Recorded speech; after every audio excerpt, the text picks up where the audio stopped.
The story begins the night Lily and James die, but instead of passing on, Harry's soul drifts between worlds. When the killing curse rebounds, the impact cracks the boundary between the living world and soul society. Welcome to the Cosmic Harry, and today we are going to see, what if Harry Potter was Soul Reaper? Subscribe if you are new. October 31st, 1981.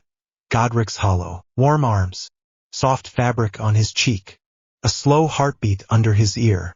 He knows that sound. He knows the smell too sweet and clean.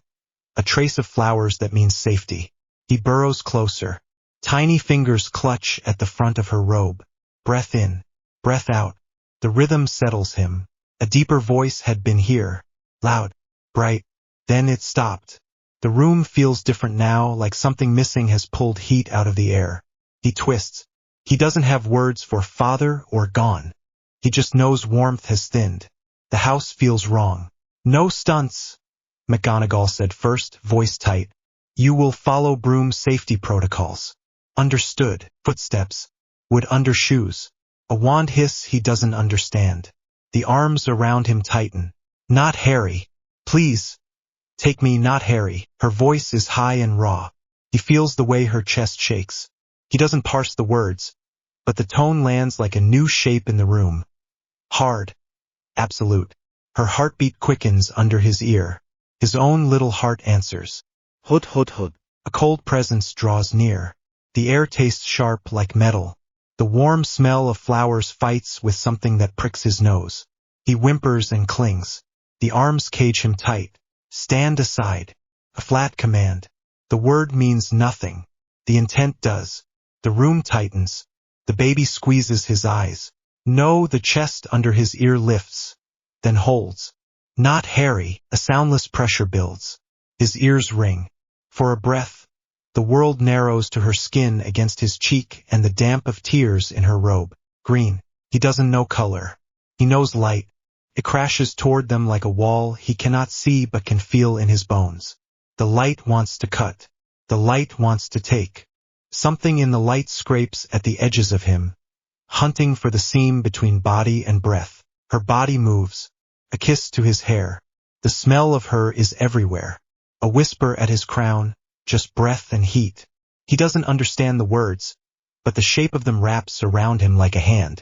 Contact. The cutting light hits that promise. It meets a barrier he cannot see. Not stone. Wood. The barrier is her decision fixed in place. The light doesn't break. It changes. White. The room drops silent. Even his own cry has no sound for a moment. Warmth grows and folds back on itself, bright and clean. It rushes through him. It burns and it doesn't hurt. Pathways inside him that have always been quiet open like doors flung wide. Something wakes and looks out. Three things happen at once in the blank of a heartbeat. A body on the other side of the room comes apart like ashen wind. Flesh, cloth, dust. No blood, only absence. A cold chip of something that should not exist slams into his forehead and sticks. It bites. It is wrong and heavy and empty all at once. The waking thing inside him stretches. It is not magic the way the room knows magic. It is weight. It is pressure. It is a gravity that belongs to souls. It has slept since he took his first breath. Now it opens both eyes. Heat, then cold. The cold comes from the stuck thing. It gnaws. He screams. Sound comes back. He claws tiny fingers at his own brow because something there burns without fire. The arms that held him are gone. He blinks through tears. The air smells of smoke and sweet perfume that is already fading. He reaches out to where warmth should be. The room shakes, not with the house inside him. Pressure pushes outward from his chest like a held breath with nowhere to go. Somewhere far away, another presence tries to pull itself together. It reaches. It fails. Tears. He cries until his throat hurts. He cries because he is wet and cold and because the world is empty in a way he has never felt. He cries because some part of him is awake and cannot go back to sleep. Later that night, a doorstep, a blanket that smells faintly of ash and sweetness. Clean night. The prickle of rough basket weave under his back. A silver instrument hums and then falters. An older man stands over him, half-moon glasses catching streetlight. The man lifts him. Gentle hands. He frowns like something doesn't match what he expected. His palm rests over the baby's chest. The baby hiccups and quiets. The old man's eyes widen. So much weight in such a small frame. Not physical weight. The air seems to lean toward the infant then away, as if feeling a tide. The old man touches the baby's brow. His fingers go still over the scar. Cold brushes his fingertips. A needle of darkness sits inside the boy's light. It is small. It is absolute. It does not belong to an infant's soul. His silver watch ticks. The other instrument on his belt, a slender brass rod etched with sigils, gives one reading, then the opposite, then both at once. He has never seen it do that. He feels like a man standing with one foot on ice and one on stone. He breathes out slowly. Forgive me, he thinks. Forgive me for what I am already considering. He lowers the boy back to the basket and sets it beside a neat front door. The baby fusses and clutches at nothing, as if he still feels arms. The old man smooths the blanket. I am sorry, he says softly. No speeches. No grand thoughts. Just the plain truth he can bear to say aloud. This is unkind. He leaves a letter under the basket's handle. He looks back twice as he walks away. 3 years later, number 4, Privet Drive. The smell of bleach lives in the cupboard. Dust on wood. The soft tick of the boiler through the wall. He has learned the house's sounds because they tell him when to be quiet and when it is safe to move. He is 3. He is small for 3. He knows he must be smaller. This morning Vernon's voice fills the kitchen like a siren. Dudley's presents go on the table. Harry, don't touch anything. Harry stands on a chair and wipes crumbs. He keeps his eyes on the cloth. He keeps his breathing even. Outside in the garden, Dudley stamps on a toy car. Plastic squeals. Look, Mum, very good, Diddykins, Petunia says, voice tight and bright for the neighbors. The hedge smells wet. Fresh-cut grass and petrol from the mower next door mix on the air. Boy! Vernon barks from the threshold. Move your bony carcass. Harry freezes, cloth in his hand. His chest feels tight the way it sometimes does when he runs too long. He steps down. His heel catches on a chair leg. The cloth slips. A glass on the bench wobbles. He reaches. He doesn't touch it. The spikes like breath trapped behind his ribs. He exhales without meaning to. The sound is small. Every window in the house answers. Crack, not shatter. The noise arrives together, clear and strange, as if the whole house has decided to make the same sound. Spiderweb lines bloom across every pane. The kitchen light turns into a map of cracks. The air tastes like dust and the sharp edge of glass. Dudley yelps. Petunia gasps hand to mouth. Vernon's face goes red so quickly it looks painful. What have you done, boy? Harry's voice is thin. He hadn't moved. He looks at his own hands. His fingers shake. I just breathed. Vernon's fist clamps on his arm. The grip hurts at once. Cupboard. Now. Harry stumbles as he's dragged. The cupboard door swings open. Dark. Bleach. The faint sweetness of old dust. He tries to turn. I didn't. The door slams. The lock clicks. He stands in the dark, eyes open wide, chest still tight. He presses his palms flat to the wood to feel something solid. He breathes in and out. After a while the pressure eases. He tries not to think about the sound the windows made and how it felt like an answer to him. Later, when the door opens, Petunia keeps her voice very low. You scared the neighbors. Stay quiet. It isn't anger. It's fear with a lid. He nods and stares at her hand, so he doesn't have to meet her eyes. Harry was 6 when the zoo happened. The bus smells like damp wool and coins. Dudley kicks the back of Harry's seat. Vernon's breath is loud. Petunia holds her handbag with both hands. The reptile house is warm and wet like a greenhouse. The air tastes stale and a little sweet, like old water. The glass of the big tank is cool under Harry's fingers. A heavy patterned snake lies coiled on a rock. His tongue flicks. People crowd. Children press greasy hands to the glass. Harry lingers when the group moves on. He rests his palm on the barrier. He doesn't know why he does it. He feels tired in a place that isn't exactly his body. The snake is quiet in a way that feels familiar. Not empty, just slow. Harry looks into the black bead of its eye and feels something touch. Not words. A brush like two hands testing the same door from opposite sides. He thinks without language, I see you. The snake's attention sharpens. Surprise flickers, simple, clean. Warmth ripples across his palm like the memory of sun. The world around them blurs for a breath. For that second, he is not a boy in too big clothes. He is a bright point in a dim box, and something else inside the box sees him and leans closer. Harry! Dudley's shove hits his shoulder. Move! Harry stumbles. His hand slides on the glass. Heat shoots up his neck. Anger spikes, bright and shaky. The feeling isn't big, but the place inside him that woke in the white light answers at once. His vision changes. The glass stops being a smooth sheet. He sees flecks and layers, packed tight by small forces that don't look strong at all when he looks at them this way. Stop, he thinks at the forces. Not a word. A push. They stop. The pain does not crack. It does not fall. It just isn't there anymore. It turns into what it always was, bits so small they vanish into air. The edge of the tank is a clean line with nothing on it. Air moves. The snake lifts its head in a slow, grateful arc and slides over the rock to the floor. A woman screams. A man swears. Dudley falls backward and sits hard. The smell of old water rushes out. The snake glides past Harry's shoe. Pauses. The tiny touch returns like a nod. Then chaos. Vernon's hand clamps Harry's collar. What did you do? I didn't mean to. Harry's voice breaks. I didn't mean. At home, the punishment is the longest he has had.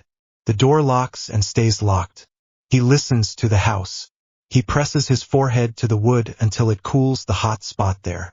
He sees again how the glass wasn't solid when he looked. He tries to tell himself it was a trick of eyes. He can't make that true. He doesn't sleep much. When he does, he dreams of the slow mind in the tank and how it felt to be seen without words. By age 10, the roof, the alley behind the school smells like rubbish and old rain. Trainers slap concrete. Dudley's friends laugh.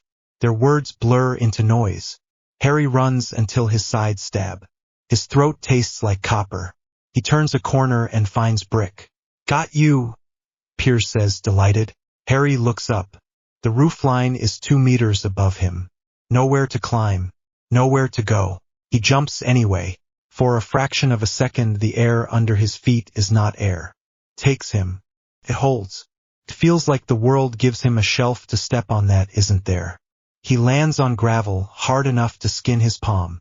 He lies on his back and stares at the pale sky, heart battering his ribs. Below, the boys swear and shout. Vernon later says wind. Harry nods because arguing never helps. In the dark that night, he presses his hand flat in the air above his blanket. He remembers the catch of it against his soul. He remembers that it felt like the world listened when he wanted out. Age 10, Aunt Marge. It starts in the sitting room. Too much perfume. Roast meat cooling. The thick smell of whiskey. Marge's laugh is the kind that lands on skin. She takes up the whole sofa. Her dog pants on the rug, nails ticking against wood. Her eyes slide to Harry like oil. Soft-handed little layabout, she says. Bad blood. Bad breeding. People like that girl, what was her name? Shouldn't be allowed to breed. Harry looks at his plate. He cuts meat into small pieces. He doesn't taste it. Lily, Petunia says. Her voice is very flat, right? Her. Marge tips her glass. Ran off with a nobody and left a freak for the rest of us to deal with. Filth breeds filth. His fork stops. Heat climbs the side of his neck. The place in his ends like a fist. He tries to breathe through it. He has learned to breathe through it. His hands shake anyway. Mind your tone, Vernon says, but it isn't a rebuke. It's a habit. He smirks at Harry.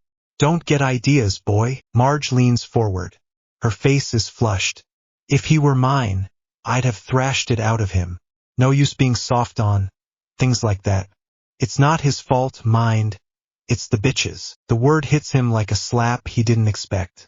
The fist in his chest doubles down. His vision narrows. Sound pulls away. He can see her mouth move but can't hear the shape of the next insult. Something inside him that has watched and waited rolls to the front without asking permission. No, he says, but it is small and late. The pressure leaves him and goes outward. It's not air. Air would be kind compared to this. This is weight without mass pressing from the outside at the exact shape of a human being. It finds her easily because he is looking right at her. Bears down. Her eyes jerk wide. The whites grow at the edges. She sucks in a breath and nothing comes. The dog barks and then crawls under the table with a whine, belly pressed to the floor, as if the room has filled with a storm only animals know. Marge's skin swells. It is very slow and very wrong. The point of her nose rounds. The soft parts of her cheeks lift, glossy and tight. Tiny red veins stand up in lines. Her hands fly to her throat. Her fingernails scrape skin but do not change what is happening. Harry! Vernon shouts. It breaks at the top. He doesn't move to her. He looks at the boy. Petunia stands. Her chair legs shriek. Stop! Her voice doesn't climb. Cracks only once. Harry can feel the shape of what he is doing like a grip around a handle he doesn't want. It feels good in a way that makes him sick. It feels like making the world honest. He is crying. He tastes salt. His whole body shakes. He can't make his hands unclench. Marge makes a sound that isn't human. It's wet and caught, like something alive stuffed into a jar. The skin around her eyes shines. A purple line blooms under one cheek. Stop, Petunia says again. And then she crosses the space in 2 steps and slaps him. Crack. His head snaps sideways. The sting is sharp and clean. Blood warms his lip. The handle in his mind slips. The pressure lets go. Marge sags into the sofa like every bone went soft. She drags in a breath that whistles. She starts to sob. Vernon curses. The dog whines. Harry stares at Petunia. She is breathing hard. Her hand shakes once. She looks at him with a horror that has no room for hatred. She looks at Marge with the same eyes. Then she looks down at her palm like she doesn't know it. Go, she says. Not loud. Cruel. Run. He runs. Out the door. Down the pavement. Past neat hedges and bins lined up like soldiers. The air is cool on his hot face. His lip stings with every breath. He doesn't stop until the houses change and the road noise grows steady. He sits on a curb. The street smells like petrol and wet concrete. A late bus growls by. He pulls his knees to his chest and presses his face into them. He tries to make himself small enough to disappear. What is wrong with me? He rocks. He counts his breaths.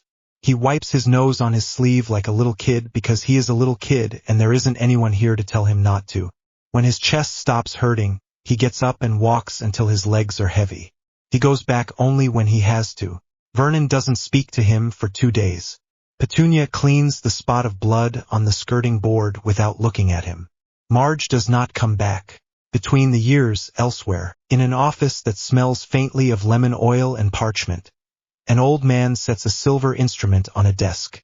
It spins once and points at a point that is not on the map beneath it. He frowns. He remembers a basket and a letter. He remembers a weight that was not physical in a child's chest and a cold pin lodged in a scar. He thinks of a prophecy he allowed into the world because he believed he would be able to manage its path. He thinks of a woman's choice that made a kind of shield he did not predict. He writes to a man with a hooked nose and a past he cannot forgive. The answer comes the next day, carried by a bird that lands with neat feet and waits for a treat before it will leave again. The note is short. I have felt this before. Not in this country. The word is Japanese. Ryatsu. He rolls the word in his mouth without saying it. He doesn't like how it tastes. He can't decide whether he is relieved the boy has a name for what coils inside him or more afraid because he does. A conversation in shadow. Snape stands like a knife with a coat on. He doesn't sit.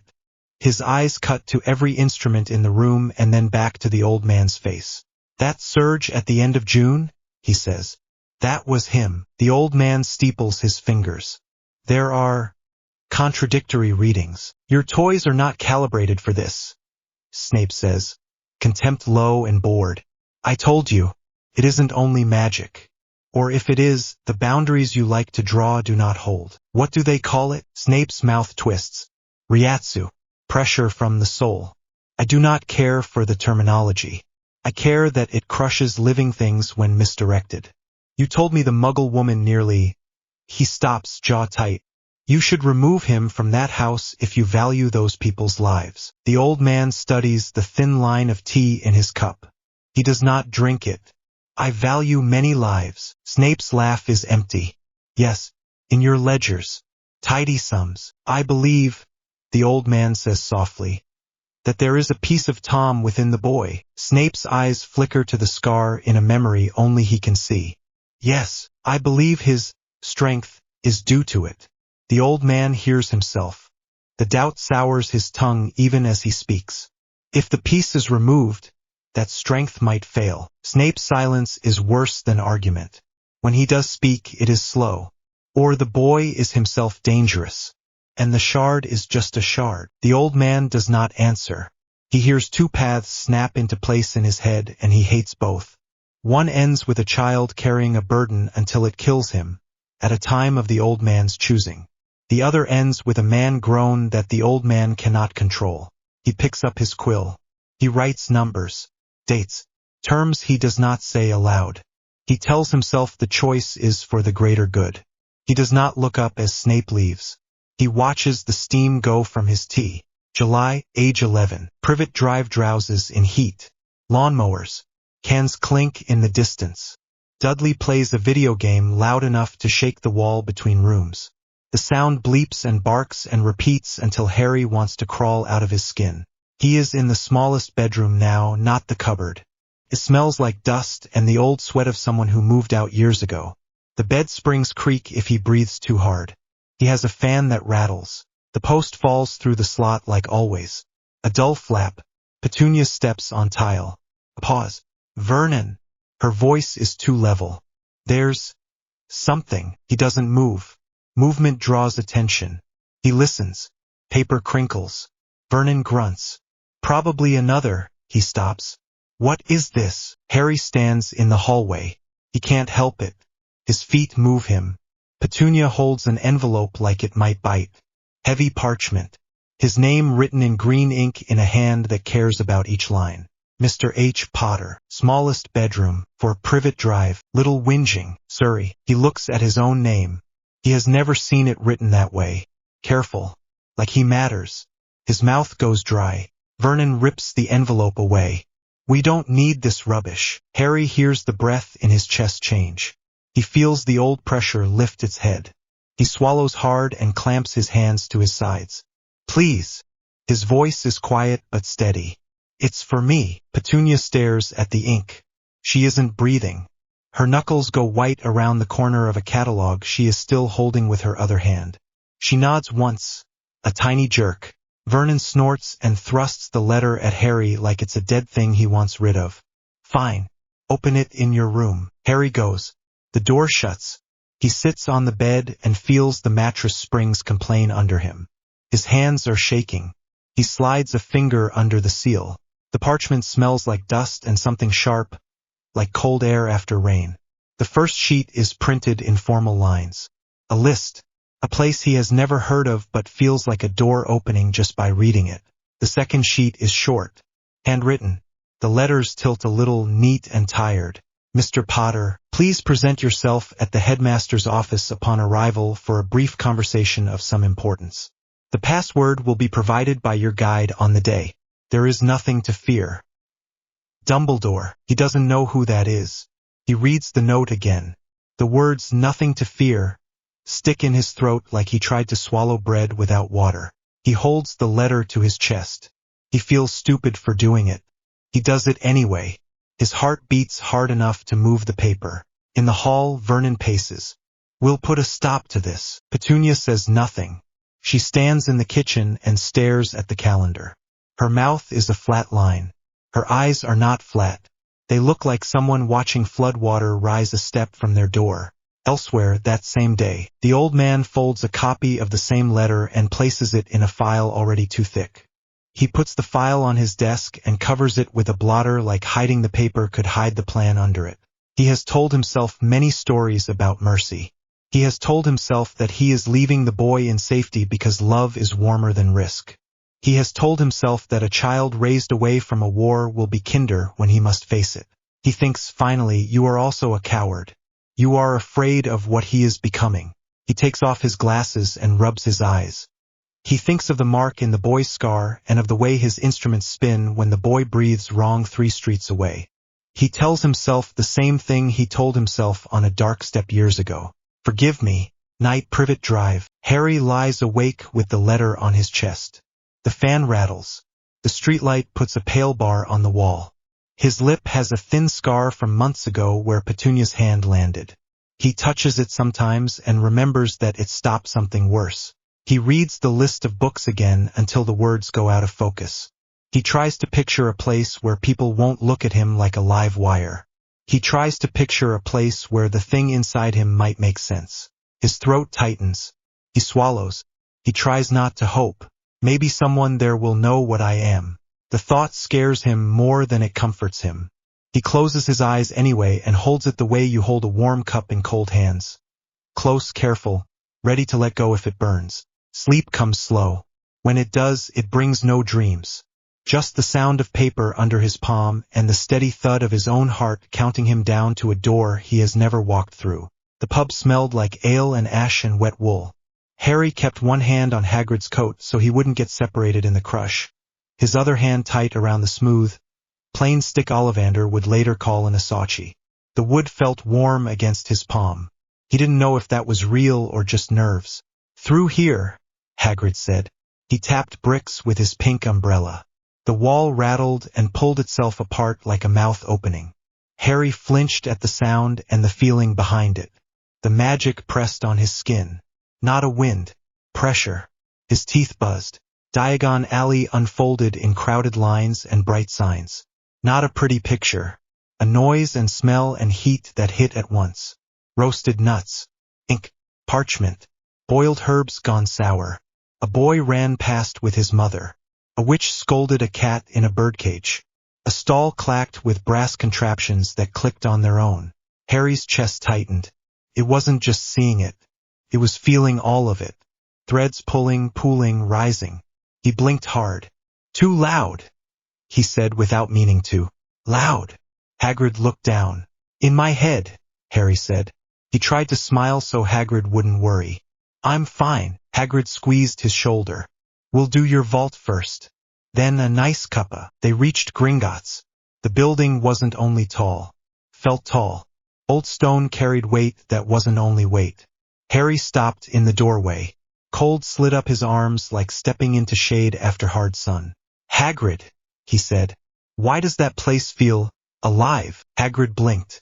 Alive, like it's a person. Not friendly. Just there. He swallowed. Watching. Hagrid shifted his feet. Goblins run it. Maybe you're thinking of them. Maybe. Harry didn't think so. The foundation pulsed slow. Not a heartbeat. Something older. He followed Hagrid to the counters. The goblins paused as if a bell had rung that only they heard. Heads tilted. Eyes tracked him. The nearest teller's fingers tightened around his ledger. Quills stilled. Vault 713 and Mr. Potter's vault, Hagrid said. He slid a key forward. A goblin came to take them. Narrow face. Thin hands. Rings that caught the light. Grip hook, he said, like a knife naming itself. His gaze rested on Harry's chest, not his scar. His hands trembled once, then went still. You are not like other wizards. Hagrid bristled. He's Harry Potter. I said wizards. Griphook's mouth didn't smile. Your magic feels heavier. Older. He gestured. This way. The cart rattled into the dark. The wind hit Harry's face and made his eyes water. Stone pressed in. He felt lines in the tunnel walls. Boundaries. Wards. Not learned words. He just knew they were there like he knew the weight of a door before pushing it. At the Potter vault, gold spilled light. Harry stared because it didn't feel like gold should. Money had no taste to him. It was just cold metal stacked neat. Hagrid beamed like a proud uncle. Harry took a careful handful and tried to look happy so he wouldn't disappoint him. Vault 713 held a small wrapped package. The air around it burned a little in Harry's nose. He rubbed it without thinking. Hagrid shifted the bundle into a deep pocket and tapped the side. School business. On the way back up, Griphook walked close enough that Harry could feel the heat from his sleeve. A warning, the goblin said without looking over. Our kind remembers the old ways. When your kind forgot them, take care where you point that weight. Harry swallowed. I don't want to point it anywhere. That would be wise. Griphook stepped away as if a line had been drawn. The conversation was over. Outside, the alley felt brighter but no less sharp. Hagrid bought them paper cones of nuts and a sticky bun for Harry that went cold in his hand because his stomach wouldn't settle. They stood before a narrow shop with a faded sign and dusty windows. Wands. The air around the door sat still.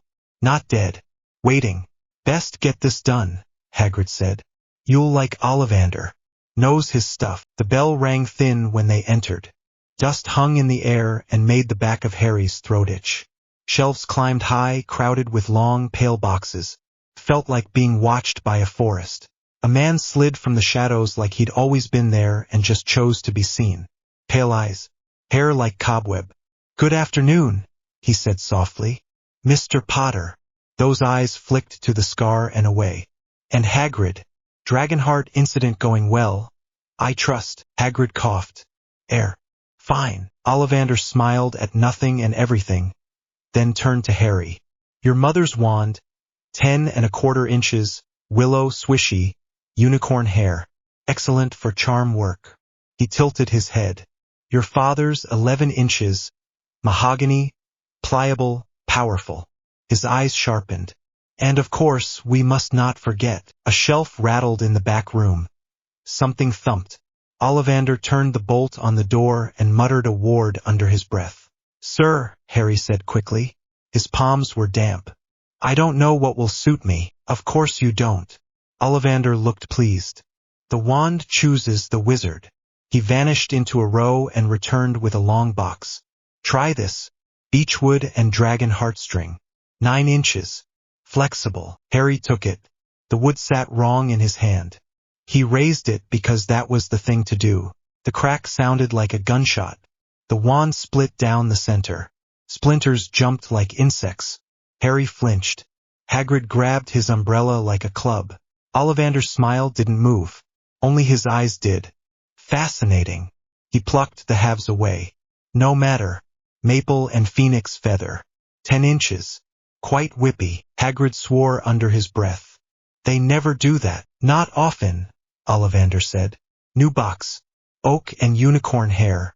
Solid. Loyal. Another box. Willow, unicorn hair. The moment it touched Harry's palm, the wood crumbled along the grain like old bread. Soft dust slid between his fingers and left a faint sweet smell. Then nothing. A box with red velvet lining. Phoenix feather. Ash and dragon heartstring. Sparks shot from the tip and punched black pinholes in the shop floor. Hagrid stomped one out. Sorry, he said to the burn mark like it was a person. Harry swallowed. What do I do? Stunt. Breathe. Do not force anything. Ollivander lifted one hand and held it over Harry's chest without touching. His eyes went unfocused, like he was looking down a well. Harry felt something brush him. Not a hand. A question. He did not know how to answer. The thing inside him answered anyway. Pushed. Not hard. Just firm. Ollivander stumbled back and caught the counter. His eyes were very wide now. For a second he looked old in a way that had nothing to do with years. Merlin's ghost, he said. He did not sound pleased. He sounded like someone who had been told a storm had changed direction and was coming for his house. Hagrid, he said, and his voice was soft but carried. Leave us, please. Hagrid hesitated. He looked at Harry. Harry didn't know what to say. He nodded because there was no other choice. The door shut. The bell gave a single small sound. Harry felt his stomach drop. The floor didn't move. Felt like it did. I got a letter, he said. His voice came out thin. I'm going to school. You have power, Ollivander said. Tremendous power. But it does not run the way ours runs. You are not a conduit. You are the source. He paced once and stopped himself, like he had started to fall into a habit and remembered not to. Ryatsu. Spiritual pressure. The power of the soul. Not unknown. Welcomed. Inside lay a smooth, plain length of wood. 11 inches or so. No grain showed. No carving. No handle. A rod cut from nothing. It looks unfinished, Harry said. It is, Ollivander said. In the old arts, a tool is not made complete by the maker. It is finished by the wielder. This is called an asachi. A blank. A focus. In the right hands, with the right soul, it becomes what it should be. He did not offer it yet. Understand me. This is not a wand. It will not cast our spells. It will accept you. It will shape to you. But only if you can bear it. Harry looked at his hand. The lines on his palm were pink and raw from the heated wand. He nodded. Ollivander set the asachi on his palms as if it had weight beyond its weight. He lifted it toward Harry the way a priest might hold a candle. Harry reached. The wood touched his skin. No sparks. No bang. No choir note. Warmth moved into his hand and up his arm. Not heat. A welcome. His fingers closed without thinking. The smooth surface met his skin like a handshake. Ollivander let out a breath that shook. It chooses you, he said. Harry tightened his grip because he was afraid it would go away. What do I do with it? You will learn to listen to it, Ollivander said. And it will learn you. In time, if you survive your power, it will become something only you could have made. He looked at the door. And now the warnings.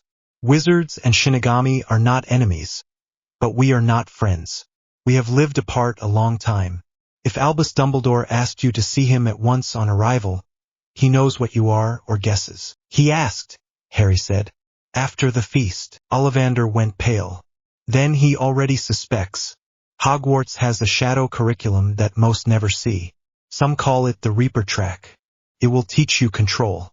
Without control, your pressure will keep growing. It will crush the people closest to you without meaning to. Harry saw Aunt Marge's face in his head. The bulging eyes. The sound she made. His hands shook once. He steadied them on the counter. I don't want to hurt anyone. Then take whatever he offers that teaches you to stop, Ollivander said. He closed the empty box and set it aside. You asked if you would be a wizard. You will be yourself. That will have to be enough. Harry swallowed. Will I be able to have friends? A normal life. Ollivander's mouth twisted like he had tasted something bitter. Normal is a word for people who never had to be anything else. He softened. You are young. Youth finds ways to be happy even in strange houses. Harry nodded because the other option was to cry. He did not want to cry in front of this man. Hagrid came back in when the lock clicked open. He looked Harry over for burns and breaks. All set. Harry forced a smile. All set. He did not tell Hagrid what the stick was called. He did not think he could explain it without the words catching in his throat. They finished the list. At flourish and blots. The clerk frowned at the parchment. 2 editions, she said. Special authorization. She handed over thin books with brittle covers. Spiritual awareness for beginners. A history of the Godii 13. Introduction to Keto Arts. Hagrid leaned down to peer at the titles. Professor Dumbledore must have added those, he said. Very advanced. At Madame Malkin's. Pins flashed and the tape whispered. You feel feverish, dear, she said, eyes narrow in thought. Are you ill? I'm fine, Harry said.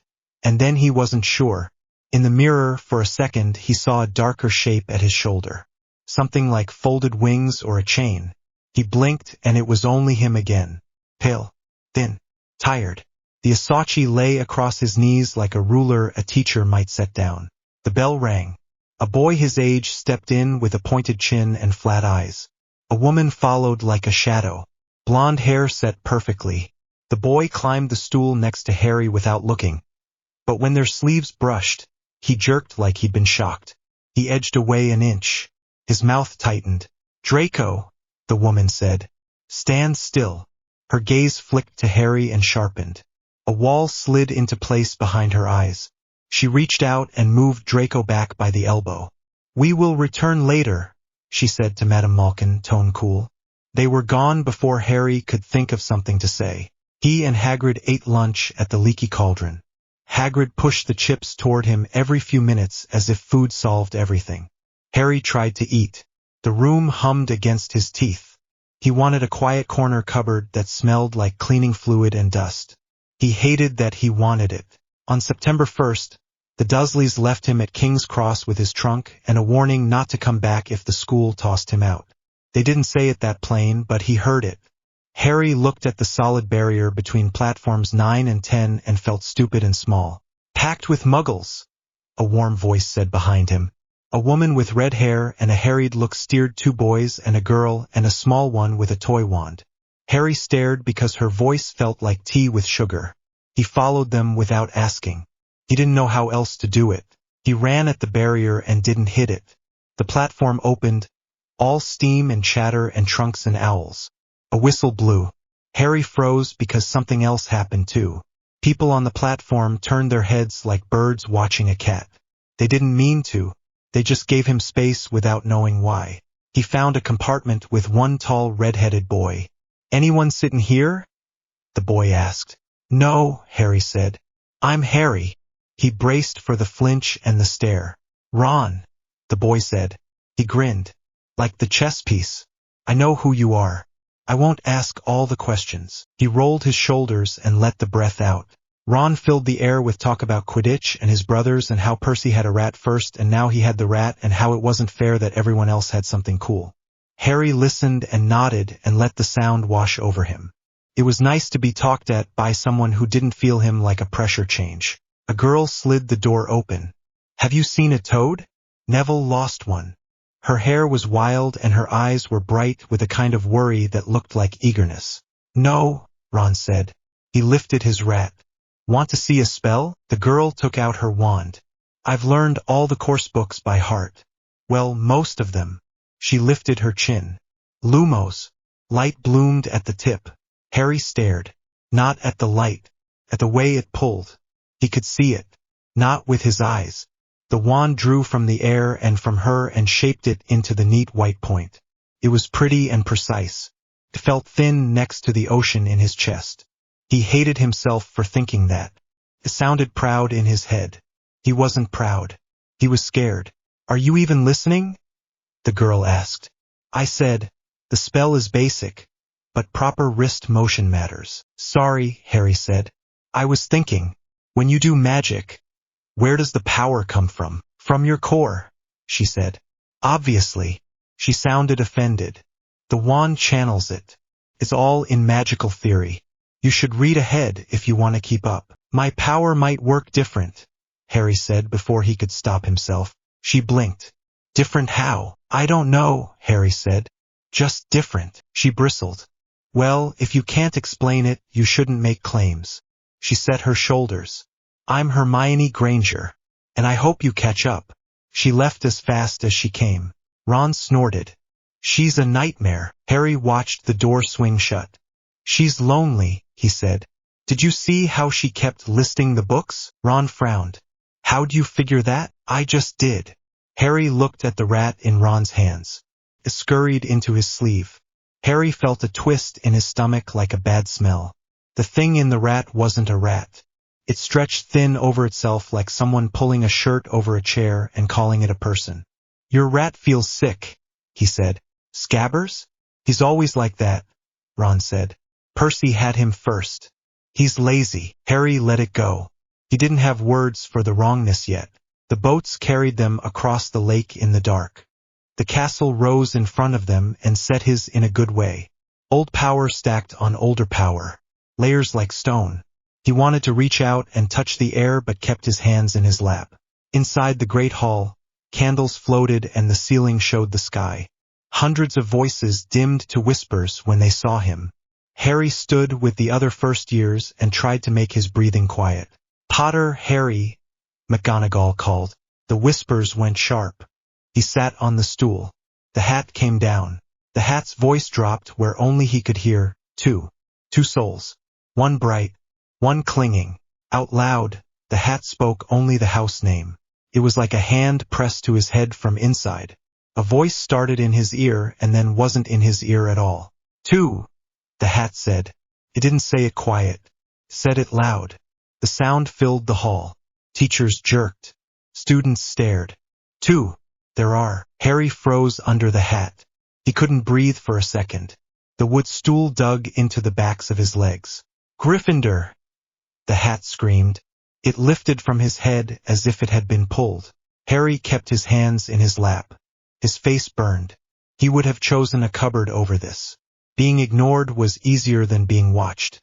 After the feast, when the prefects started to lead them away, McGonagall touched his shoulder. The headmaster will see you now. Ron half stood. Already in trouble? I don't think so, Harry said. He followed McGonagall through silent corridors. Suits of armor turned their heads. Paintings pretended to sleep and then peeked. The gargoyle leapt aside at a password Harry didn't catch. The staircase carried them up. McGonagall's mouth was tight. She kept glancing at him like she wanted to say something and didn't. Dumbledore's office smelled like wax and old paper and something sweet he couldn't name. The portraits leaned out of their frames. Fawkes lifted his head and sang one clear note that didn't sound like a sound at all. It touched Harry in the chest and made his eyes sting. "Harry, my boy," Dumbledore said. "Sit." His eyes were kind and calculating at once. He had the look of someone who would give you a lemon drop and still push you into a battle. Harry sat on the edge of the chair. He held the Asachi across his knees. Dumbledore's gaze flicked to it and back. "I trust your shopping was enlightening," Dumbledore said. "Mr. Ollivander gave me this," Harry said. "He said I'm not like everyone else." He swallowed. "He said I'm not really a wizard. Garrick sees what others miss," Dumbledore said. He folded his hands. "Tell me about your childhood incidents." Harry told him about the glass and the zoo and the roof and Aunt Marge. He kept his voice flat because if he gave it shape it would cut again. Dumbledore did not interrupt. He did not look away. When Harry reached Marge and the choking and the slap that broke the hold, he stopped talking because there weren't more words after that. Dumbledore set his elbows on the desk and touched his fingers together. "You nearly killed her," he said. He didn't make it a question or a condemnation. He let it sit. "I didn't want to," Harry said. "I wanted her to stop." His hands shook. He put them under his thighs to keep them still. "Your Reiatsu is immense," Dumbledore said. "And there is something else." He reached out without touching and hovered a finger over Harry's scar. "A darkness bound up with your power." "Does it hurt?" "Sometimes," Harry said. "On the train when Professor Snape walked past. It burned." Dumbledore's eyes flickered. He filed that away behind his calm expression. "There are two paths at Hogwarts," he said. "The one everyone knows and the one most do not. The second is built to teach control to those who cannot use our magic in the usual way. We call it the Reaper track. The hours are early. The work is different. The expectations are high. If you choose it, you will not have many classmates." He paused. "There is one other student, a Hufflepuff in her 3rd year. Will I be alone?" Harry asked. He already knew the answer. He asked anyway because sometimes saying a thing made it smaller. "Not entirely," Dumbledore said. "But largely, yes." His face softened. "I will not pretend otherwise. It is a hard place to stand. But it is the place where you learn not to hurt those you do not wish to hurt. If I don't learn control, I'll hurt people," Harry said. "Most likely," Dumbledore said. "Then I don't have a choice," Harry said. "We always have choices," Dumbledore said. "But yours is clearer than most." He leaned back. "Your first lesson is tomorrow at 6 in the morning." "6," Harry said. "Discipline begins with sacrifice," Dumbledore said. "Sleep is a useful thing to give up first." He smiled a little. It didn't reach his eyes. Harry nodded. He wanted to ask 100 questions. What is a Shinigami? What is Keto? What happens to me if I fail? He didn't ask any of them. He felt tired down to the bone. "One last thing," Dumbledore said. "Do not speak of the track to other students unless necessary. There are those who will not understand. Attention is not your friend." Harry thought of the hall, the hat screaming, the way the whispers had felt like needles. "I don't want attention," he said. "Good," Dumbledore said. "Neither do I." His eyes went to Fawkes. The bird looked back and trilled once, soft as a hand on a fevered brow. McGonagall took him to Gryffindor Tower. The portrait swung open after a password he didn't hear. The common room was mostly empty. One girl sat by the fire with a book in her lap. Hermione looked up when he came in. Her mouth was tight around a question she might not want the answer to. "You've been gone for hours," she said. Ron went to bed worried. Harry stood near the fire because his hands were cold. "The headmaster wanted to talk about my classes," he said. "I'm on a different schedule." He met her eyes. "I'm different, Hermione." She shut her book with a small thump. "I felt it on the train," she said. "Your magic feels different. Heavier." "It's not magic," Harry said. "Not really. Then what is it?" "I'm still figuring that out." He turned to go. "Hermione." "Yes, thanks for waiting up." She hesitated. "That's what friends do." She looked surprised by her own words and then steadied them. "Good night." "Good night," Harry said. In the dormitory, Ron snored with his mouth open. The curtains hung heavy. The night made the room hollow and safe. Harry lay on his back and held the Asachi above him. The plane would caught firelight and didn't shine. He tried to feel what Ollivander had told him to feel. He didn't push. He let go and waited. Something answered. Not outside. Inside. The sense of an ocean. Cold.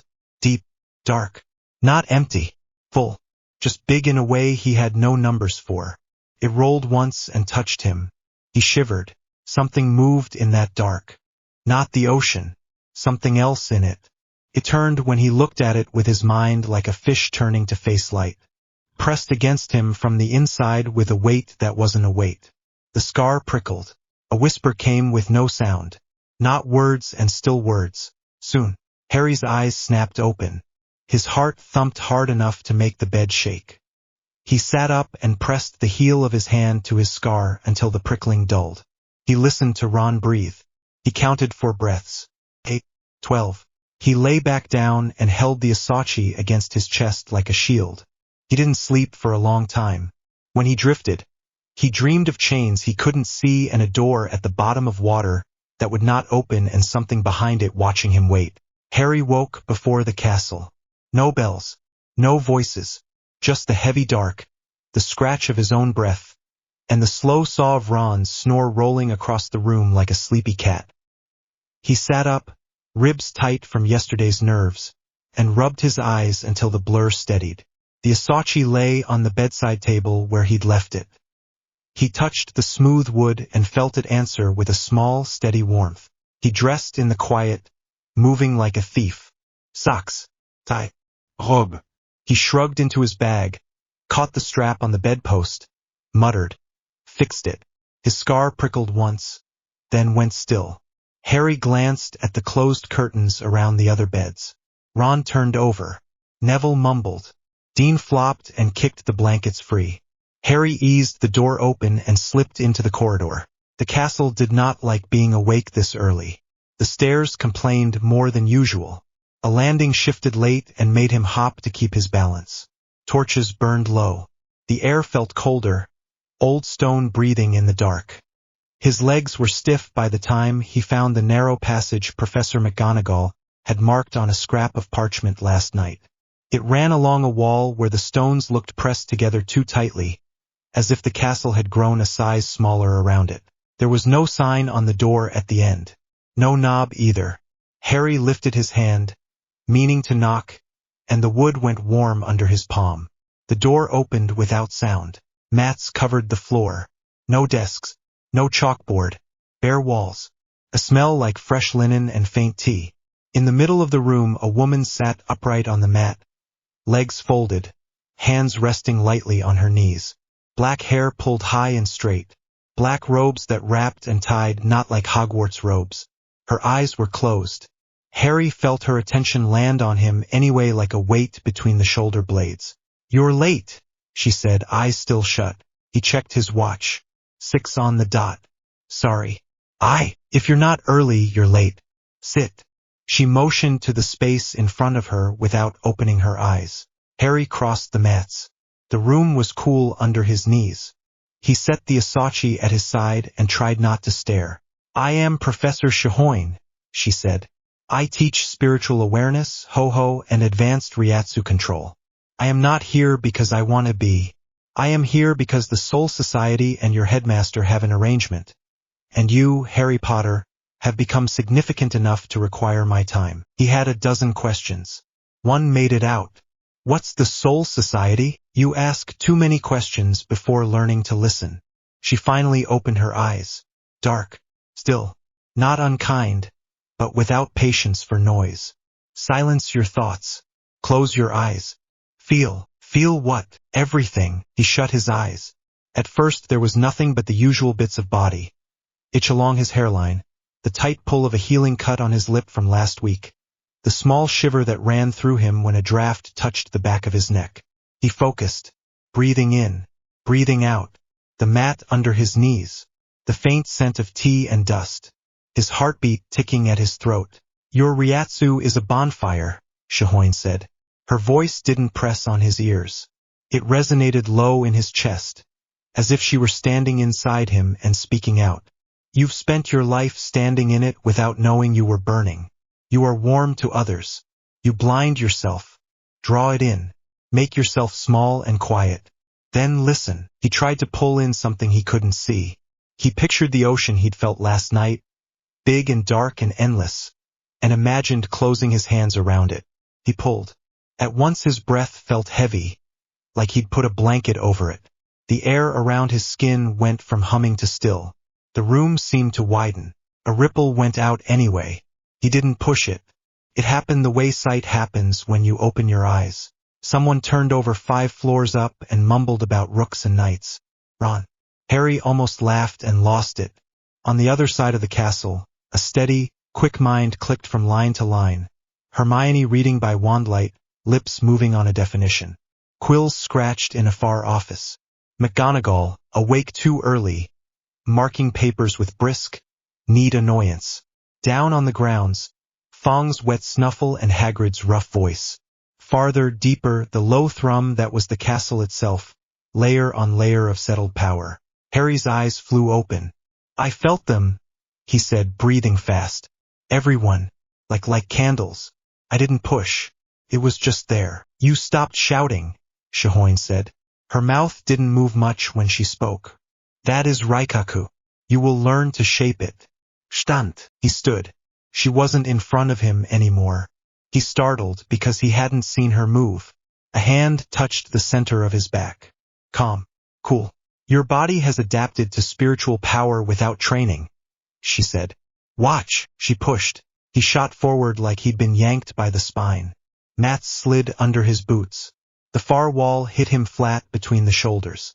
The breath left him hard enough to flash white at the edge of his vision.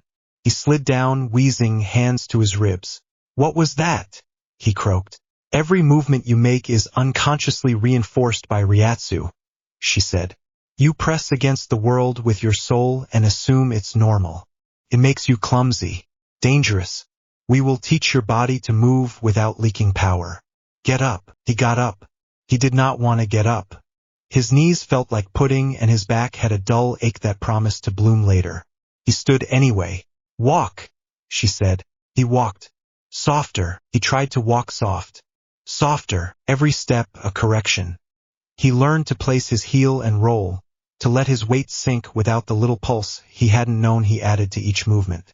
She circled him, not making sound.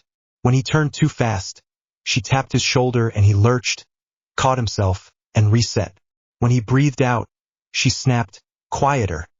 And he realized he was still pushing air like a wind spell. He tried to narrow his exhale until it felt like nothing. Sweat prickled in his hairline. His calves shook. His head began to ache in the small place behind his eyes where headaches start. Shihoin made him sit and not crush the air with his presence. Then stand and not stir it. Then step and not ripple it.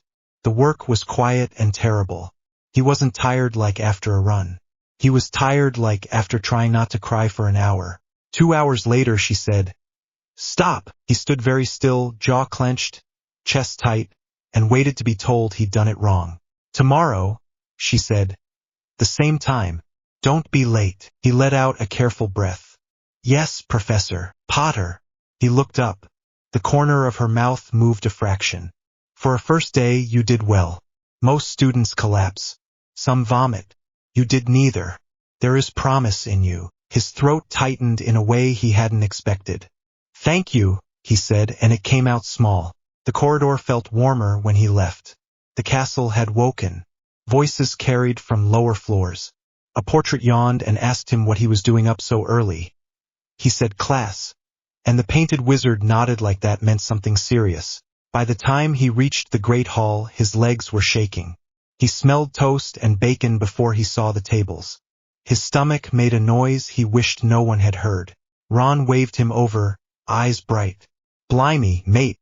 You look like you wrestled a troll. Feel like it, Harry said. He sat. His hands shook when he poured pumpkin juice, and he almost spilled it. He shoveled eggs and toast without grace.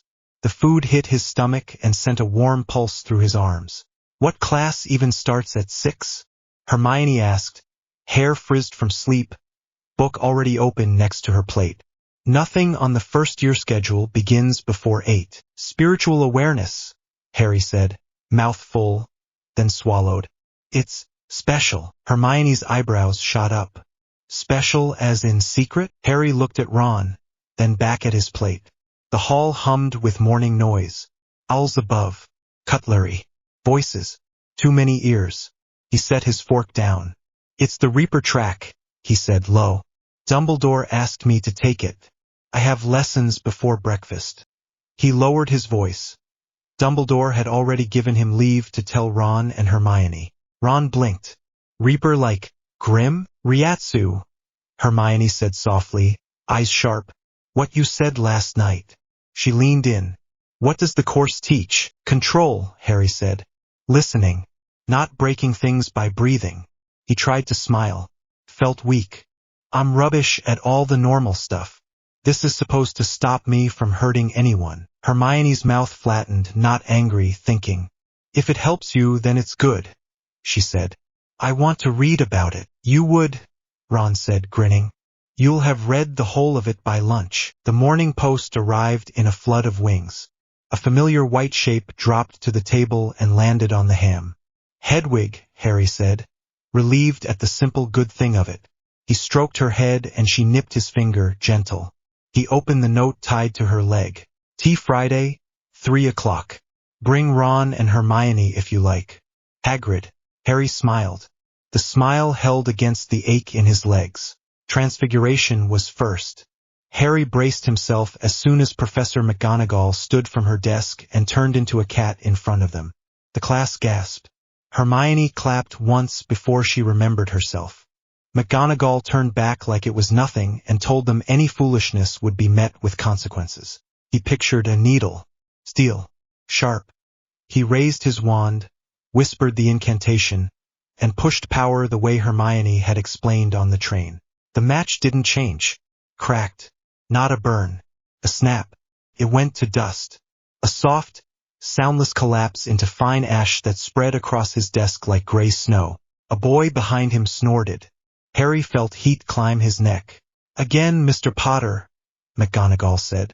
Her voice carried no anger. He tried again. He saw the match not as wood but as tiny pieces held by weak ties. He focused on the ties without meaning to. They let go. More ash. McGonagall came to his desk. Her face was calm. A word outside, she said. Cold corridor. It smelled like chalk dust and wax from the floor. McGonagall folded her hands and looked at him. The look was strict but not sharp. I was informed your curriculum would be modified, she said. But I did not realize how it would touch basic spell work. When you cast, what exactly did you do? He told her. Seeing pieces. When he pushed.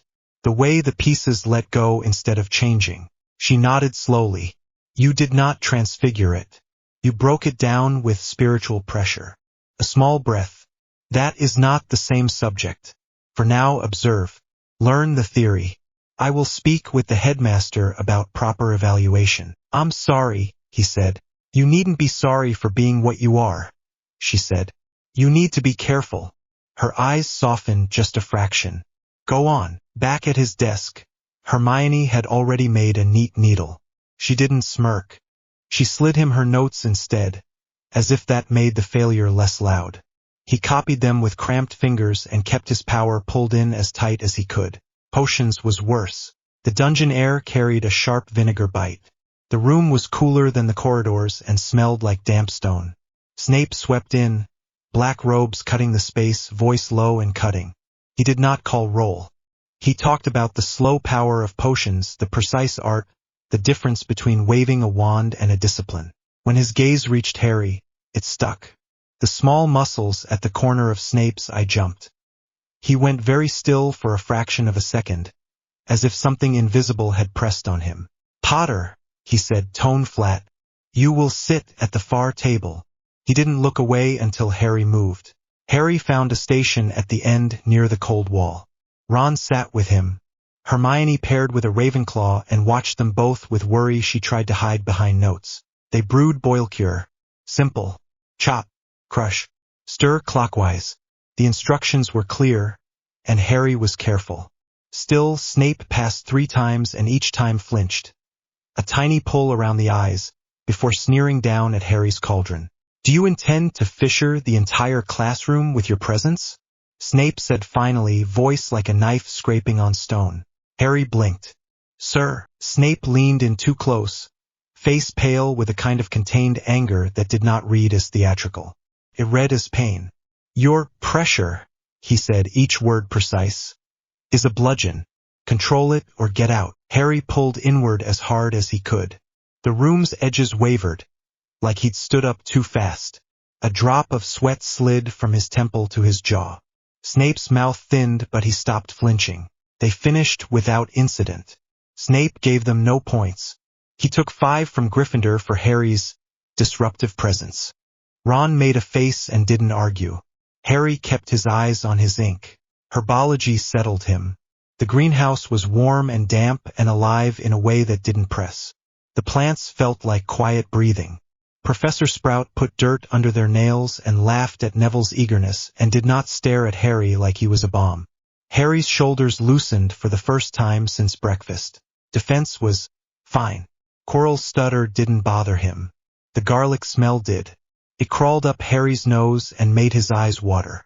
Sometimes the back of his scar itched when Quirrell stood too near, but it was dull, like the memory of a headache. History of magic put him to sleep for a minute. He jerked awake when his forehead slid on his parchment and left a wet smear of drool. Ron nudged him, grinning. Harry grinned back and then felt sick with how good it felt to grin about something that normal. By Thursday afternoon, his legs were sore from mornings, and his head hurt from holding power in a tight fist. The flying lesson did not feel like a good idea. Madame Hooch blew her whistle. Brooms jumped under their hands. During matches, broom only. No air steps, Madame Hooch said. Up, she said.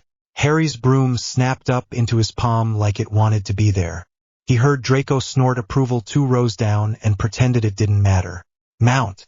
Keep your grip firm. Kick off on my signal and hover. Neville kicked too early. His broom shot up and bucked. Harry's heart went cold. He had a clear flash of Neville's wrist bending wrong before Neville even fell. The thud hit Harry's stomach. Madame Hooch ran, healed what she could, and levitated Neville away with a warning about staying grounded. The second she disappeared, Draco bent and picked up the small glass ball that had rolled out of Neville's pocket. Look what he dropped. He held it up, grinning. Maybe this will help him remember to keep his fat. Harry stepped forward without thinking.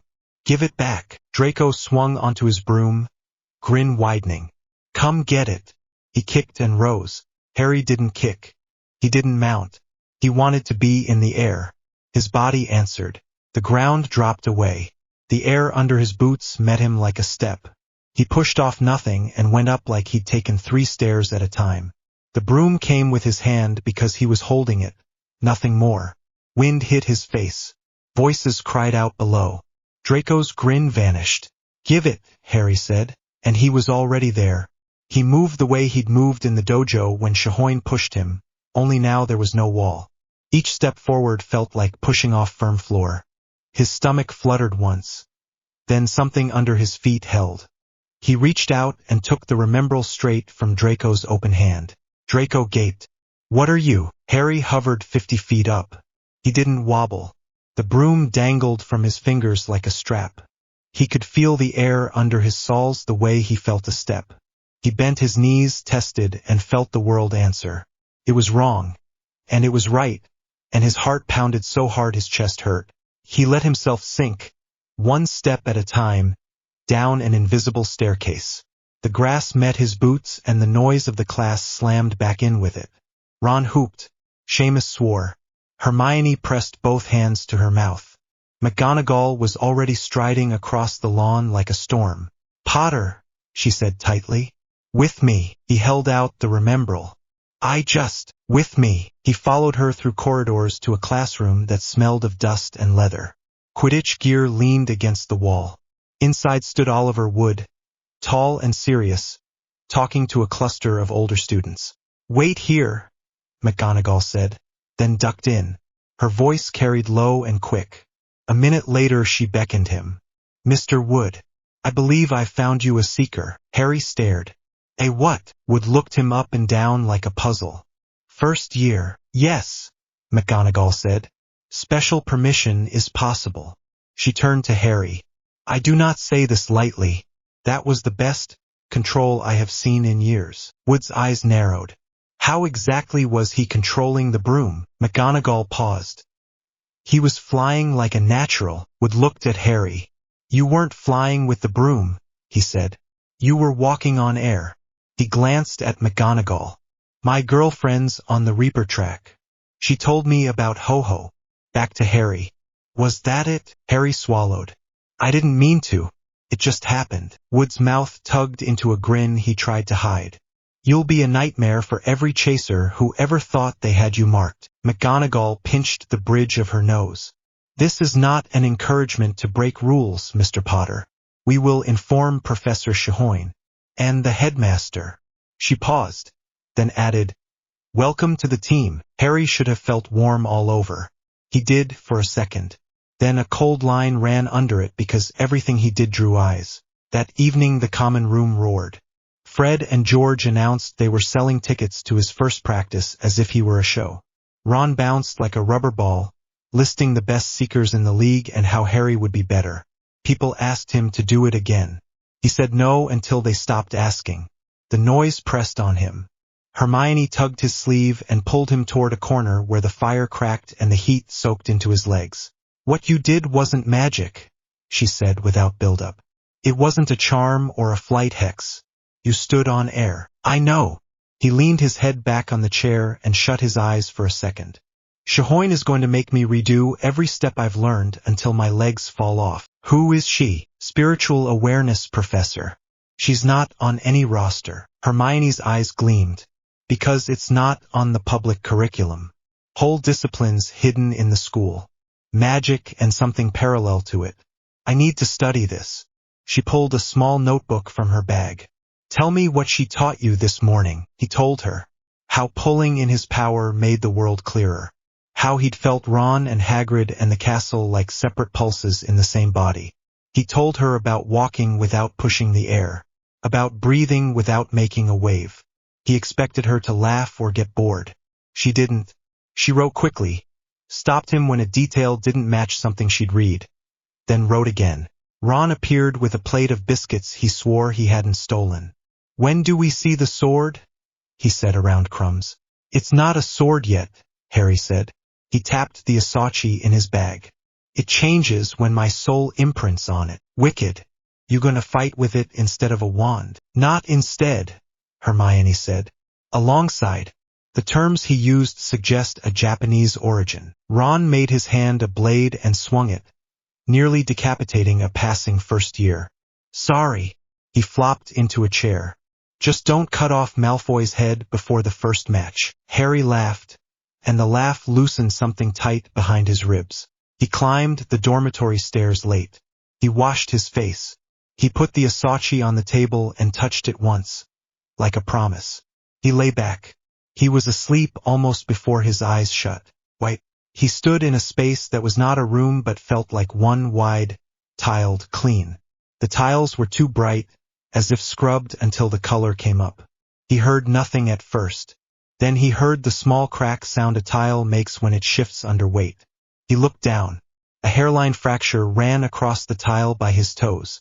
Heat rose from the crack. He smelled smoke. Not the good kind from Hagrid's fire. Dry, biting smoke, with a sweet note under it like burning varnish. "You felt me today," a voice said. Harry turned. A figure stood at the far end of the hall. It was a hall then, not a room.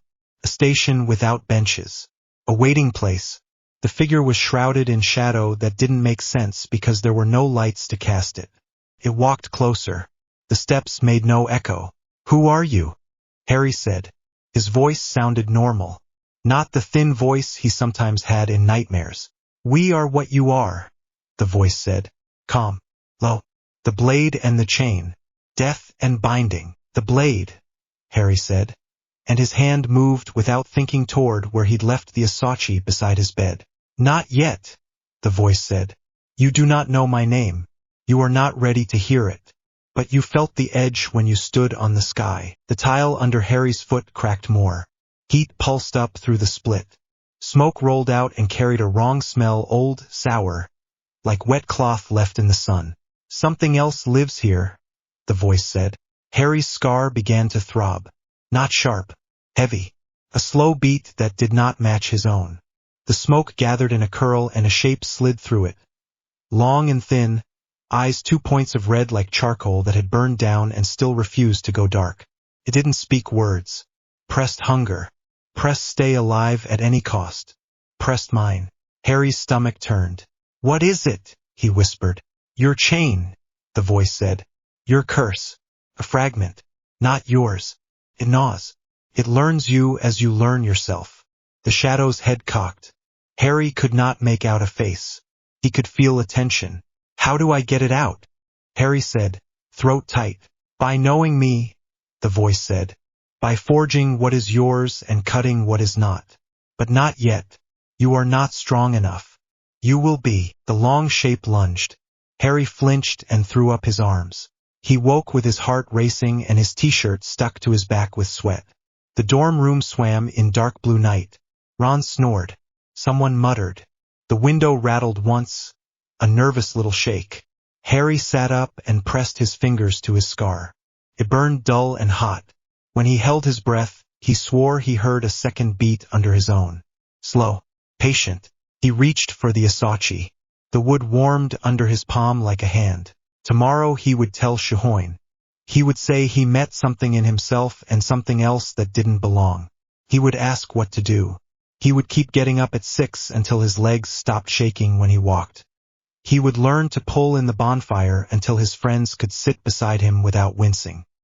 He lay back down and stared at the ceiling until his breath evened. He tried to picture the white hall without cracks. He tried to imagine the blade he didn't have yet and the name he hadn't learned. He tried to keep the second heartbeat from lining up with his own. Sleep took him in a slow slide. He dreamed of steps in the air that did not fail under his feet and a voice he would one day hear clearly when he was strong enough to carry it. The candles guttered as the doors slammed open. Coral stumbled in, face white, turban crooked, hands shaking. Chairs scraped. Students turned. His voice cracked and tore across the hall. Troll. In the dungeon. Harry had already felt it. A pressure under the floor. Heavy. Slow. Like a drumbeat in stone. The air tasted like damp rock and something sour. His skin prickled. The sound in the hall cut off. Coral fainted. Benches screeched back. Older students started shouting. Harry's stomach dropped. Hermione. He was on his feet before the orders finished leaving Dumbledore's mouth. Hufflepuffs and Ravenclaws pushed toward exits. Prefects yelled for lines.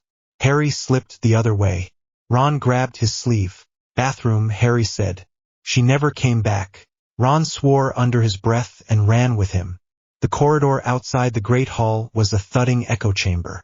That weight in the stone got stronger to the left. Harry didn't think.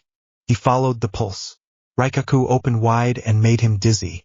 Torches hummed. Souls flickered like small flames behind walls. The troll's presence was nothing like a flame. It was a furnace with no door. They turned the corner and smelled it. Rot, sweat, old water.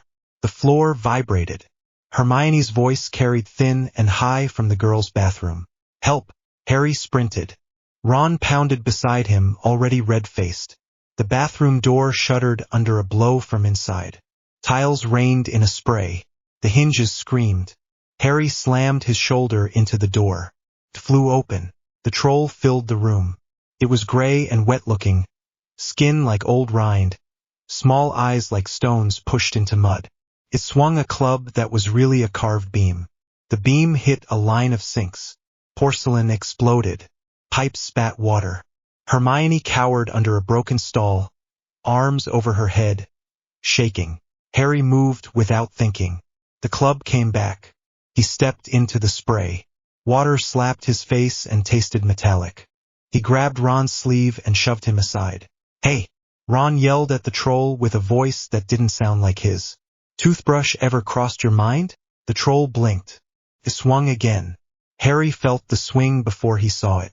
The air thickened. He lifted his hands and tried to do what Professor Shahoin warned him not to do. Push power out fast. He clenched until his knuckles went white. Breath locked.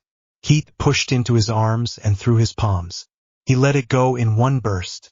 The wave slammed the troll like a sudden wall. The sound was a flat thud that hit bone. Water leaped sideways in sheets. The club jerked off course and smashed into a stall instead of Hermione. Wood shrieked. Screws pinged off tile. Harry reeled. The world tilted. His ears rang. Black dots crawled over his vision. He sucked air and couldn't get enough. Every breath was shallow and hot. His hands shook so hard his fingers hurt. The troll staggered one step, then two, snorted and found him again. Brilliant, Ron said, voice high and trying to joke. Next time, aim for the off switch. Harry swallowed bile. The troll swung low. He dropped and slid on floodwater. Cold soaked his shirt. The club passed an inch over his head and took a chunk of wall. Stone split in a clean, sharp crack. Chips peppered his cheek. Hermione! Harry yelled. Move! Crawl! She crawled, knees scraping, hair plastered to her face. The troll turned toward motion. Harry stood up fast and cut in front of it. His legs felt rubbery. His heart thumped against his ribs like a fist. He didn't have time to build another blast. He pulled in instead. Compress, Shahoin had said. Make yourself small. Direct it. He dragged the raw power inside his arm. It burned, hot, tight, like forcing too much water through a narrow pipe. He grabbed the Asachi slung across his back, then stopped. Not a blade. Yet, wrong tool for a club this big and a room this small. The troll lifted the beam. Water dripped from its elbow in thick ropes. It bellowed. The sound shook his teeth. Harry stepped in. Both hands up. He caught the club near the head. Wood bit his palms. Impact shoved him backward. His boots slid. He grunted and dug in. The floor was slick, but air held under his soles for just a second like a hidden step. He leaned his whole weight and the weight of everything angry and scared inside his chest. The club stopped. The troll blinked again, confused that a small thing had turned its swing. Harry! Ron shouted. What are you doing? Not dying? Harry snapped through clenched teeth. He shifted his grip, right hand over left, elbows tight. He poured Ryatsu down his forearms until his skin buzzed. The wood groaned. His shoulders screamed. The troll pushed. Harry pushed back and then he pulled. A sharp twist. A step that wasn't a step. His body moved the way it had in the sky. One heel found air, pushed, and gave him a burst of leverage sideways. The club came free of the troll's hands with a wet pop of released pressure. The troll reached. Too slow. Harry swung. There wasn't technique. There wasn't style. It was a full-body, ugly swing at close range with a beam heavier than he had any right to lift. His hips turned. His back and legs threw in. The club hit the troll's forearm with a crack that sounded like splitting firewood. Bone gave. The skin dented, then tore. The forearm bent the wrong way. A flat, meat-thick snap echoed off tile. The troll howled. Spit flew. Its broken arm hung loose and bled a dirty, thick red. Harry's whole body vibrated from the hit. His hands went numb. He sucked air through his teeth and tasted copper. The troll tried to grab him with the unbroken arm. Harry took a blind step and slipped. The club's head thudded into the floor as he fell with it. The impact made the room jump. Flagstones fractured in a spiderweb. Water ran into the cracks and hissed like it hit something hot. Hermione screamed. Ron grabbed a shard of pipe and jabbed at the troll's thigh like an insane fencer. En garde! He yelped, then choked. Is our guards? En garde? En garde! Hermione sobbed from behind a stall. It's French. And you're holding it wrong. Not helpful, Ron gasped, jabbing again. The troll stomped. The floor shook. Ron stumbled into a sink. Collapsed under him. Harry yanked the club up with a grunt and got it between Ron and the troll in time to take a kick on Wood rather than on Ron's ribs. The beam flexed and groaned. Harry's shoulders screamed again. His vision pulsed with his heartbeat. He couldn't keep swinging like this. He needed one more strike. Clean. Focused. He pulled the Reiatsu tighter, narrower, down the line of his right arm until it felt like a wire under his skin. His fingers tingled. The club got lighter, or he got heavier, or the air held him up. It didn't matter. The troll lunged. Harry stepped in, inside the reach under the stink of its breath, eyes stinging. He brought the club up and around with a short, violent arc aimed at the knee. The hit was ugly and final. A crunch. A wet grind. The knee folded. The troll collapsed sideways with a slap and a splash that sent water up in a dirty wave. His head bounced off tile. The small eyes rolled. The big body twitched and then went loose. Silence hit hard, broken only by water and the sound of Harry breathing like he had run miles. He dropped the club. Clanged. His hands shook. The room tilted again. The taste of copper came back stronger. He bent over and threw up. It hurt coming up. His stomach cramped. Bile burned his throat. He braced one hand on wet tile and stayed there until the spasms stopped. Spit stuck in strings to his teeth. His eyes watered. He wiped his mouth with the back of his hand and gagged at the smell.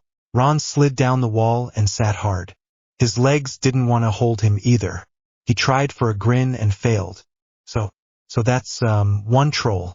0 for the troll. It's 0 to the troll, Hermione said, voice wobbling. She crawled out, knees bleeding where they'd hit broken tile.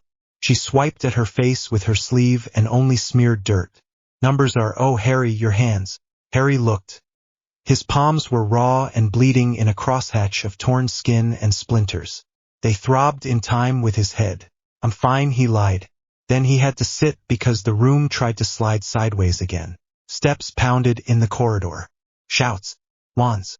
A rush of staff and prefects slammed to a stop in the doorway. Snape was first through. Dark robes. A smell of herbs and smoke. His eyes took in the scene in one swipe. Shattered sinks, fractured floor. A troll with a broken arm and knee. Harry bleeding. Ron shaking. Hermione crying. His mouth thinned. Potter. McGonagall pushed past him. Miss Granger. Are you all right? Mr. Weasley? Mr. Potter? What were you thinking? Her voice was sharp with fear. They saved me, Hermione said fast, words tumbling. I went looking for the library. I was in here crying and the troll came in and Harry took its club. Snape repeated in a flat voice. He stepped around the body, heel grinding tile dust, and crouched by the smashed flagstones. He touched the edge of a fracture with 2 fingers, then looked at Harry's empty hands, then at the Asachi strap on his back. Without a wand, Harry lifted his chin even though his head hurt. Yes, sir. Snape's eyes narrowed. He reached out and took Harry's right wrist. Harry flinched at the contact. His skin felt raw all over. Snape turned the hand over and looked at the torn palm, then pressed 2 fingers along the bones of Harry's forearm with clinical precision. Pain flared. Harry hissed. Reiatsu reinforcement, Snape said, more to himself than to anyone. Crude. Overpowered. The flagstones cracked along an outward pressure wave. The forearm bones of the troll failed under a lateral impact. You swung a beam far too heavy for a first year. McGonagall snapped, Severus, facts, he said, and stood. His face gave nothing away. Headmaster should be informed that his Reaper student is already breaking floors and limbs. Harry felt anger prick through the dizziness. The troll would have killed her. Snape's eyes cut to him. And you would have killed yourself with that last strike if your body hadn't adapted. Your technique is appalling. The words were dry and sharp. Do not confuse survival with skill. Ron found his voice. Oi, we did fine. Hermione sniffed. We did well. Fine is vague. She wiped at her eyes again and then glared at Ron. And it's en garde. Not en garde. Ron gave a wet laugh that turned into a shaky breath. Right. En garde. Stop talking, McGonagall said. But the corner of her mouth twitched like she was not entirely furious. She turned to Hermione. Detention for being out after curfew would be appropriate, Miss Granger, but you were the target here. Mr. Potter, Mr. Weasley. Points for Gryffindor for. She looked at the troll, at the floor, at Harry's hands and swallowed. For sheer stupidity backed by bravery. 10 each. Snape's eyebrow twitched like he'd argue. Then he didn't. Hospital wing, he said instead. All 3. Potter most of all. And Headmaster's office after. Madame Pomfrey made worried sounds when she saw the palms and the concussion look in Harry's eyes. She cleaned the cuts with brisk efficiency. The salve burned. Bandages wrapped tight.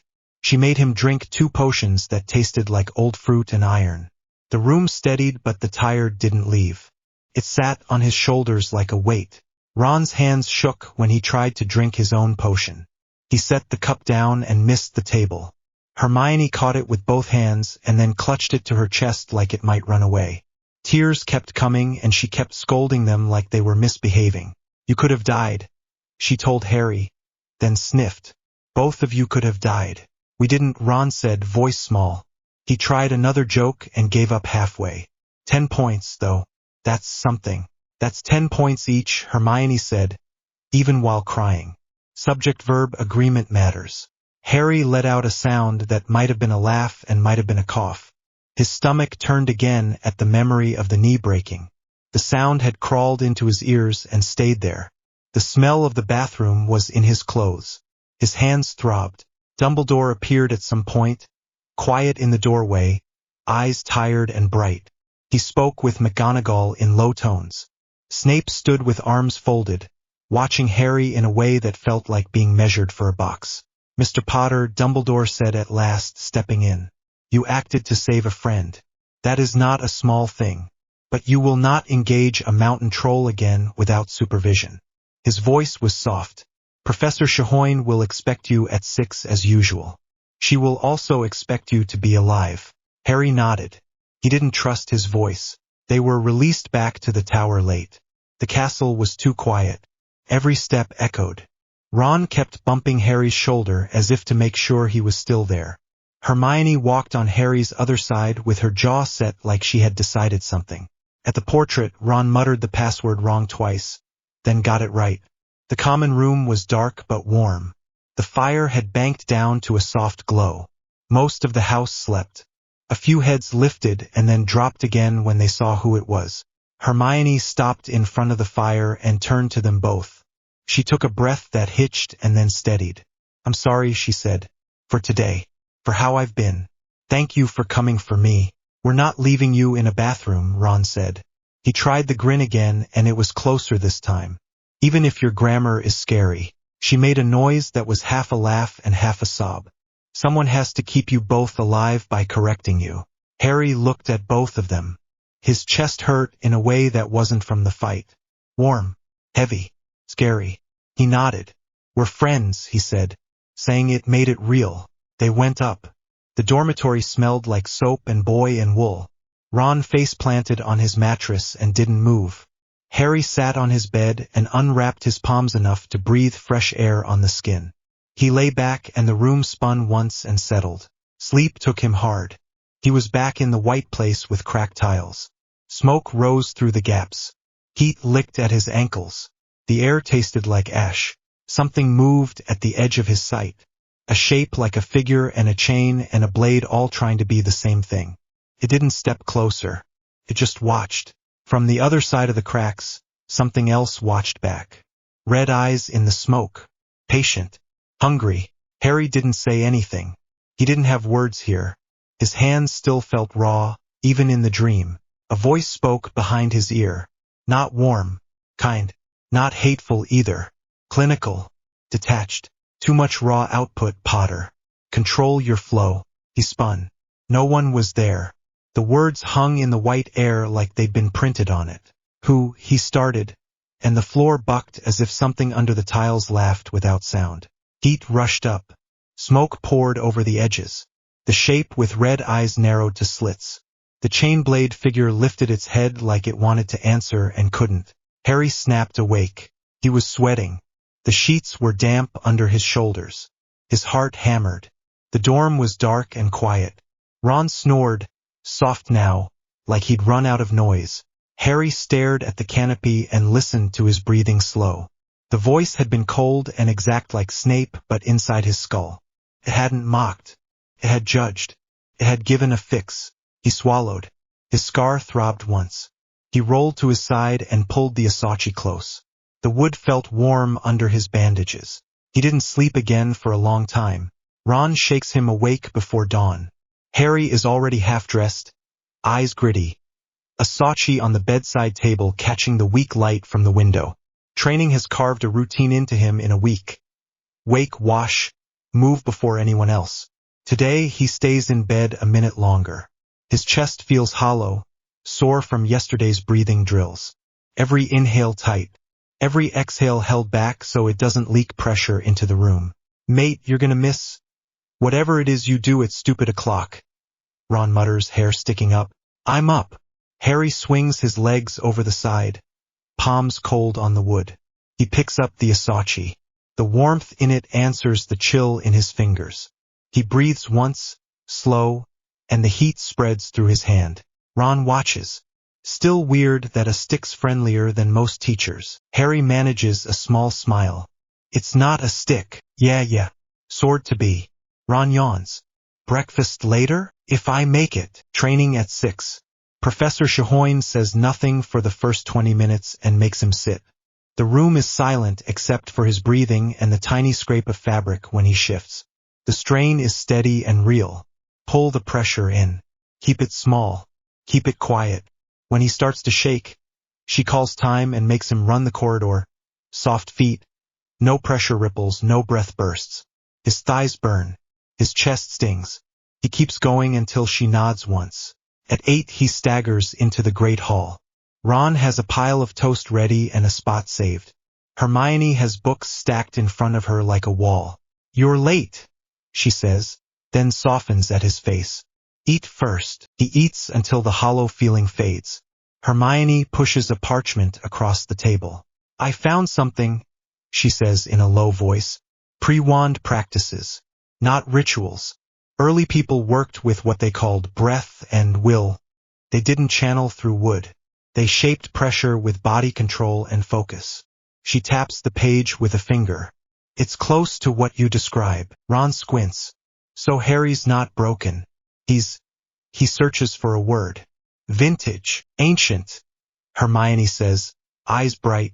There are also notes about binding. Not the magical contracts we learn later. Soul binding. It's very old and very dangerous. Harry's fork stops halfway to his mouth. Binding what? Pieces of soul to anchors. To people. She keeps her voice flat. Some cultures treated it as protection. Others called it a curse. Ron glances at Harry's scar and then away. Brilliant breakfast talk. Hermione takes a breath. We should look properly. Library. Restricted section if we can manage it. Ron groans. That Cat and Filch are always on patrol. Then don't get caught, she says. And Ron, please stop saying me and Harry when you talk to teachers. It's Harry and I. Subject of the sentence. Ron makes a face.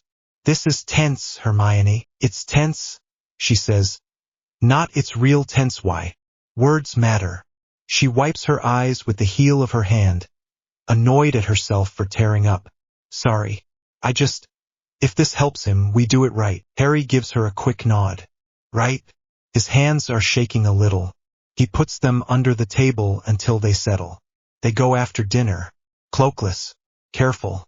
Steps measured. Harry keeps his pressure tucked in as Professor Shahoin drilled into him. It's harder at night.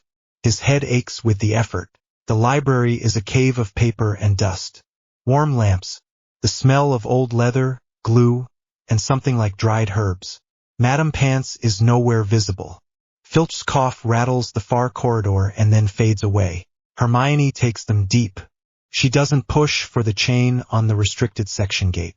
She has a list from reference shelves and pulls thin, plain books that look harmless until you read the titles.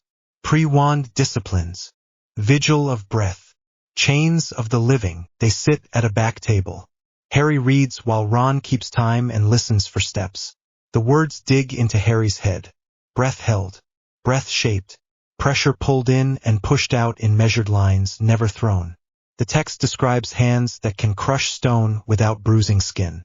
It also warns about collapse and bleeding eyes if pushed recklessly. Hermione's second book is worse. Fragments adhere to nearby souls under extreme conditions, she whispers. Violence. Ritual. The text calls it parasitic survival. Says the host gets sick. Dreams turn sharp. Pressure rises around them without intent. She swallows.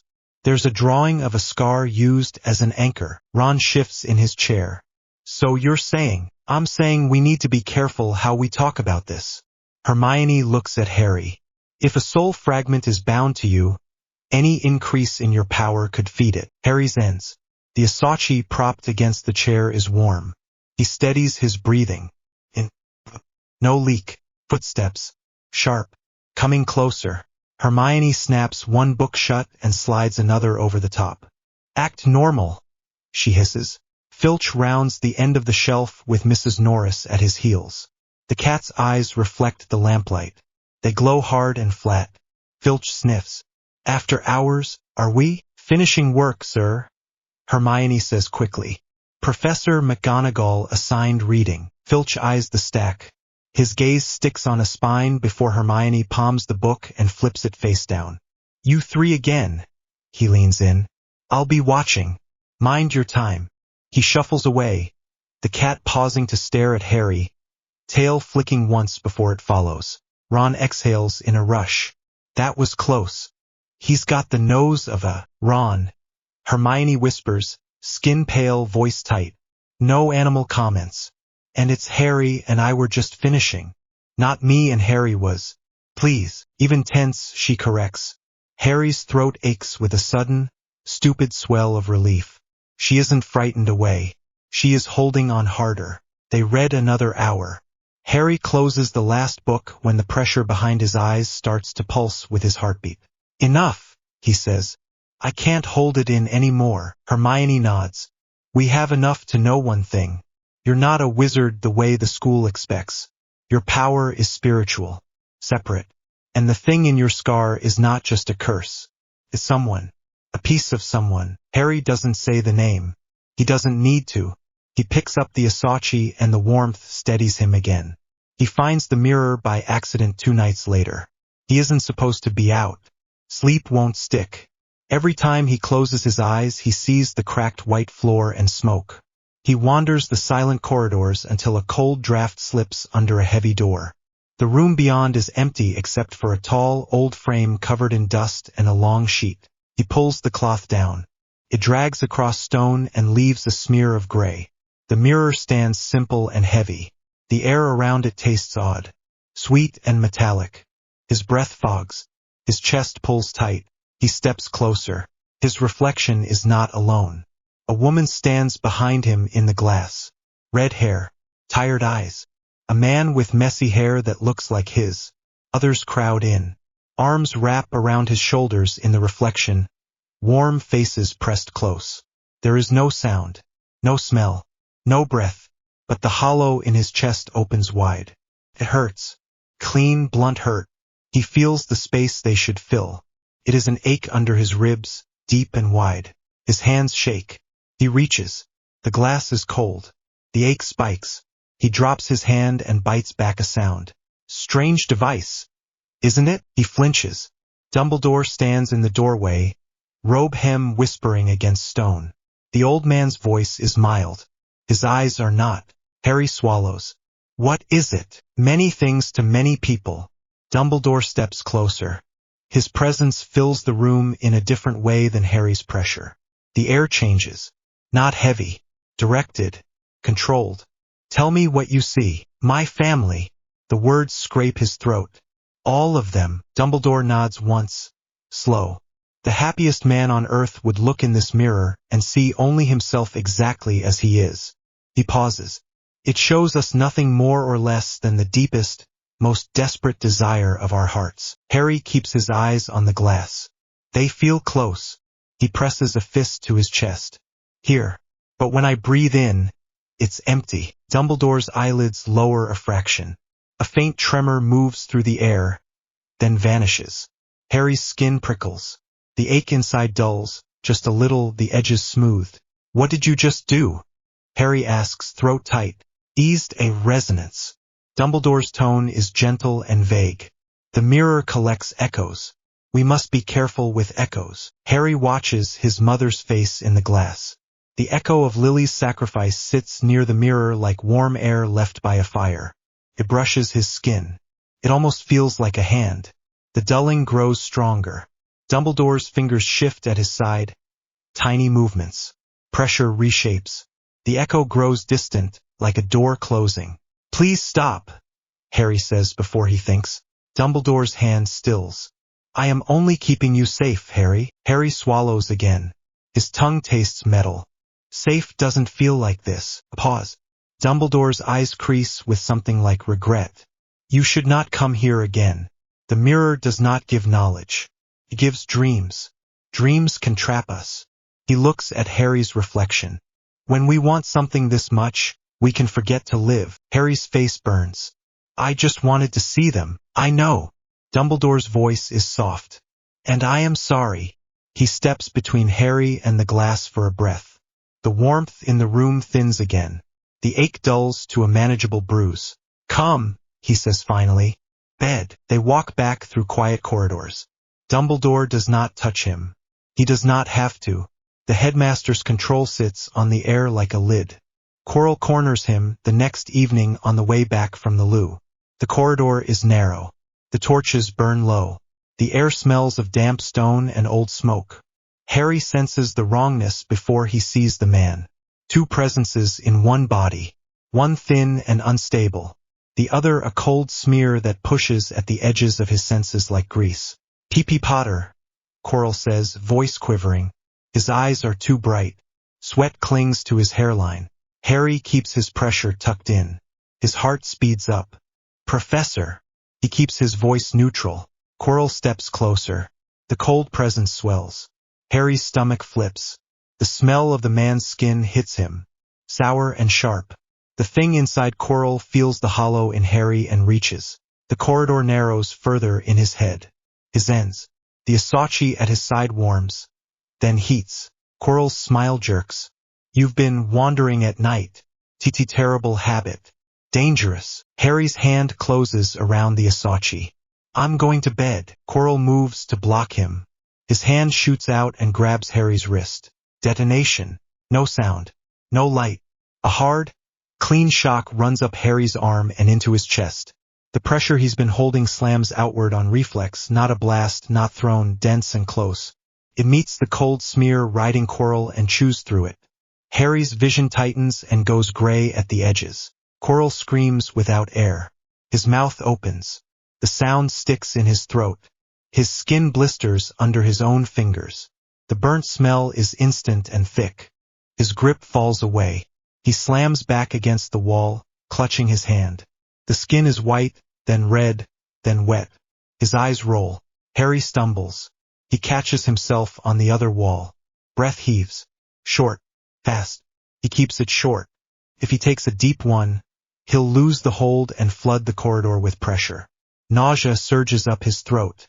He swallows it down. Fails. He turns and retches bile onto the stone. The taste is acid. His eyes water. Quirrell gasps on the floor, cradling his hand. There is a second shape behind his eyes. Thin. Angry. Patient. Pulls back. The cold smear thins. It leaves a film behind. Harry spits and wipes his mouth with the back of his hand. He pushes the pressure down hard. Small. Tight. He steps around Quirrell. Don't you walk away from... Quirrell's voice cracks. Harry stops. He doesn't turn. Don't touch me. His voice is quiet and steady. If you do, it will only get worse. He walks. His legs are heavy. His hands shake. He keeps the steps even. At the corner, he leans on the wall for a second and drags in a shallow breath. Another. His heart slams. The corridor swims again. He sets his jaw and moves. He makes it to the common room, past the fire, up the stairs. Ron is awake, sitting up in bed with a deck of cards. He takes one look at Harry's face and throws the cards aside. What happened? Nothing, Harry says, then corrects. Something. I'm fine. His voice sounds wrong in his own ears. Ron's eyes flick to the Asachi. Did you use it? No, Harry sits. The bed springs creak. He grabbed me. He swallows. It burned him. Ron's mouth falls open. Blimey. He scrubs a hand over his face. Was it him? Harry nods once. A piece. He closes his eyes. The cold smear feeling is still under his skin. Faint. I need to tell Dumbledore. I'll come. No. Sleep. Harry stands again before he can fall over. He leaves the Asachi on the bedside table. He doesn't want to bring it into that office. Dumbledore hears him out without speaking. The Phoenix watches from its perch. The room is warm and smells of wax and something clean. When he touched me, it hurt him, Harry finishes. His voice is hoarse. It wasn't a spell. It was me. Dumbledore steeples his fingers. He has removed his glasses and folded them on the desk. Without them, his eyes look older. There are two forces at work in you, he says at last. One is older than wands, dense, personal. The other is not yours. It is the fragment of a soul that once tried to kill you. He taps a finger lightly. Those two are not compatible. Harry's jaw tightens. It felt filthy. Felt wrong. Yes, Dumbledore says softly. It is. And when it met the density of your Reiatsu and the lingering protection your mother gave you, it recoiled. Harry grips the edge of the chair until his knuckles ache. The mirror is being moved, Dumbledore says. Temporarily. He doesn't elaborate. Did you do something to it when I was there? Harry asks. It felt different after you came. Dumbledore's eyes flicker. I quieted a disturbance. The mirror attracts remnants. I did not wish for you to be overwhelmed. You pushed it away, Harry says. He keeps his voice level. The echo, for your safety. Dumbledore's voice carries a thread of steel. Harry, please understand. Your condition is unique and dangerous. We will manage it. But we must be discreet. I told Ron and Hermione I'm different. Dumbledore's mouth tightens, then eases. Yes, they are loyal and clever. But I must ask something of you. He leans forward. Do not speak of the spiritual nature of your power to anyone else. Not to teachers, to students, not to goblins. The more people know, the more you will be watched. The more you are watched, the more pressure will be brought to bear. Pressure can crack even the strongest vessels. Harry hears the word crack and sees white tiles splitting again. He looks at Fawkes. The Phoenix trills once, a simple sound that calms his breathing. Promise me, Dumbledore says, for your safety, for everyone's safety. Harry's stomach twists.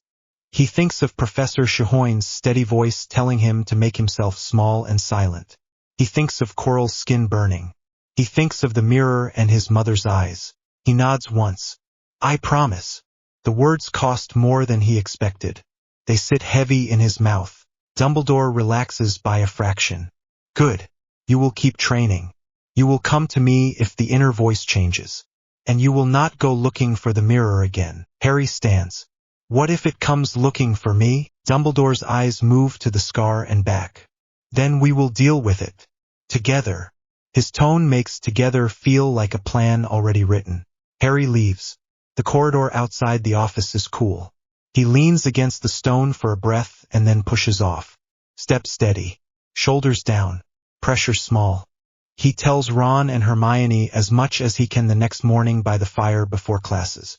He leaves out the parts Dumbledore asked him to leave out. He keeps to the shape of things. Quirrell, the burn, the promise. Hermione listens with a tight jaw. You promised, he asked. She shuts her book gently. Then we work inside that. We don't talk to anyone else. We write questions. We find answers where we can. She swallows. And we keep you steady. Ron nods. We'll watch your back. Even if it's just me and... He stops. Harry and I. Hermione's mouth twitches. Better. Tears shine in her eyes. She blinks them away and presses her palm to Harry's sleeve. We're not letting you do this alone. Harry looks at their hands and the fire and the wind moving the tapestries. The hollow in his chest is still there. The smaller when they're close. That night he sleeps. It does not last. A voice drifts up from deep inside just before dawn. Cold. Detached. The tone belongs in a lab, not a life. Too much raw output, Potter. Control your flow. His eyes open. His skin is damp. His heart thumps once, hard. He tastes metal again. He lies still and listens to the silence in the dormitory until the alarm in his head says it's time to move. He rises, washes his face, picks up the Asachi. It warms his hand. He breathes. He keeps the pressure tight. He goes to meet the morning. Harry heard it again in the corridor between charms and history. A cold thread running through the stones. Not a sound. Really. It pressed into his chest from the wall, thin and sharp, and his heart jumped. His hands went slick. He stopped walking without meaning to. Ron thumped into his back. Mate, you good? The corridor was full of footsteps and chatter. The lanterns hummed. Under all of it a separate thing moved. Focused. Precise. Harry stared at the stone until his eyes watered. The pressure turned his breath shallow. Hungry. His fingers shook. He pressed them into his robes. Do you hear anything? Ron listened. Face scrunched. Other than Hannah Abbott complaining about bins and my stomach, no. It slid along the wall to their left, past the statue of the humpbacked which down toward the turning. Harry followed it like a pulled string. His chest hurt from how fast his heart was beating. The thing spoke again. Not words. Cold intention. The taste of wet stone in his mouth. Something was hunting. Hermione caught up. Books clutched to her chest. Why are you two creeping like burglars? Harry swallowed. There's something in the walls. Mice? He shook his head. Not animals. It's not sound. It's pressure. Focused. Hermione's eyes flicked to his hand. You're shaking. I'm fine. That is not fine. The pressure lanced through the next arch and away, and he took a fast step to keep it. It turned down toward the second-floor landing. The air was colder here. Each lamp threw a smaller circle than the one before, like the corridor wanted them to go back. The pressure spiked. Harry's breath stuttered. Hungry, they turned the corner and stopped. Water spread across the stones from under a door, a thin sheet that caught the lamplight and made it look like the floor moved. It ran over Harry's shoes. His skin prickled. Moaning Myrtle sobbed on the other side of the bathroom door. It was her bathroom. The sobs were low and regular, like the sound of wind through a pipe. Brilliant, Ron muttered. Just what we need. A haunted Lou with plumbing issues. Hermione shot him a look. Ron, what? I wasn't. A shape ahead moved. Filch bent over something with a lantern. Mrs. Norris lay stiff on the flagstones by the wall. Filch's face was white with shock and then red with fury. What have you done to my cat? His voice cracked. His eyes landed on Harry and stuck. Harry opened his mouth and nothing came out. The pressure in the wall slid past his shoulder and down behind him. Away, like a snake passing under a floorboard. Students crowded in. Feet splashed the water. Someone screamed at the sight of Mrs. Norris. A message was written on the wall above her. Letters thick and wet. The words glistened. Hermione grabbed Harry's sleeve hard enough to hurt. Don't touch anything. He wouldn't have. His hands were already fists. He could feel the walls chill through his knuckles. The pressure had moved on, but a residue stayed in the stone. Cold, old, deliberate. Teachers arrived. McGonagall's jaw was tight. Snape's eyes went straight to Harry, quick and sharp, then to the wall and the cat. Lockhart flapped his hands and offered useless advice about mop charms and tragic curses. Dumbledore came last, quiet, face set. Harry looked at the letters again. He didn't say them. He didn't want to make them real in his mouth. He couldn't stop staring. A long hour followed in McGonagall's office. Questions. Where were you? Who saw what? Harry described the pressure in the wall, the way it separated from the rest of the castle's noise. He kept it simple. His throat felt tight. You didn't hear words? McGonagall asked. No, not sound. It was something pushing through the stone. He rubbed his chest. Here. Snape leaned forward, fingers steepled. And only you felt it? How convenient. I didn't make a sodding snake ghost in a plumbing pipe, Ron said, then winced. Sorry, Professor. Language, Hermione hissed. Then, without thinking, and stop using double negatives. Snape's gaze flicked to her and back to Harry. Potter attracts trouble. That remains constant. Whether he manufactures it is the question. Dumbledore's eyes were on Harry's hands. They were still shaking. He looked at them, pressed them together, and tucked them under his elbows. No punishment tonight, Dumbledore said. Mr. Filch has suffered enough shock. We will investigate. All of you go straight to your dormitories. Harry didn't sleep. He lay on his back and watched the canopy. The room creaked. Seamus snored.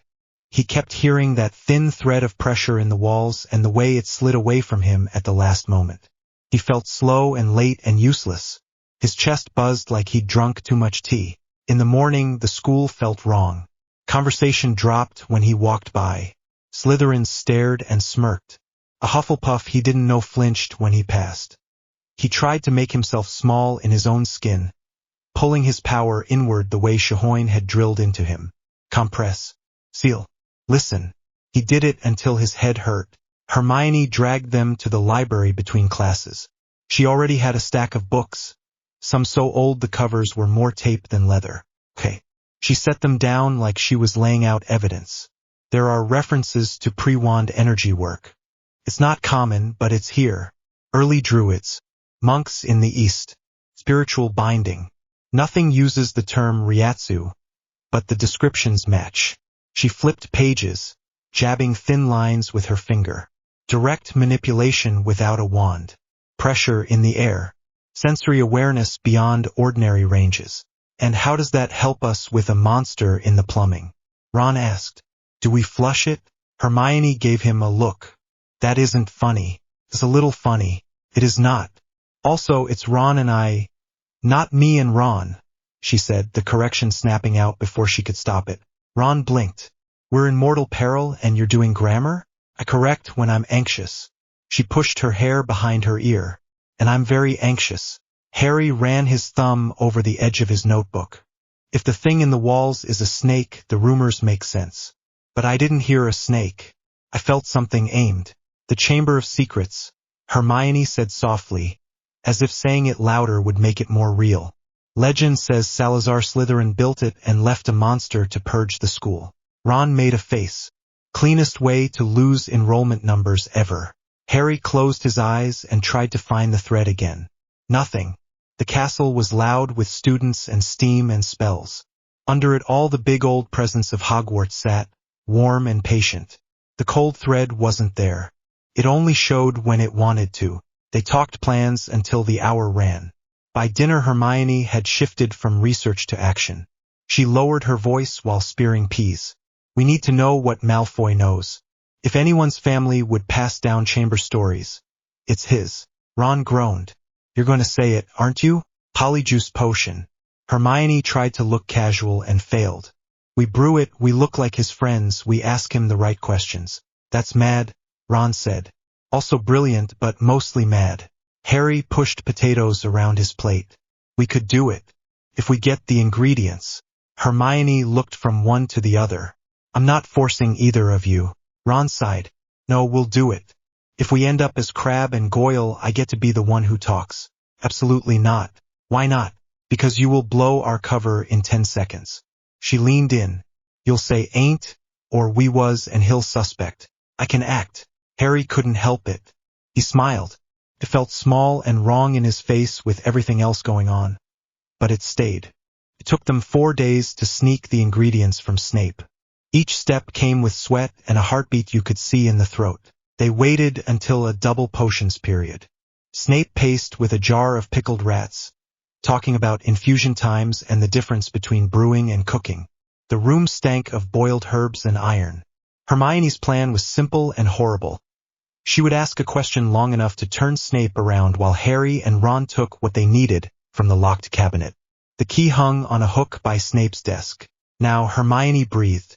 Ron pushed back his stool, stood, and then clattered an entire tray of pewter spoons onto the floor.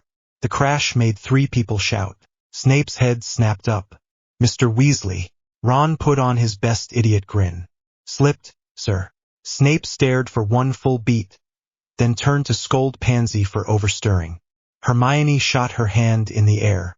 "Professor, would you please clarify whether aconite's binding time changes if the ambient temperature rises above 23 degrees Celsius?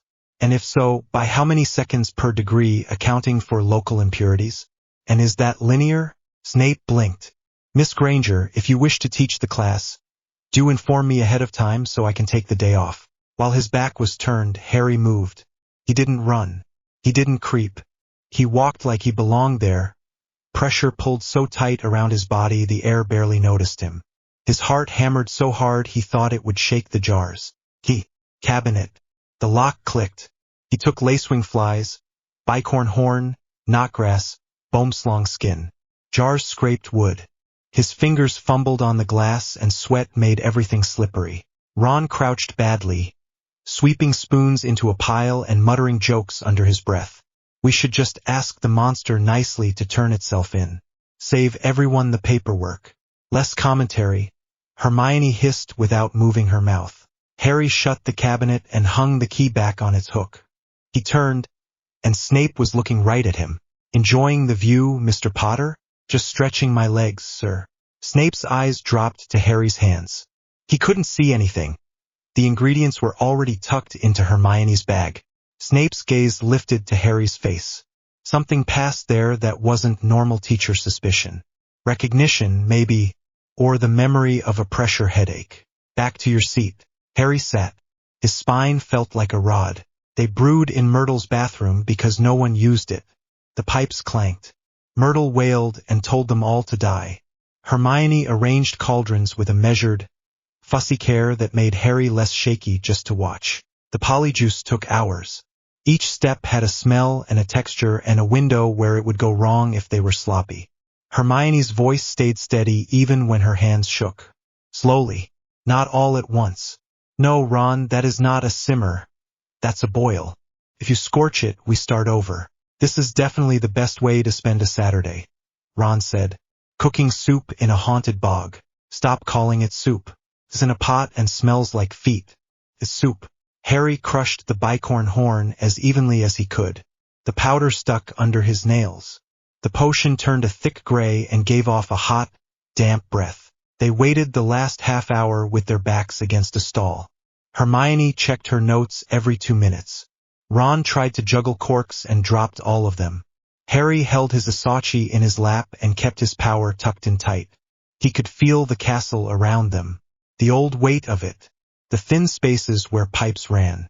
He listened for the cold thread and heard nothing. "Time," Hermione said. They split the potion into 3 mugs. It slopped like sludge and steamed.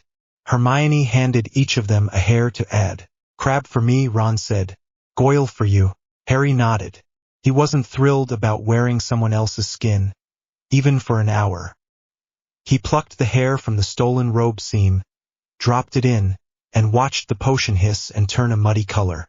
Hermione held up her hair. "Millicent Bulstrode. You sure that's her hair?" Ron asked. "Of course She stopped. Her face shifted. "It was on her robe." "Cat hair sticks to robes too," Ron said. "Ask my mum." "It's Millicent's hair," Hermione said with the stubborn tone that meant she had decided and we were all just going to follow along. They pinched noses and drank.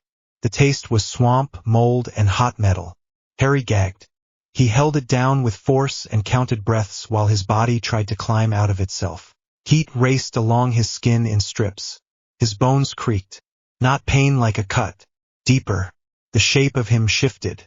His hands swelled, then thickened, then settled into blunt fingers. His field of vision lowered and then rose again.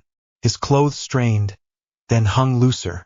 He grabbed the sink and stared at the mirror. Gregory Goyle stared back. Heavy face, dull eyes, thick neck.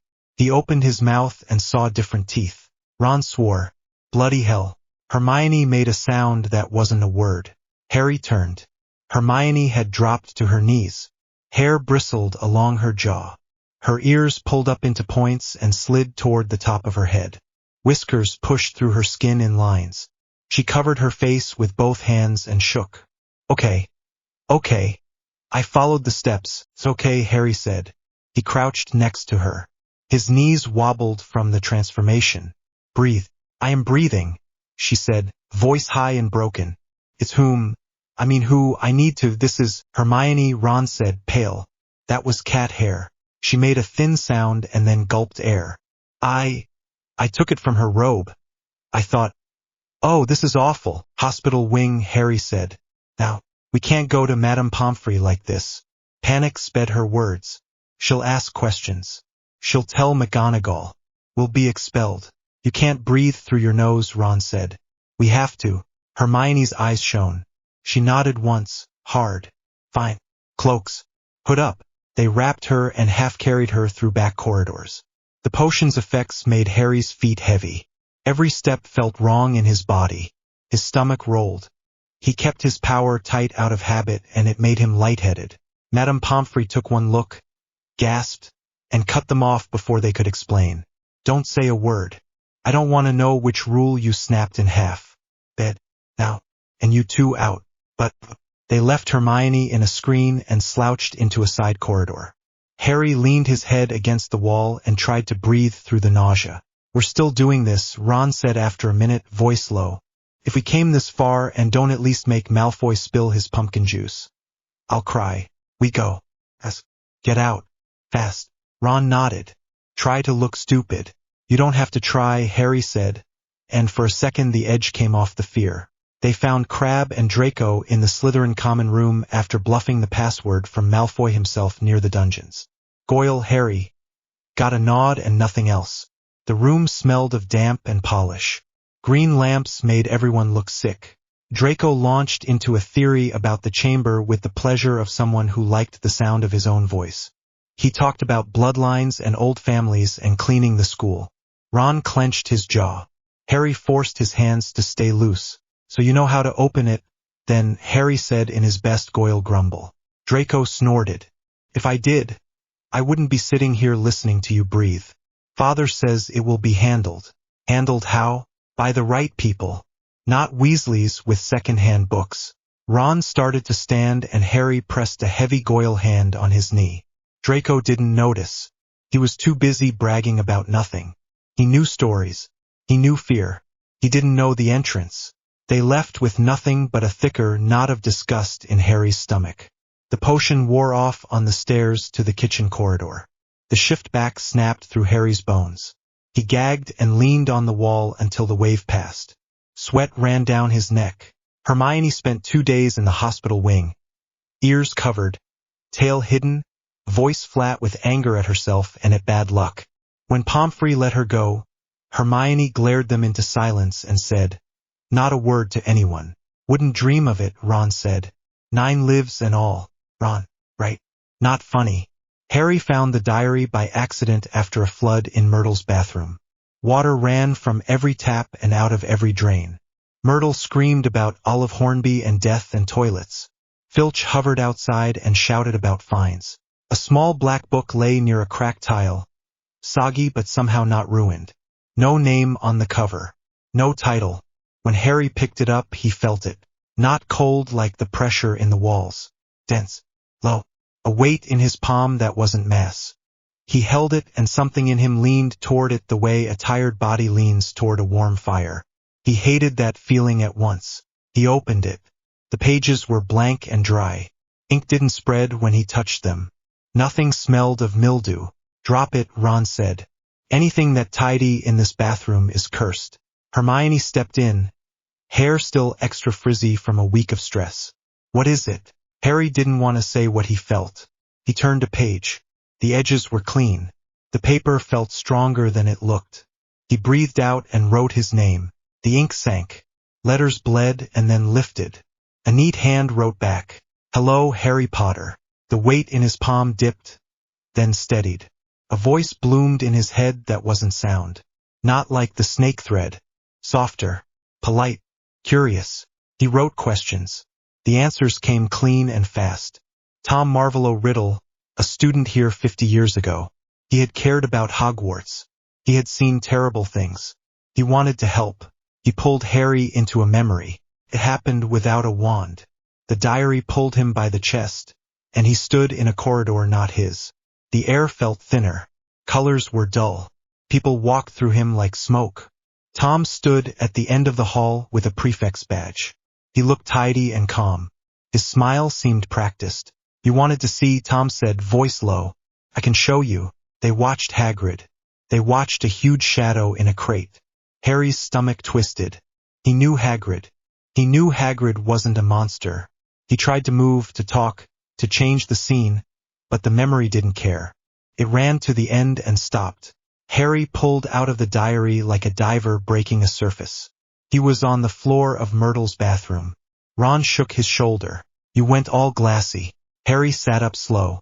His chest felt tired. The diary lay in his lap, warm. Hermione knelt. "What happened?" "He showed me something. From then." "He says Hagrid opened it." Ron made a face. "Hagrid? With a pet spider like a carriage?" Harry rubbed his arms. The air felt colder than before. "Feels wrong." "Not the spider. The way he showed it.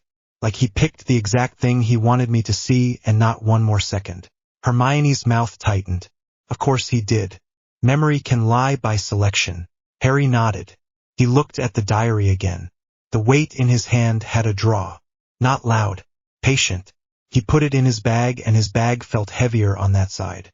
That night, the inner voice that sometimes whispered when he was exhausted stirred just enough to leave a taste.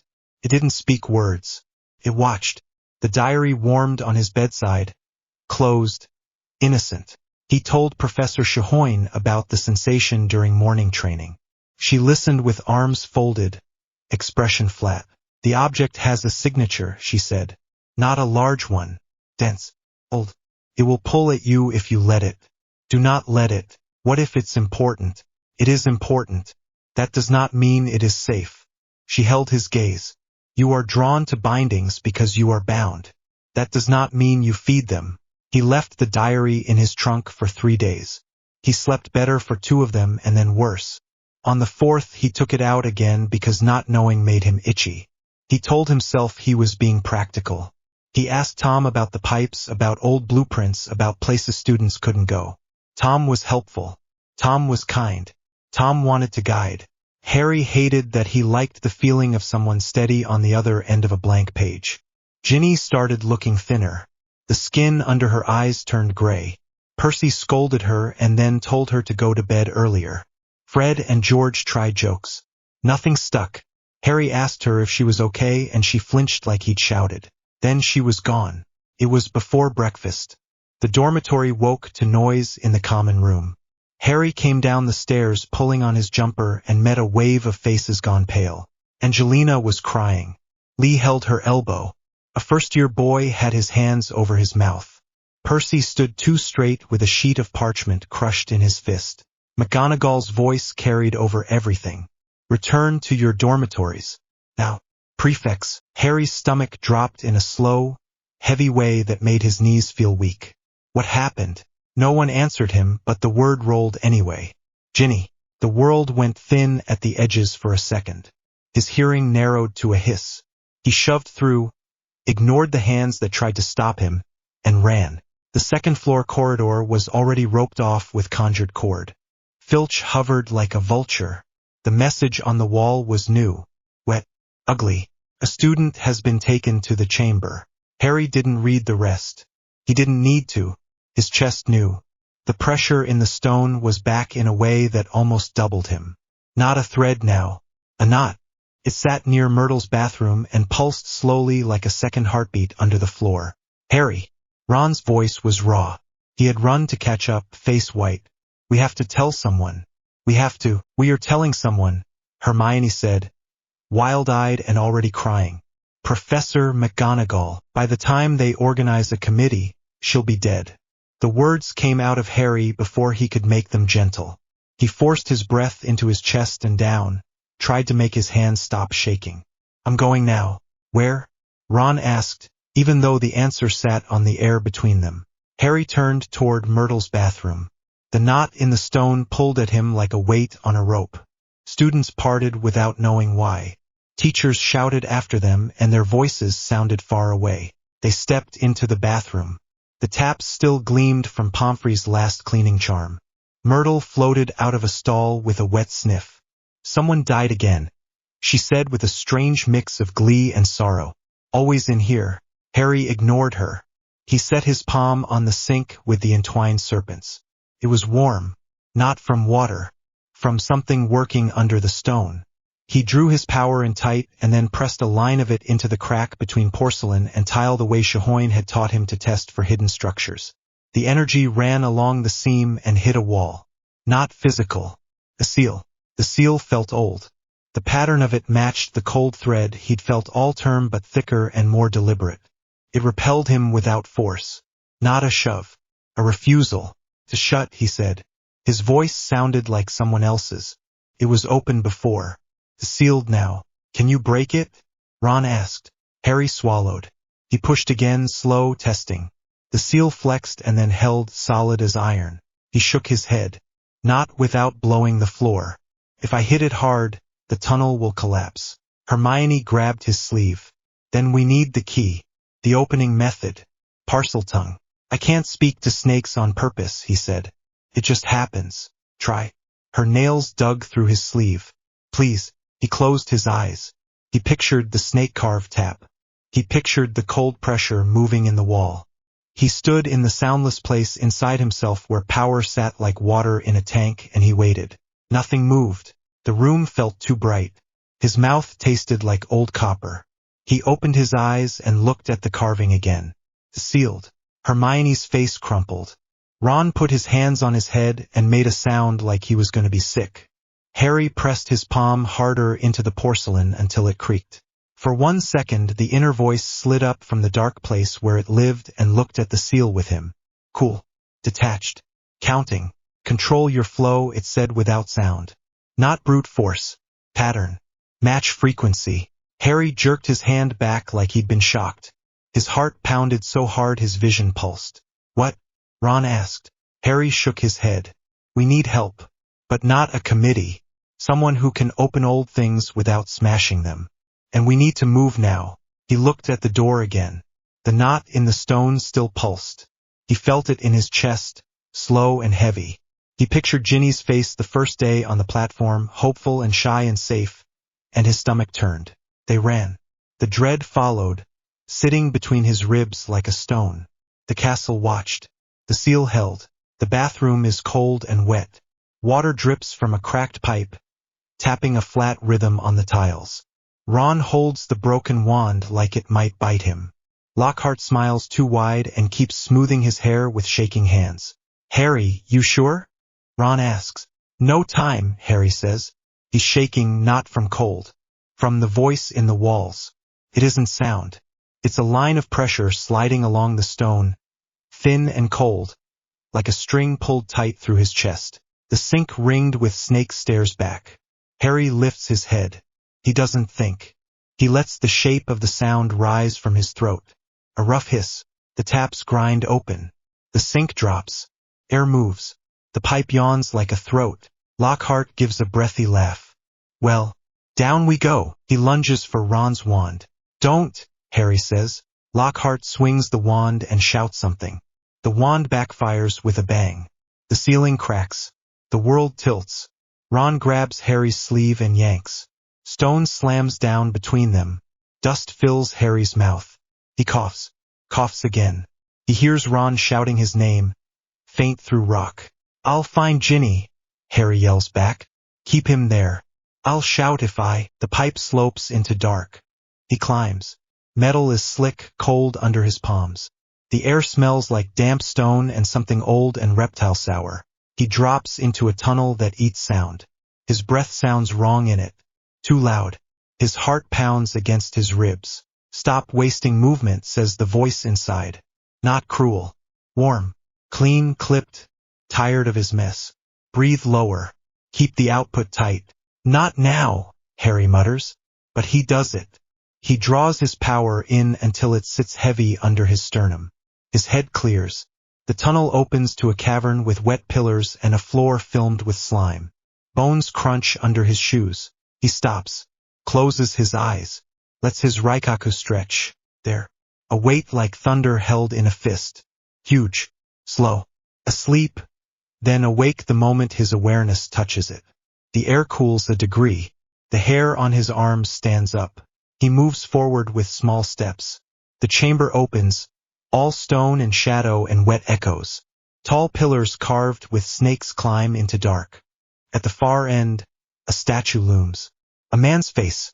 A beard like stone ropes. Ginny lies at its base, small and pale. The diary sits near her hand, open to a blank page that seems to swallow light. Harry's stomach drops. Ginny! His voice comes out thin. A figure peels from the shadow by the diary. Black hair, school robes, a calm face with old eyes. Hello, Harry, the boy says. Pressure crawls over Harry's skin. The soul there is wrong. Thin in some places, too thick in others. Like stretched rubber over a stone. He tastes copper. Tom Riddle, Harry says. Riddle smiles. You came. Brave. Foolish. His voice is smooth. Empty at the center. We can talk. Later. His eyes flick to the statue. First you die. The voice inside Harry tightens like a fist. Output to edge. Keep eyes down. Move on, feel. Riddle lifts the diary like a priest with a relic. He hisses. Stone shifts. The mouth of the statue opens with a grinding moan. Darkness moves. A smell pushes out rot, cold meat, old water. Scales rasp stone. The basilisk slides into the chamber like a river of muscle and armor. Its weight shakes dust from the ceiling. Don't look at the eyes, Harry tells himself. Not once. He drops his chin. Sees the body, not the head. Sees the ripple and twist of power inside it like a furnace behind thick stone. He feels its hunger like heat on skin. Move, the inner voice says. Harry moves. Tight burst. Shuinpa without a name. One step and he is 10 feet left, air hard under his foot for a blink. His lungs burn. He does it again. Another flash step that leaves him lightheaded. The basilisk strikes where he stood. Stone explodes. Shards clatter and skip. Wet spit hisses on the floor. Harry runs. The chamber rings with the snake's hiss, low and vibrating his ribs. He feels the push of its soul, a hand trying to squeeze his own down to nothing. He clamps his power tight, keeps it small, keeps it hot. Look at me, Riddle calls softly, pleased. Come now, Harry. No. Keep the eyes away from you, the inner voice says. Make it look where you choose. Force vector left. Harry sucks a breath and throws a thin blast of Ryatsu. Not wide, not wild, just a shove. It slams the basilisk's jaw a hand's width sideways. The strike misses his head by inches. The air rips as it passes. His cheek burns from the wind. The sound is a slap of meat on stone. He stumbles. Knees shake. He tastes bile. Again. Tighter. To the joint, the voice says. The snake coils, lifts. Scales creak. Harry focuses on the thick hinge of jaw. He pinches his output to a point and fires. The blast hits like a thrown hammer. The hinge jerks. The basilisk screams. A tearing metal sound that stabs his ears. He claps a hand over one ear and keeps moving. Enough, Riddle says. He sounds bored. Finish him, the basilisk lunges. Harry can't dodge clean. He jumps, shoves with a burst, lands hard and rolls. The world swims. His hand hits something soft inside the sorting hat he didn't know he was holding. He didn't even see it fall. It's just there, heavy cloth under his palm. The chamber light shifts. Heat blooms by his shoulder. Wings brush his cheek. A clear, bright cry cuts through the stink and the hiss. Warmth presses into his sternum. The pressure that is not him flares like a small sun and steadies. A calm, steady pulse. Fawkes lands on a broken pillar and looks at him. Gold eyes. No fear. The phoenix dips its head. A worn hat falls into Harry's lap. Please, Harry thinks. He shoves a hand into the hat and gropes. Fingers close on cold metal. He drags the sword free. The weight is honest. The edge is clean and silent. It won't be enough as metal, the inner voice says. Conduit. Feed it. Harry grips the hilt until his knuckles ache. He draws power up like pulling a rope with raw hands. It scrapes through him. He pushes that hurt into the blade. Heat hums along the steel. A low, steady sizzle. Not light. Sparks. Pressure line, edge deep. His arms shake with it. Sweat runs into his eyes. He blinks burning salt and keeps feeding the blade. The basilisk strikes. He moves. Short burst. The head slams past. He feels the wake of it rattle his teeth. He pivots, swings. The blade hits scale. Crack. Not a clean slice. A break. The scale splits with a snapping pop and the tip bites meat. The basilisk thrashes. Stone pillars shiver. Dust falls in sheets. Harry grunts and rips the blade free before the head whips around. Faster. The inner voice says. Shorter steps. Spend less per step. Harry adjusts. He stops leaping. He schemes. He takes half steps on air, each one small and mean. The dizziness eases. His lungs still burn. The basilisk coils to strike. He darts in. The sword kisses the thinner scales under the jaw. He shoves power just as the edge meets flesh. Sizzle. Crack. The edge bites deep. Hot blood sprays metallic and thick on his tongue. He gags and swallows bile. The basilisk screams again. The sound skates over his bones. Harry! Riddle's voice floats from near Ginny. You can't win. Even if you cut it. The venom, shut him out, the inner voice says. Inputs only, movement, mass, angle, output. Harry shuts everything else off. The chamber reduces to numbers he feels in muscle and lung. He drives in on a breath. Left foot presses air. Right foot hits slick stone, hips turn, arms follow. Blade up, blade down, edge in, edge out, crack, crack, sizzle. Wet meat sounds. He pays for every swing. His forearms burn. Fingers go numb and come back with pins and needles. He's panting in harsh, ugly gasps. The sword drinks his power and stays steady hot. The hilt slips in blood. He chokes up his grip. The basilisk faints. He moves the wrong way by a hand's width. The head snaps, a blur. He doesn't see the eye.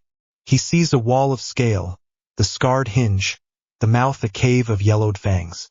He drops and slides under by inches. A fang clips his shoulder. Heat and ice bloom at once. His arm goes dead from elbow to wrist. Venom, says the inner voice. Time shortens. Shut up. Harry hisses, voice raw. Fawkes screams again. A beam of sound and will that slices the noise in the chamber. The basilisk's head jerks. It blinks. Feathers flash in front of the eyes. Claws rake. The bird rips and beats away. The basilisk thrashes blind. Now the inner voice says. Harry drives forward. He spends heavy. Shunpa slams his legs with white pain. He's under the jaw again before the head can drop. He sets the edge. He pushes everything he has left into the blade. It hums hard enough to buzz his teeth. He cuts up. Crack. The last line of scale splits. Meat parts. He feels cartilage grind along the steel. Hot pressure pours over his arms and face. He keeps cutting. The blade sticks on bone. He screams and leans his weight, feet sliding, boots squealing on wet stone. The edge bites through. The head drops a foot. The body slams the floor. The shock knocks him to a knee. Pain races up his shin. Finish it, the voice says. In. Through the mouth. Soft palate. Brain. Harry staggers up. The basilisk heaves. The mouth yawns. Fetid heat washes him. He plants a foot on a broken fang and steps into the stink. His stomach tries to crawl out through his throat. He lifts the sword and drives it up with a shout he barely hears. The edge punches through tissue, then bone with a wet crunch. He feels the blade scrape against the skull from inside. He shoves until the hilt bangs teeth. He twists. The snake convulses. The world turns sideways. Something slams his ribs. He goes down hard. The sword rips from his hand. The basilisk collapses, a mountain losing shape. Stone cracks. Dust rolls. Harry crawls. His left hand finds the hilt. He pulls the sword free with a sucking noise and collapses on his back. Eyes squeezed shut. He can't get a full breath. His chest jerks in short, ugly pulls. His shoulder pulses with white heat that spreads down his arm. His fingers blacken around the edges. Poison, the inner voice says again. Calm. Cold. Heart rate up. Blood pressure dropping. You have minutes. Ginny! Harry gasps. He rolls onto a knee. The chamber tilts. He keeps moving on stubborn muscle and habit. One knee forward. One boot drags. The sword clatters behind him. Riddle is kneeling by Ginny now, hand on her hair like a brother. He looks healthier. Color in his cheeks. He is feeding off the dying. It shows in the smoothness of his skin. Do you understand now? He asks softly. This is what you are for. Harry ignores him. He reaches Ginny and touches her wrist. Pulse there, weak. Relief hurts. A sharp pain stabs his bicep. He looks down. A broken fang is lodged high in his arm. He pulls without thinking. Comes free with a wet pop. Venom runs like oil. His vision narrows to a tunnel. He swallows a scream and almost chokes on it. He falls sideways. Stone cold on his cheek. The sword lies out of reach. The diary gleams black. The chamber pulls away from him. A distant ringing fills his ears. White tiles. Cracks. Smoke slides up through them in thin ropes. The air smells like burned feathers and old paper. You spend like an idiot, says a voice. Not the same one. This one stands across from him, hands behind his back, expression flat. Harry recognizes the outline. Tall, thin, hair dark and neat, eyes the color of nothing. You're him, Harry says. His own voice comes out tired. A piece, the figure says. Not the screaming one. The murderer. I am what he knows about power. Ratios. Edges. The cost of output. I am the part you used. Harry looks down at his hands. They shake. Blood crawls over his fingers and drips between the tiles, hissing where it hits the cracks. I didn't want. You wanted to win. The figure steps closer. It doesn't heat the air. It doesn't cool it. It leaves the world the same. You leap. You spill. You choke the blade with power like you're filling a sink. You do not shape. You do not count. Harry's jaw tightens. I killed it. Barely. You moved well for seconds at a time. Then you wasted. You almost died because you cannot hold a line without drowning it. Help me then, Harry says. The words surprise him. They come out without pride. The figure studies him. Control your flow. You do not need a flood to cut meat. You need a line. Think of your output like a wire, not a wave. You push until the edge sings. Then you stop. You push again at the moment of impact. Not before. After. I tried. You panicked. You remembered pain instead of timing. The figure lifts a hand.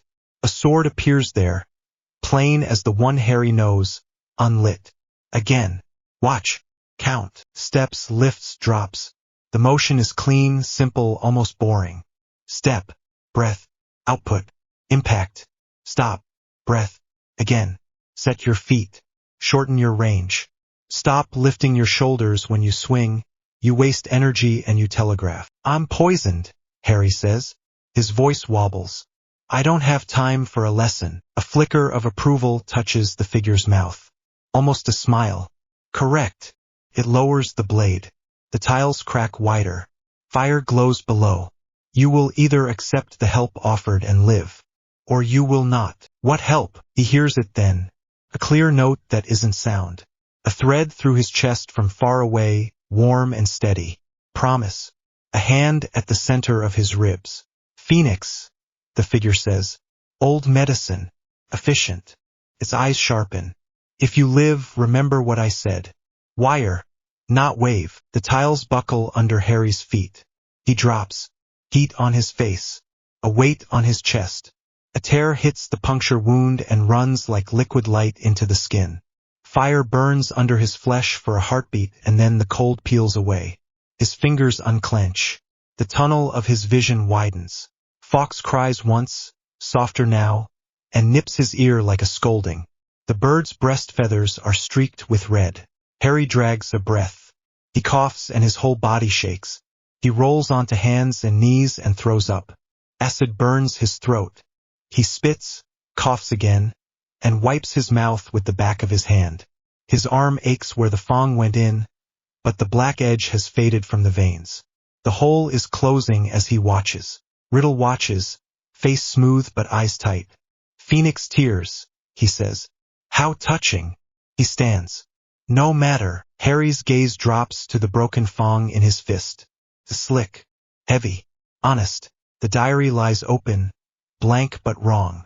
The wrongness hums under his skin, low and greasy. Harry, Riddle says like a teacher. Don't. Harry doesn't answer. He staggers to his feet, legs trembling. He picks up the sword with his other hand.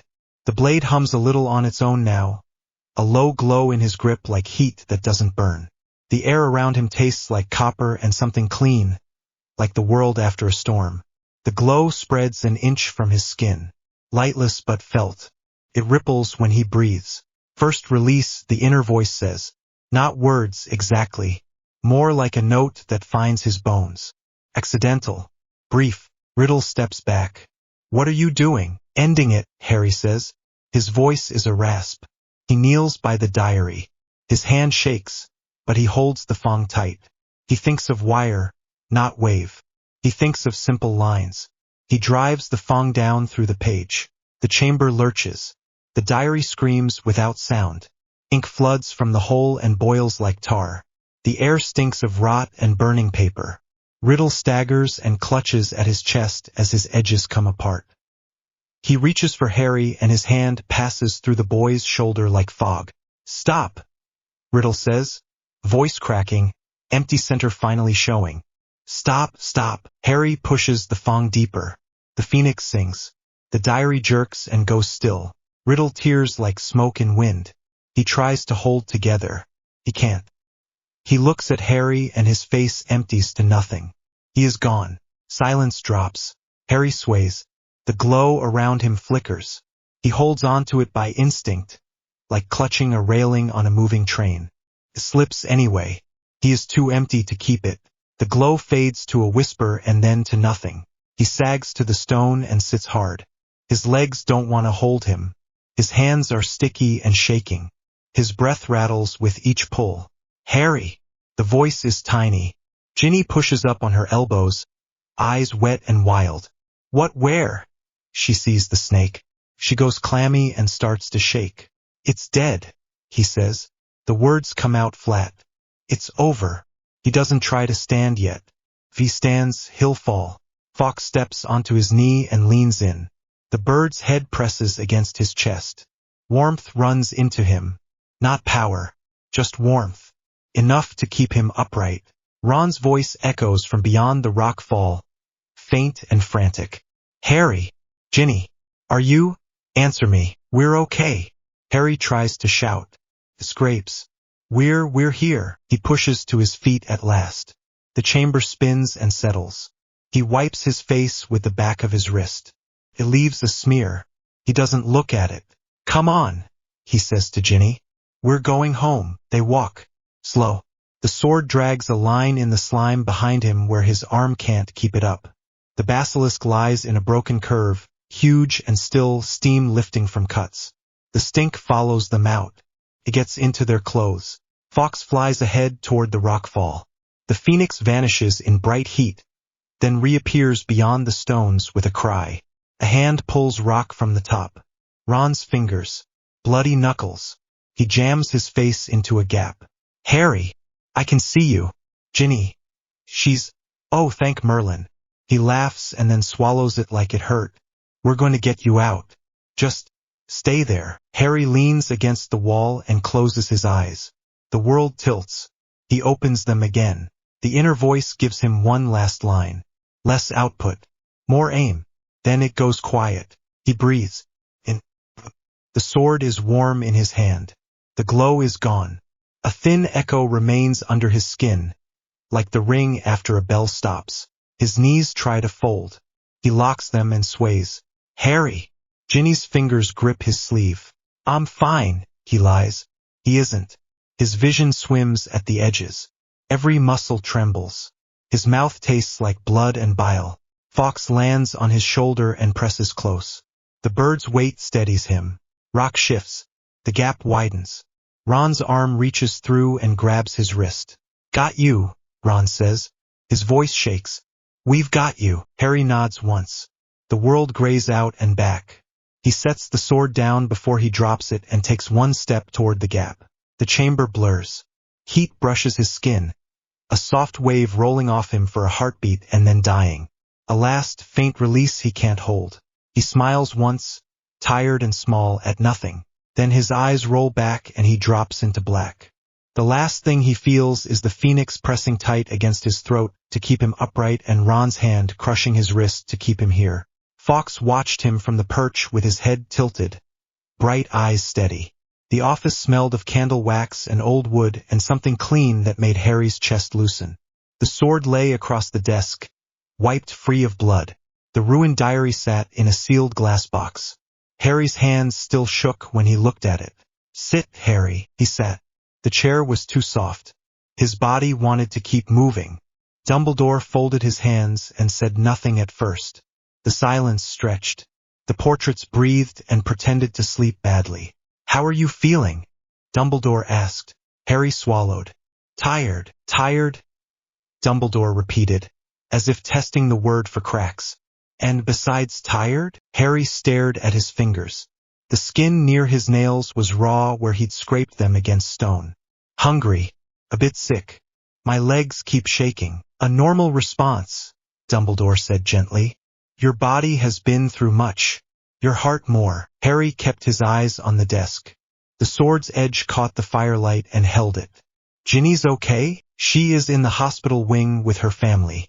Shock is a fierce thing, but she will recover. Harry nodded once. His throat tightened. Good. Dumbledore watched him. Harry could feel it even without looking. Not a stare that pressed. A measuring that adjusted with each breath he took. You chose to go down there, Dumbledore said. No teacher told you to. No rule gave you permission. She was taken. Yes. Dumbledore's voice stayed even. You were afraid. Yes. You went anyway. Harry set his jaw. His stomach rolled once. She's Ron's sister. He paused. She's my friend. Those are two very good reasons. Dumbledore leaned back. The chair creaked softly. In the end, our reasons matter as much as our results. More, I think. We do not always control the result. Harry thought of the fong in his arm, the heat of poison, the way the world had slipped sideways. He rubbed the scar without meaning to. It hadn't hurt since Fawkes had cried on it. Now it felt numb, heavy. I have kept something from you, Dumbledore said. Not out of malice, out of error and fear, and a hope that you might have a childhood untouched by certain truths. That hope was unwise. Harry looked up. I know about the piece of him. He tapped his forehead. I can feel it when I'm not calm. Dumbledore's gaze flicked to the scar and back. The rest of his face did not move. You have carried burdens no child should carry. You did not put them there. You have met them with courage. He let the words sit. You also have choices yet to make. Choices about how you treat those who hurt you. Choices about what you do with the power you are discovering. Choices about whom you trust. Harry's shoulders tightened.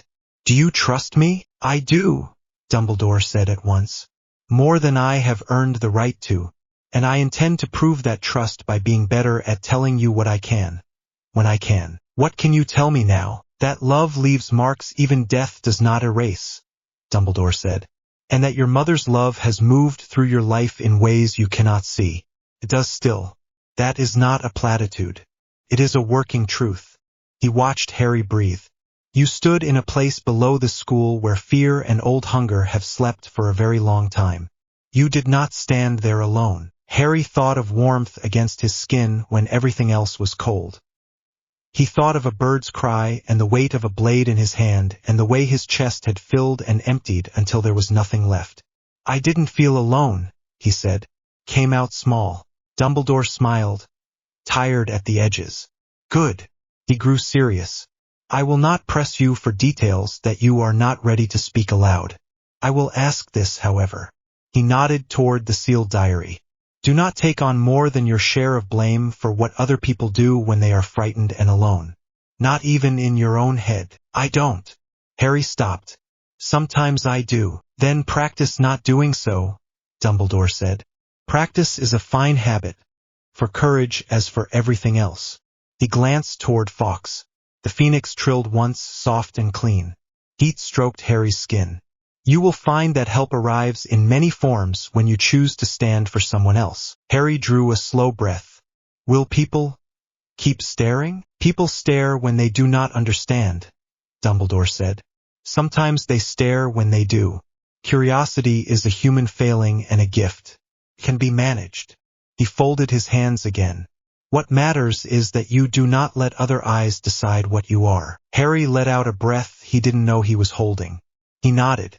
I don't want to hurt anyone. That is a very good want. Dumbledore inclined his head. Let us turn it into work. Over summer you will be where you have always gone. I am not pleased by that. But there are reasons I cannot yet set aside. While you are there, keep to the exercises Professor Chihoin has taught you. Quiet ones. Breathing. Tension. Less is more. Will that be enough? For now. Dumbledore's eyes held his. We will speak again soon after you return. I would prefer to do so sooner. There are limits. For the moment, accept this. You are not a danger if you choose not to be, and if you keep your promises to learn control. I am watching over you as best I can without making things worse. Harry swallowed. You keep saying, for now, and limits. It sounds like you're not telling me something big. Dumbledore's mouth twitched. I am not telling you many things. Some are not mine to tell. Some would do more harm than good if told early. Some I am still learning. I will not lie to you. I will not tell you everything today. He let that sit. Will you accept that? Harry worked his jaw. He wanted to push. He also wanted to sleep for a week. I'll accept it. For now. Fair. Dumbledore rose. One more request. Harry stood too. Be careful what you say about what you can do, Dumbledore said. Not all ears in this castle are kind. All hearts are brave. Secrecy is not always a cage. Sometimes it is a bandage. Harry's hand found the plain wood tucked inside his robe. The Asachi felt warm. I won't blab. Thank you. Dumbledore's eyes softened. You saved a life today. More than one. Sleep. He rested a hand on Harry's shoulder for the briefest touch. It sent a calm weight through Harry's chest that didn't feel forced. When you wake, eat. When you can, laugh. Your friends will help. Harry nodded. He left the office with legs that still trembled and a head that would not slow down. The stairs turned. The castle breathed. By the time he reached the portrait hole, he was starving. The common room buzzed. Fred and George whooped when they saw him, then quieted when he flinched at the sound. Ron stood so fast his chair scraped. Hermione was next to him with her mouth thin and eyes wet. You bloody, Ron started. Language? Hermione snapped out of habit, then wiped at her eyes, angry at herself for crying. You idiot, she said, voice low. Don't do that alone again. I didn't, Harry said. You were there. You both were. His throat pulled tight. He took the biscuit Ron shoved into his hand and ate without tasting. The noise in the room shifted from hard stares to relief. Shoulders dropped. The air eased. They stayed up past curfew, then past sense. They ran out of words and sat in a heap. When he finally crawled into bed, sleep hit so hard he didn't dream. The next days blurred in warm pieces. Classes stopped pretending to be normal. Homework got half collected. People talked over each other in corridors. Ginny came back to the common room to a quiet cheer and a tight hug from Hermione and a careful pat on the shoulder from Harry because her face was pale and he didn't want to press. At the feast, banners hung heavy from the rafters. The smell of roast meat and gravy drowned out the old hospital stink that still clung to some corners of the hall. Everyone kept glancing at the Gryffindor table. Percy tried to act in charge and failed because his hands shook when he poured pumpkin juice. Fred and George passed him a plate so he'd stop spilling. Harry ate like he hadn't in days. When the food shifted to desserts, he finally slowed. His body felt loose and floaty. Ron leaned back with a groan. "If I eat any more, I'll roll home." "You mean I shall roll home," Hermione said, but her smile showed. "Also, subject before verb." "Subject is me," Ron said. "Verb is roll. Object is me again." "That's not how that works," Hermione said. "But I'm too happy to fight you about it." "Good," Ron said. "I couldn't lift a wand to duel you anyway." Harry snorted. The sound felt clean. He glanced toward the staff table. Dumbledore clapped along with Hagrid at something Flitwick had charmed to dance across plates. Snape watched with his usual deadplant expression, though his eyes flicked to Harry now and then to take inventory. McGonagall's mouth twitched when she caught Harry looking. She raised her glass a fraction. He nodded back. Ginny picked at a slice of treacle tart. She kept her shoulders small. When she glanced up and saw Harry watching, she flushed. He looked down so she wouldn't have to smile. Speeches started. Dumbledore stood and talked about danger and home and how students had behaved with courage and compassion. He did not say Harry's name. He did not say Ginny's. He didn't have to. The hall knew. When he lifted his glass to those who chose each other over fear, the cheer made the plates rattle. They stayed up again after the feast, the whole house alive. A first year tried to ask Harry for a detailed blow-by-blow and got shut down by Hermione with a look so sharp it drew blood without cutting. Ron told a story about a chess match that had definitely not happened and Harry let him because it kept the focus off the underground and on something that ended with laughter. On the train the next morning, steam soaked the platform and made everyone's hair curl. Mrs. Weasley smashed Harry into a hug that cut off his breath. Mr. Weasley shook his hand with both of his own and then stared like he wanted to say 10 things and said none. Ginny stood behind them, pale again. When Harry caught her eye, he lifted his hand. She gave a tiny wave and looked at the ground. He didn't push it. He got on the train. He and Ron took a compartment at the back. Hermione squeezed in and set a stack of books beside her like a shield. The door slid shut.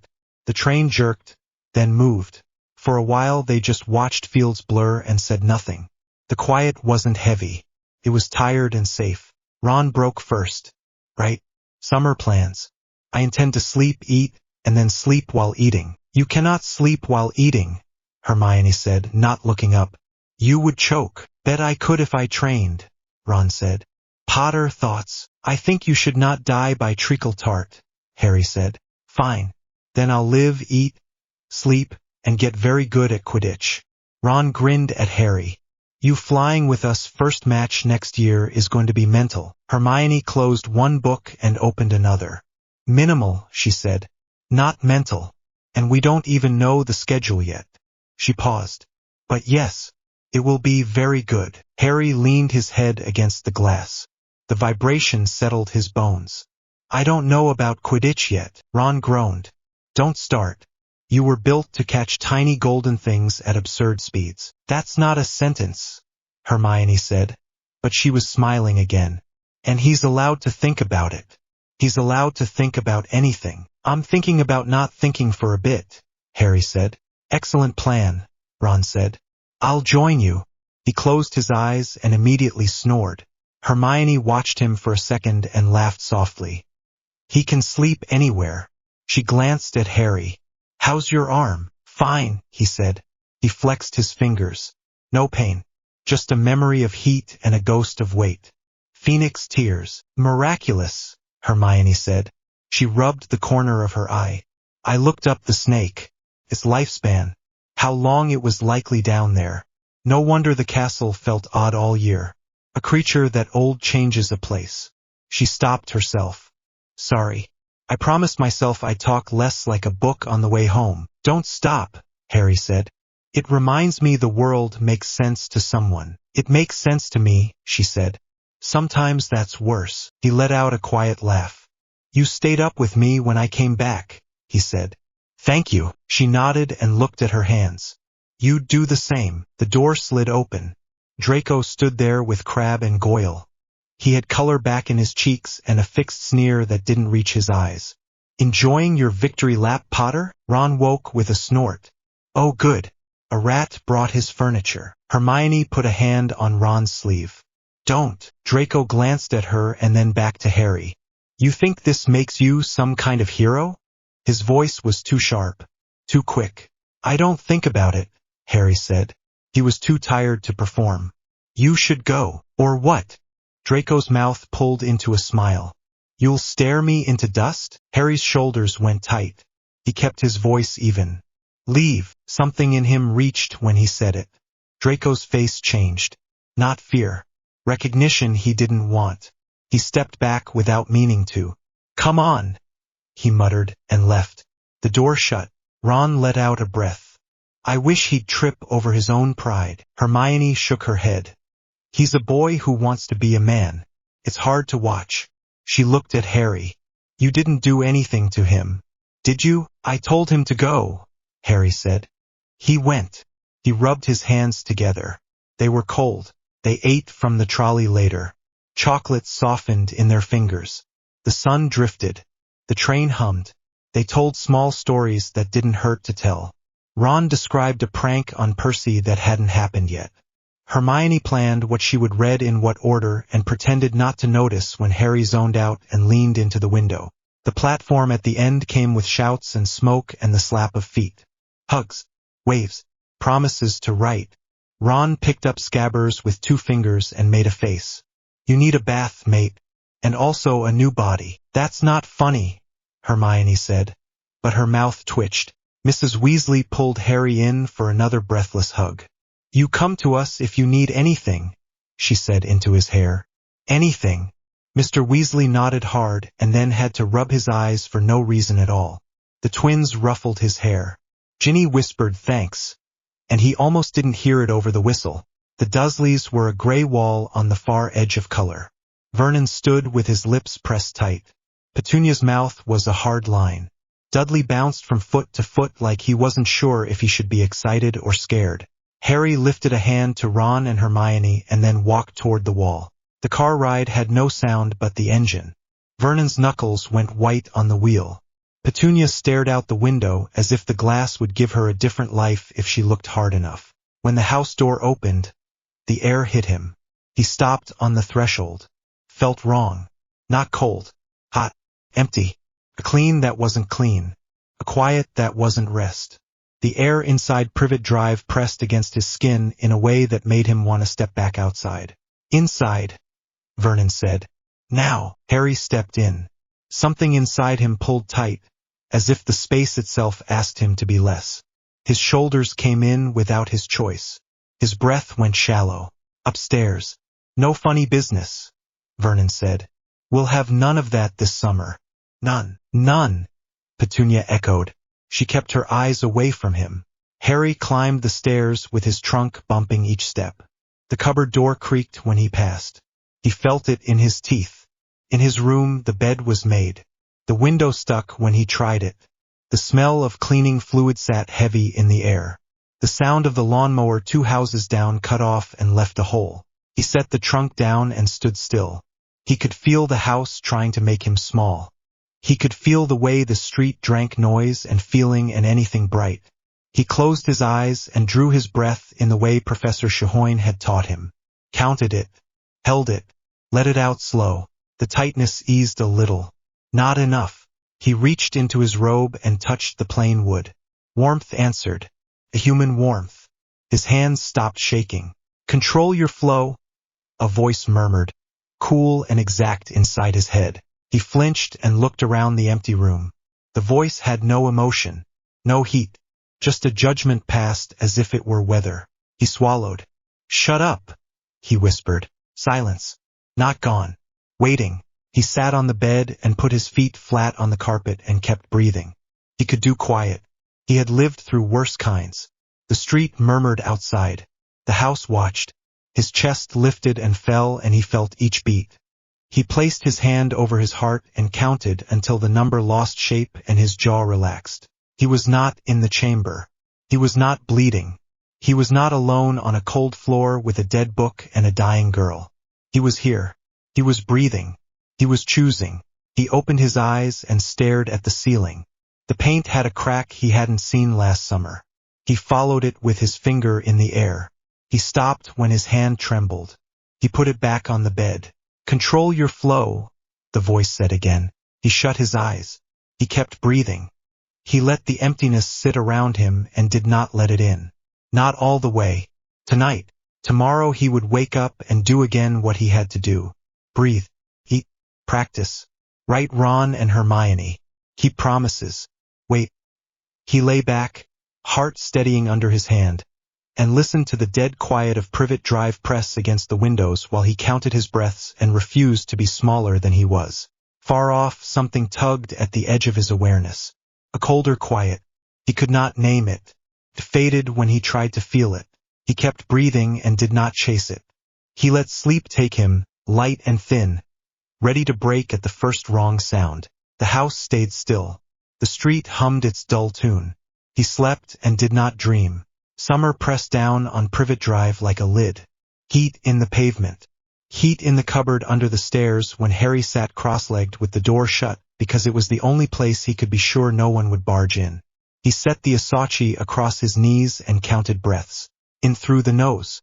Hold. Out through the mouth. His chest ached in a way that wasn't lungs. Pressure building, then slipping when his focus wobbled. Sweat ran down his neck. The house ticked and hummed. The fridge, the clock, the pipes.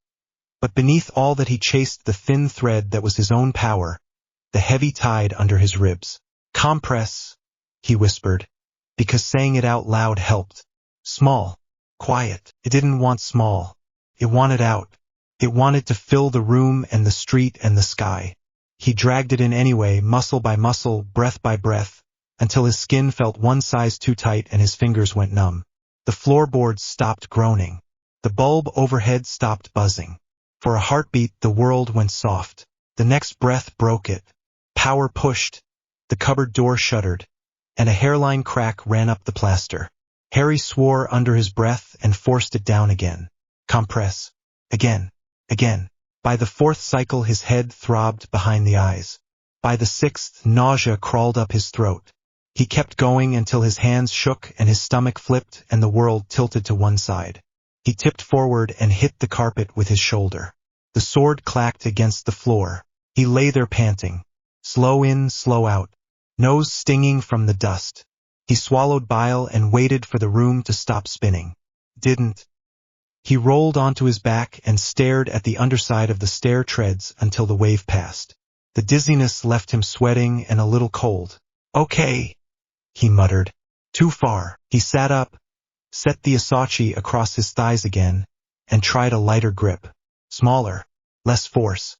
Enough to be present without drowning. He pictured a knot, then made it tighter. Threads pulled in, neat and hard. The air eased. The cupboard stopped feeling like a pressure chamber that held for 6 breaths before the tremor returned. He let it go before it slipped. He crawled out when he heard Petunia in the kitchen. He washed his face in the bathroom sink and kept his eyes away from the mirror. The skin under his scar looked inflamed. Touching it made his vision twitch, so he didn't. He cut the grass in the afternoon and used the mindless push of the mower as moving practice. Each step had to be normal. No shove of power. No weight in the air. When he slipped, the mower lurched and chewed too deep, leaving a bald stripe. He covered it by circling wider and got an earful anyway when Vernon saw it later. "Boy, if you can't mow in a straight line." "Sorry, that's not a sentence." "Sorry, Uncle Vernon." He kept his eyes on the floor and his presence small. Compress. Small. Quiet. At night he sat on the back step with his hands wrapped around a glass of water and listened to the street breathe. Cat under a car. A telly through the wall 2 houses down. The faint hum of something old and patient in the earth itself. When he let his awareness widen, souls pricked like far candles. He pulled back before the tide took him. In and out. Small and quiet. The first voice came on a Sunday when the heat broke and rain hit the pavement in big fat drops. He was in the cupboard again, knuckles white on the Asachi, chasing the knot. The pressure held. The hum evened. He almost smiled.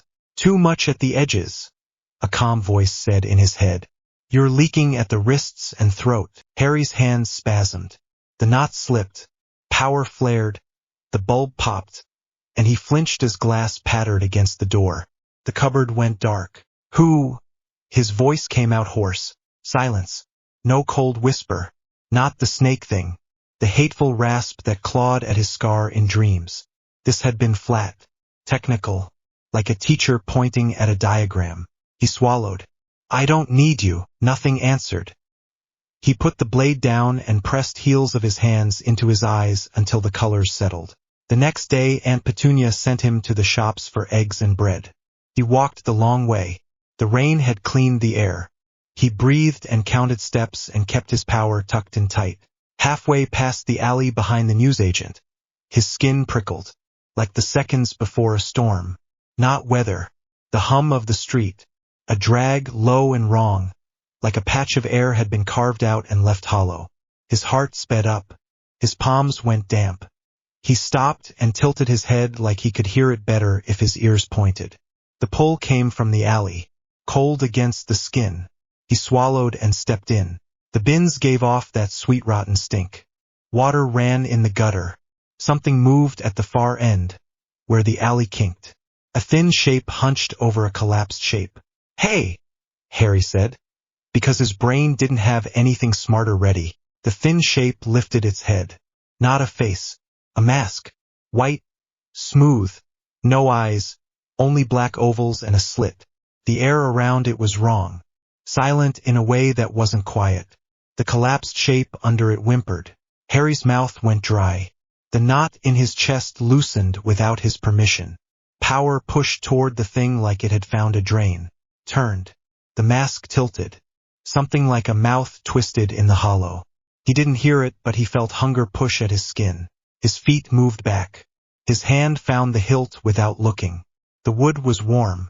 The wrong cold pressed harder, like standing too close to an open freezer and breathing the dead air. Run, a sane part of him said.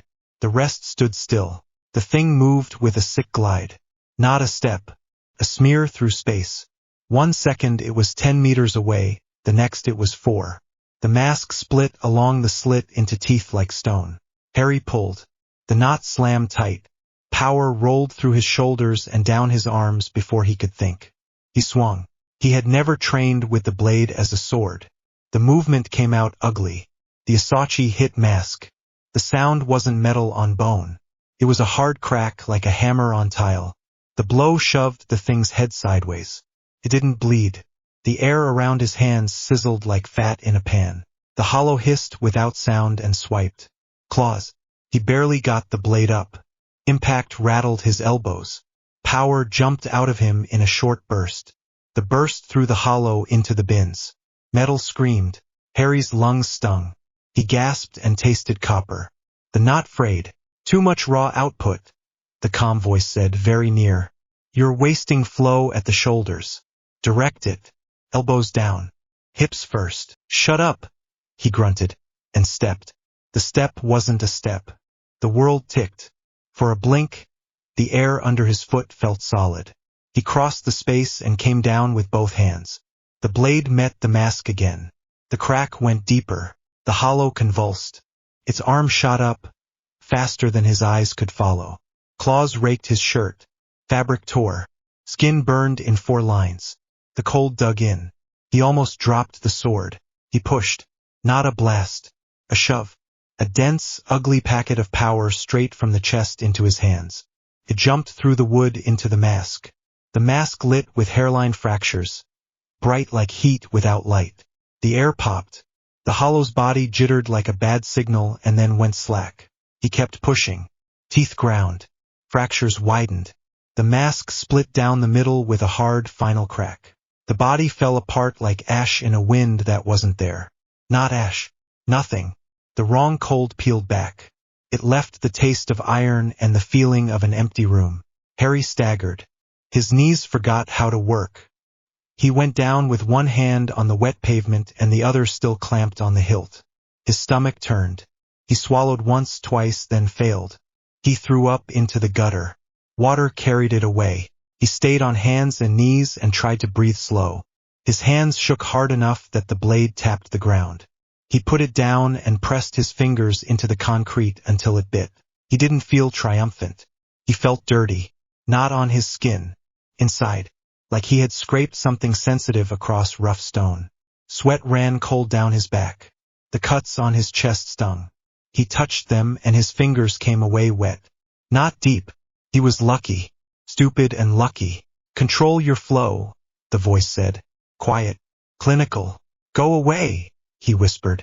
He wiped his mouth on his sleeve and sat back against the wall. Rain ticked off the bin lids. Someone's telly laughed 3 houses away. The collapsed shape at the far end was gone. Had it been a person? He wasn't sure. He pressed the heels of his hands into his eyes until the pulses there matched his breath. He got up when his legs stopped shaking. He walked home with the bread crushed in the bottom of the bag and 1 egg left whole. Petunia yelled about the mess and the cost and the state of his shirt. He said, "Sorry, Aunt Petunia," and took the shouting like a wall takes rain. Then he stood under the shower until the hot water ran out and stared at the tile. He slept badly. The inner world came up white and cracked again. Smoke pushing through the lines. The shadow in the distance didn't come closer. The serpent shape did, but slower now, like it was tasting the air. "Too much force," the calm voice said from somewhere behind him. "You break what you could cut." Harry turned. "Show me how to cut." Then, silence. Then a single answer, "No." He woke with his heart in his throat and the sheet tangled around his legs. 2 days later, the Muggle News talked about an escaped murderer. Black and white photo. Gaunt face. Wild hair. Name in block letters under the presenter's serious voice. Aunt Petunia clicked her tongue about criminals these days and turned the volume up. Vernon said it was the government's fault. Harry watched the eyes in the grainy photo. Even through the screen, the soul in the image felt hot and thin. He looked away when Petunia noticed him looking.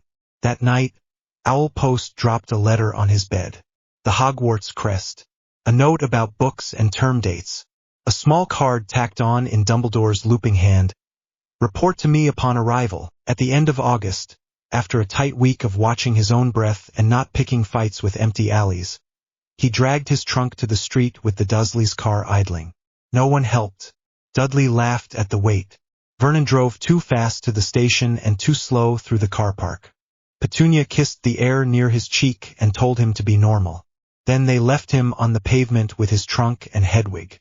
Platform 9 3/4 took him in like it always did. He walked through the barrier with the knot pulled tight and his shoulders easy. Steam blew. Owls fussed. Soles pushed against his skin, familiar and bright. It felt like stepping out of a small room and taking a first deep breath after weeks of holding it. Ron's wave cut through the noise. "Harry!" Harry grinned in spite of the weight in his chest. "Hey!" Hermione was beside him a second later. "You look tired." "Thanks. That's not an insult. It's an observation." She frowned at his shirt. "And you've torn that." Again. "It's fine. It's not fine. It's apostrophe. You know what, never mind. Come on, the carriages are filling." They found a compartment half empty and dragged the trunk in. The door slid open as Harry sat and a man put his head in. Older. Shabby suit under a worn robe. Scarred suitcase. Kind eyes with tired behind them. "May I?" "Sure," Harry said, and moved his trunk with a grunt. The man set his case on the rack and sat by the window. He smelled like tea and something sharp, like old paper. "Professor Lupin," Hermione said after a second. "You're on the staff?" He smiled with only half his mouth. "Defense this year. You must be Hermione Granger." She sat straighter. "Yes." His eyes moved to Harry without hurry. For a long moment he didn't speak. He didn't stare at the scar. He looked at Harry's chest, then his hands, then back to his face. The small hairs at the back of Harry's neck lifted. "You've been through a lot," Lupin said softly, "and you carry too much of it in the now." Harry's fingers curled on his knees. "I'm fine. That's a statement people use when they're not." He opened a battered tin and offered chocolate. "Try that. Helps with certain kinds of cold." Harry hesitated, then took a square. It melted against his tongue and sat warm in his stomach in a way that felt like more than sugar. Ron pointed his chin at the Daily Prophet folded on Lupin's knee. They're still going on about Black. Lupin's face didn't change much. Yes. Do you think he'll come near the school? Ron asked. That'd be stupid, Harry said. Hogwarts is. He searched for a word that didn't give too much away. Heavy. Lupin's eyes flicked back to him. That's one word for it. He turned the paper over. You should know they'll have guards this year. Guards? Hermione said. Of what kind? Lupin looked at her, then at Harry again. The Ministry isn't subtle. They prefer tools that are simple and frightening. Expect creatures that make the world colder when they pass. Dementors, Hermione said. She shivered. I've read about them. Ron made a face. Sounds cheerful. He tried a grin. Great, so school's guarded by soul-sucking fog things. Brilliant. What's next? Giant man-eating? No, don't say it, I don't want to give anyone ideas. Harry forced a breath out through his nose. A cold edge ran over his skin just hearing the word. He tucked the knot tighter until the compartment felt normal again. The train rattled on. They talked in bits, classes, Hagrid, gossip about a new broom someone's cousin had seen. Lupin closed his eyes and pretended to nap, but Harry could feel the alert line under the calm. A trained stillness. Not a wizard's flicker. A fighter's quiet. When the lamps flickered and the carriage jerked, voices rose in the corridor. The air thinned in a way that wasn't lack of oxygen. Harry's stomach dropped. The knot grabbed at itself like a muscle cramping. The door slid open on its own. Cold walked in. No one stood there. Just a shape like a fold in the world. The lamplight bent toward it and went weak. Hermione's breath hitched. Ron's teeth clicked together. Harry's skin pebble raised. He tasted old metal. Lupin stood without looking like he'd moved. His wand was in his hand. Stay behind me, he said in a voice that left no gaps. The shape leaned. The temperature fell again, then lower. Harry's breath smoked. He heard something like cloth dragging over stone and under it something like crying heard through a wall. Heat drained from his fingers. The knot slipped, not out, but in, like his center folded in on itself. Stop, he said. But it came out smaller than he meant. Lupin's free hand pushed Harry back without force. Look at me, he said, calm and hard at once. Breathe. In. Small. Quiet. Harry did it. One breath. Two. His vision tunneled, then cleared at the edges. The shape drifted closer and the chocolate in his stomach pushed back like a hand on his spine. Enough, Lupin said, and a silver glow burst from his wand. Not bright, firm. It took the shape of something four-legged for an instant. Antlers?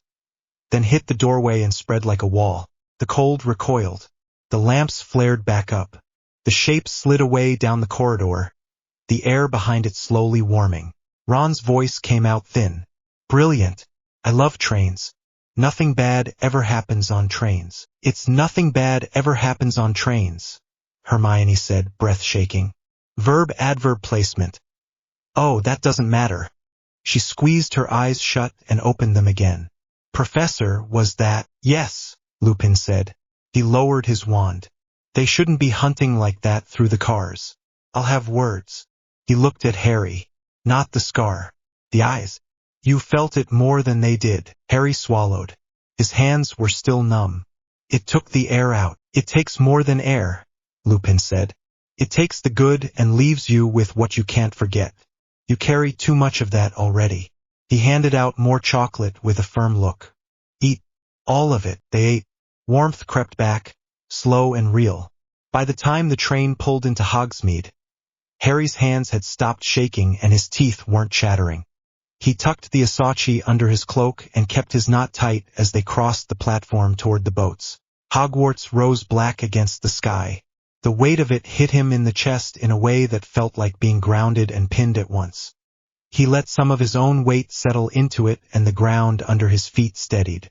After the feast, after whispers and looks and a quick squeeze of his shoulder from McGonagall that meant more than words, a prefect fetched him to the headmaster's office.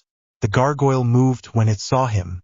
Dumbledore stood by the window with his hands behind his back.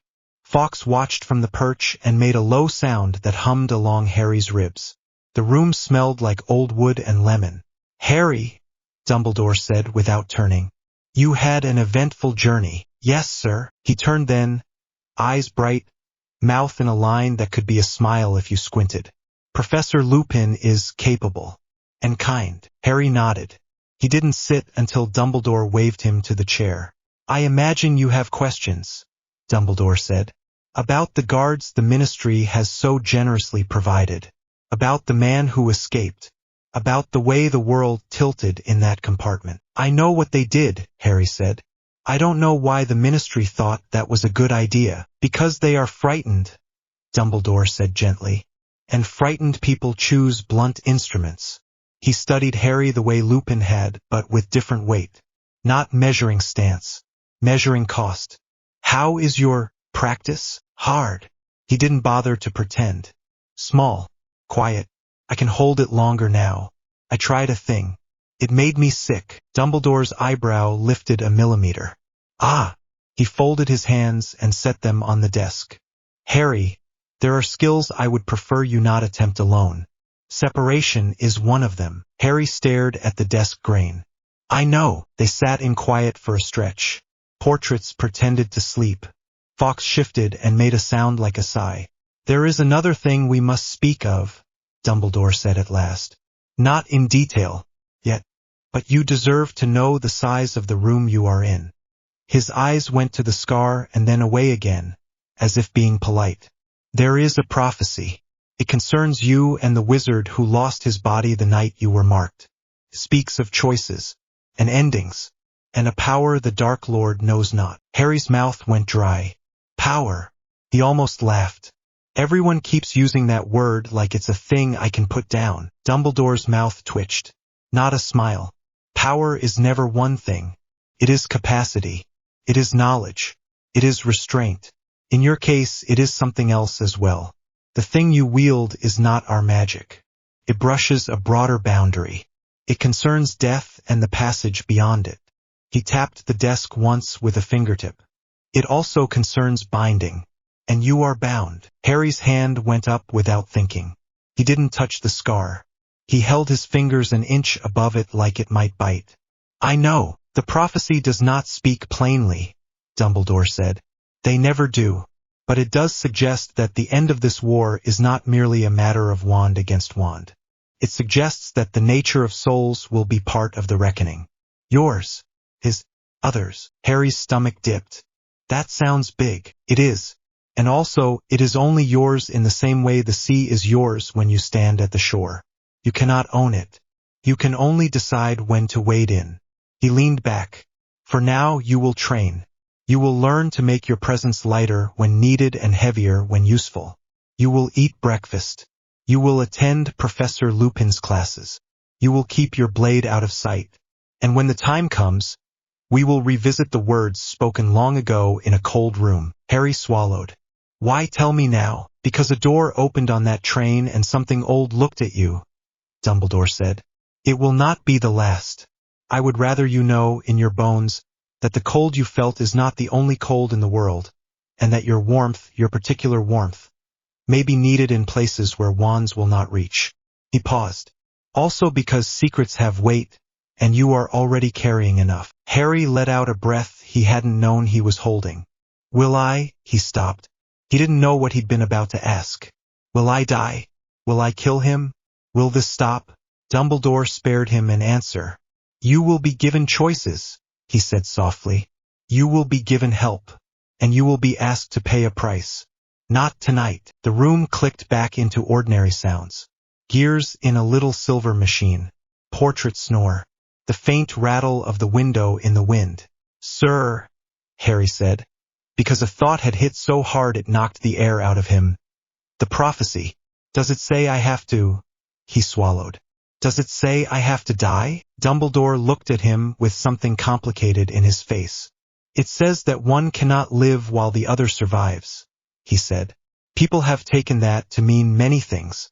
I have learned to distrust neat readings." He stood. "Not tonight." Harry stood too. His knees felt loose. The knot in his chest had tightened without his permission. He rolled his shoulders to loosen it. Fawkes hopped once and made a soft note that ran through his bones like heat. "At dawn," Dumbledore said. "Professor Shehorn will expect you. She has been briefed." Harry nodded. "And Harry," Dumbledore said as he reached the door, "if the cold finds you again, remember chocolate is not childish. It is chemical. Do not be proud. Be practical." Harry almost smiled. "Yes, sir." He walked back through the corridors with the castle's weight steadying his feet. The stone breathed. He matched it, step for step, breath for breath, until the common room fire lit his face and the chatter of his house put a little normal back in his head. Ron was waiting with a plate.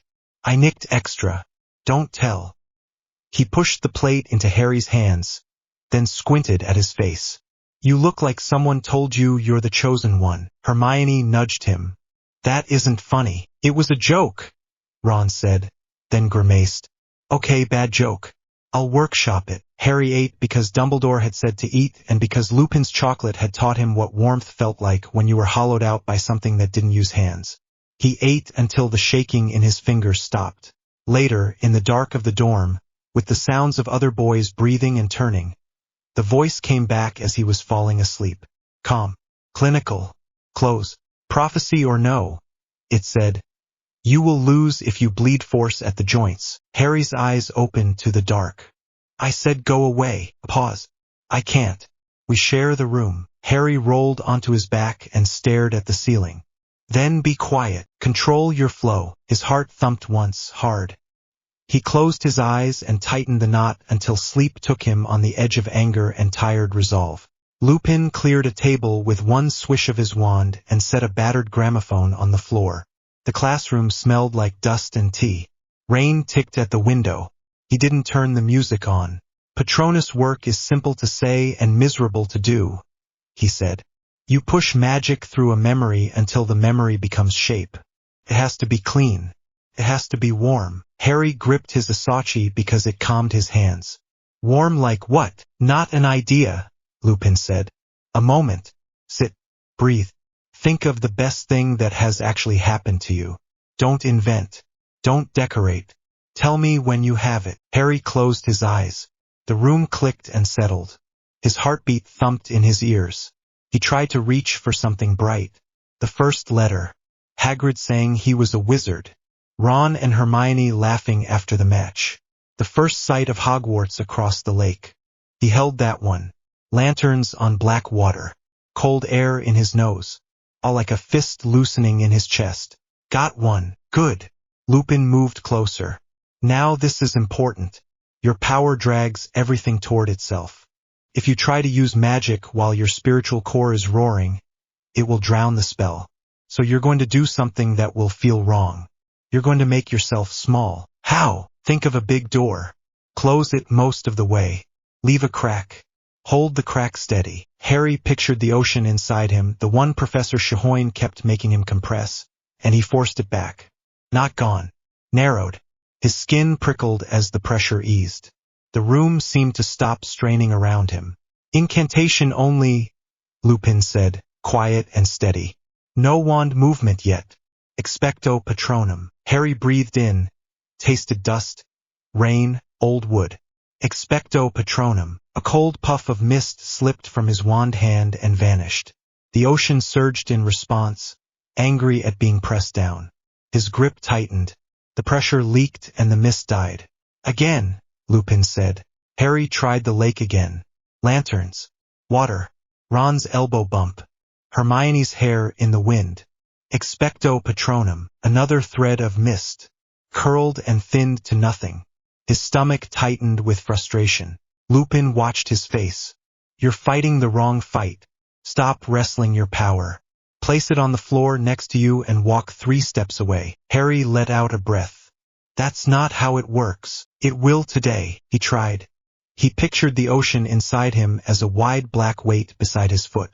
He stepped away from it. He shook. Sweat ran at his neck. The weight wanted back in his bones. "Now," Lupin said. "Memory. Speak. Expecto Patronum." Silver fog burst brighter this time, enough to light the desk edges. It clung for a second and bled away. Harry swayed. Lupin's hand came up but didn't touch him. He was careful about that. Better. You can do this. Again. They worked until Harry's shirt stuck to his back. He learned the exact point where his spiritual core stopped screaming and started sulking. He held the lake like a coin pressed to his tongue. Each attempt pulled a little more mist. Never enough shape. Never more than a breath. His hands shook with the strain of holding himself smaller than he was. Lupin finally set a mug of tea on the table. Enough for today. Headache. Yeah, it will get worse. You're teaching 2 systems to stand in line. Drink. Go to class. Try not to frighten anyone. Harry drank. The tea was strong and a little sweet. His head throbbed under his scar. Are Dementors? Do they hate me more than normal? They don't hate. Lupin's mouth flattened. They feed. On you there's more to feed on. That is all. The storm came in hard 2 days later. Wind against stone. Flags snapping over the pitch. Students pressed under cloaks in the stands. The whistle was thin under the weather, which shouted over the gusts. Eyes open, Potter. They like storms. Harry rolled his shoulders. The broom felt light in his hand. He kept the ocean low, a slow weight. He rose with the other players, raindrops needling his face. The cold tasted metal. He caught the first pass without thinking, dropped into a dive, and climbed again. The sky boiled dark. The world narrowed to rain, wind, shouts. Then the temperature dropped in a way that didn't belong to weather. The air went dead. Sound dulled. He knew it before anyone screamed. A wall of black robes sliding over the stadium edge. Mouths under hoods that were not mouths. The cold went through wool and skin and bone. The crowd's noise broke into sobbing and thin panic. Harry pulled for his wand. The ocean surged, eager to meet the threat. He forced it down. Not now. This. He reached for the lake. Lanterns. Water. Ron's laugh. Expecto. The first Dementor drifted close and the lake shattered. His mother's scream yanked straight through his chest. Not Harry, please, not Harry. His breath vanished. His fingers went numb. The broom shook under him. He tried to speak again and managed nothing but a scrape of air. The cold burrowed behind his eyes. More Dementors rolled in like a tide. Students shrank from them. The pitch blurred. Potter! Wood's voice was far away. Another scream. He didn't hear it, but his throat burned. The ocean inside him stopped being cooperative and came up like a fist. No, not magic. Like something else. He dropped the broom shoulder, set both feet on nothing, and stood in the air. His hand clenched until the knuckles went white. He pulled everything tight. Not a blast. A spike. Get out, he said, voice raw. The pressure left him in a single heavy pulse. It wasn't sound. It wasn't light. It was weight, dense and clean, ramming outward through wet air. It hit the Dementors like a hammer. Cloaks snapped. The closest 3 folded and blew back, twisting. The next ring buckled and skidded away as if the sky had tilted. The cold peeled off his skin in a sheet. Frost cracked on the goal hoops with a brittle pop. Harry's vision tunneled. Black crept in from the edges. He pulled again. Smaller. Focused. Go! A second discharge, tighter, drove into the cluster over the Slytherin stands. The air vibrated in his teeth. The Dementors whipped sideways, robes tearing. A few simply collapsed inward like empty sacks. The wind tore them away. The third pulse cost him. He felt something inside his chest flare and twist. Nausea climbed hard. He swallowed and it didn't stop. He dropped toward the pitch and hit grass on his knees. The world lurched. He braced his hands and vomited onto wet earth, body heaving. His fingers shook so hard he couldn't unclench them. Feet thudded around him. Shouts. Someone grabbed his shoulder. He flinched and shoved the touch away without thinking. The shove sent the boy 3 steps back. Harry forced himself to breathe. He could taste bile and rain and mud. The Dementors were retreating. You could see it even if you didn't know what you were seeing. Their robes hung wrong, thin and slack. They moved like men walking up a hill with empty lungs. The temperature rose by degrees. Sound crept back. McGonagall's voice cut through the mess. Clear the pitch. Back to the castle. Mr. Potter, don't touch me. Harry said, still on his knees. His hands were not listening to him. He tucked them under his arms to hide the shaking. I'm fine. You are not fine. She crouched, careful to keep space. Can you stand? He pushed to his feet.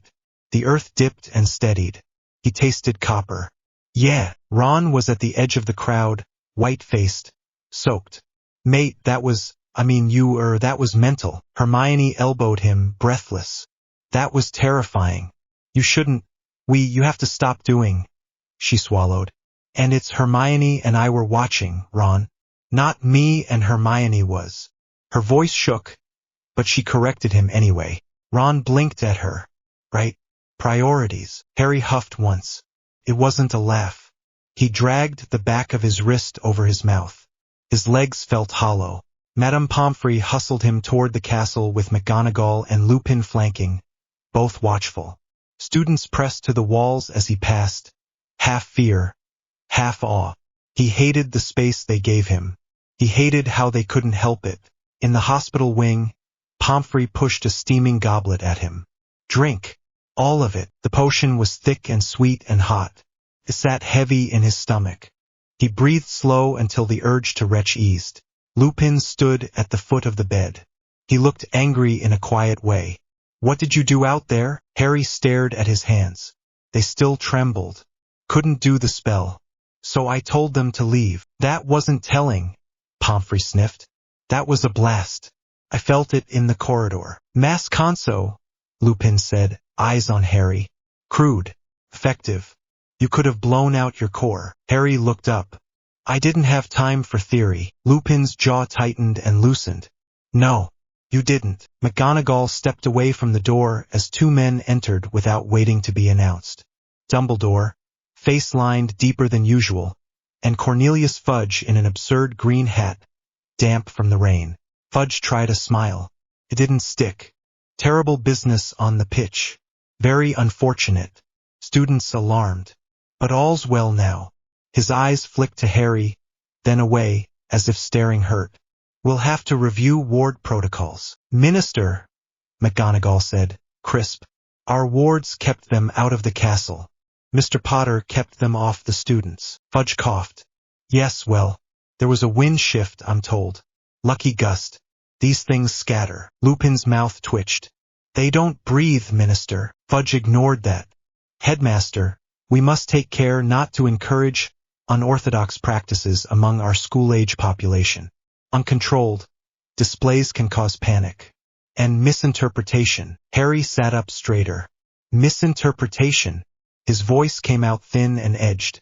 They came for me. I stopped them. That's not Ms. The word stuck. He swallowed. That's not wrong. Fudge's smile returned for a second, damp and thin. No one is blaming you, my boy. You're very brave. He looked at Dumbledore for help. Dumbledore's gaze rested on Harry. Calm. Measuring.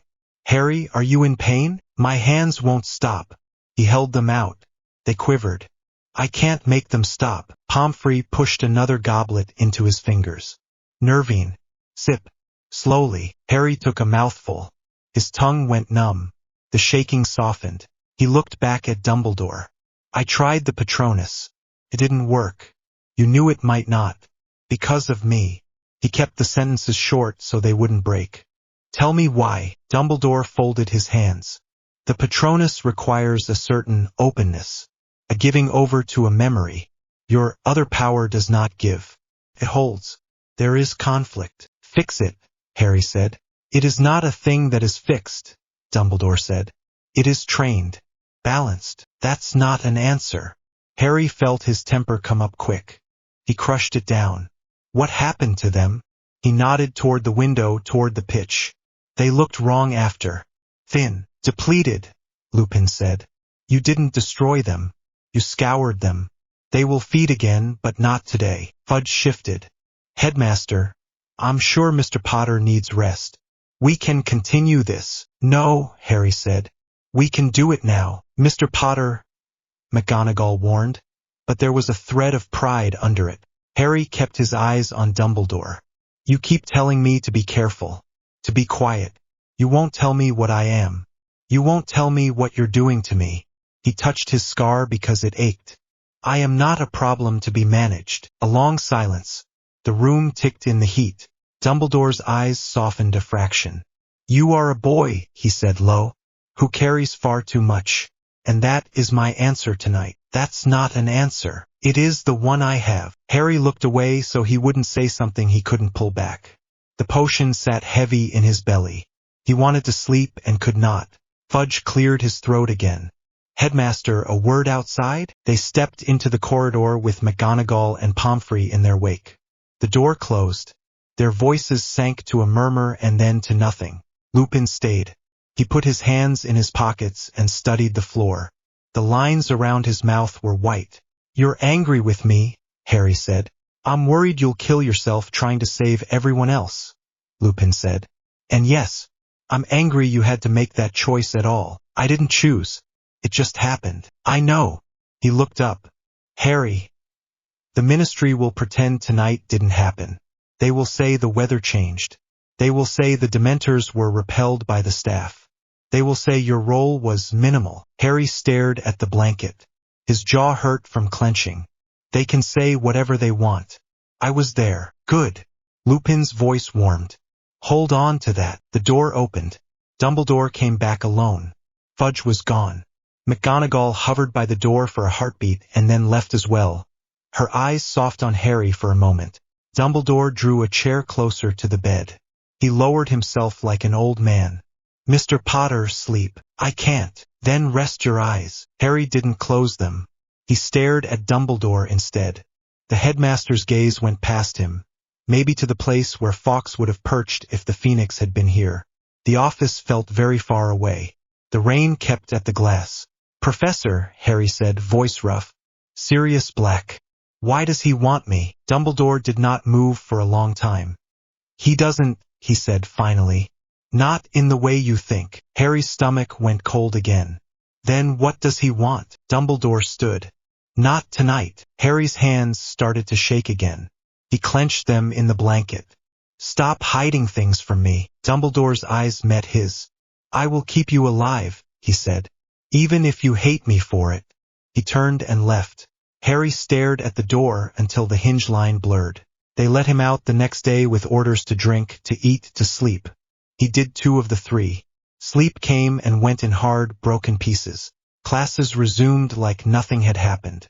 Ron tried jokes about air freshener for Soul Eaters. Hermione smacked his arm and called him insensitive and then made him tea. Harry took the jokes because they made his chest hurt less for a minute. Lupin called him back to the empty classroom that evening. The gramophone still sat on the floor. He didn't turn it on. We have to fix your conflict, Lupin said.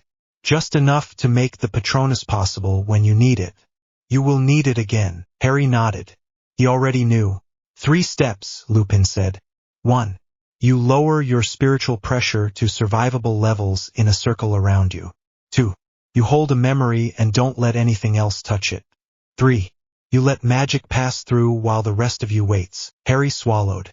I'll try. They worked until his arms trembled and his spine ached. He got a little further. Thicker mist. A hint of shape at the edge of vision that vanished when his attention flinched. Lupin never raised his voice. He corrected Harry's hand, his breath, his stance. He said good only once.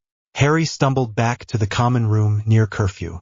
Ron and Hermione were in their usual corner.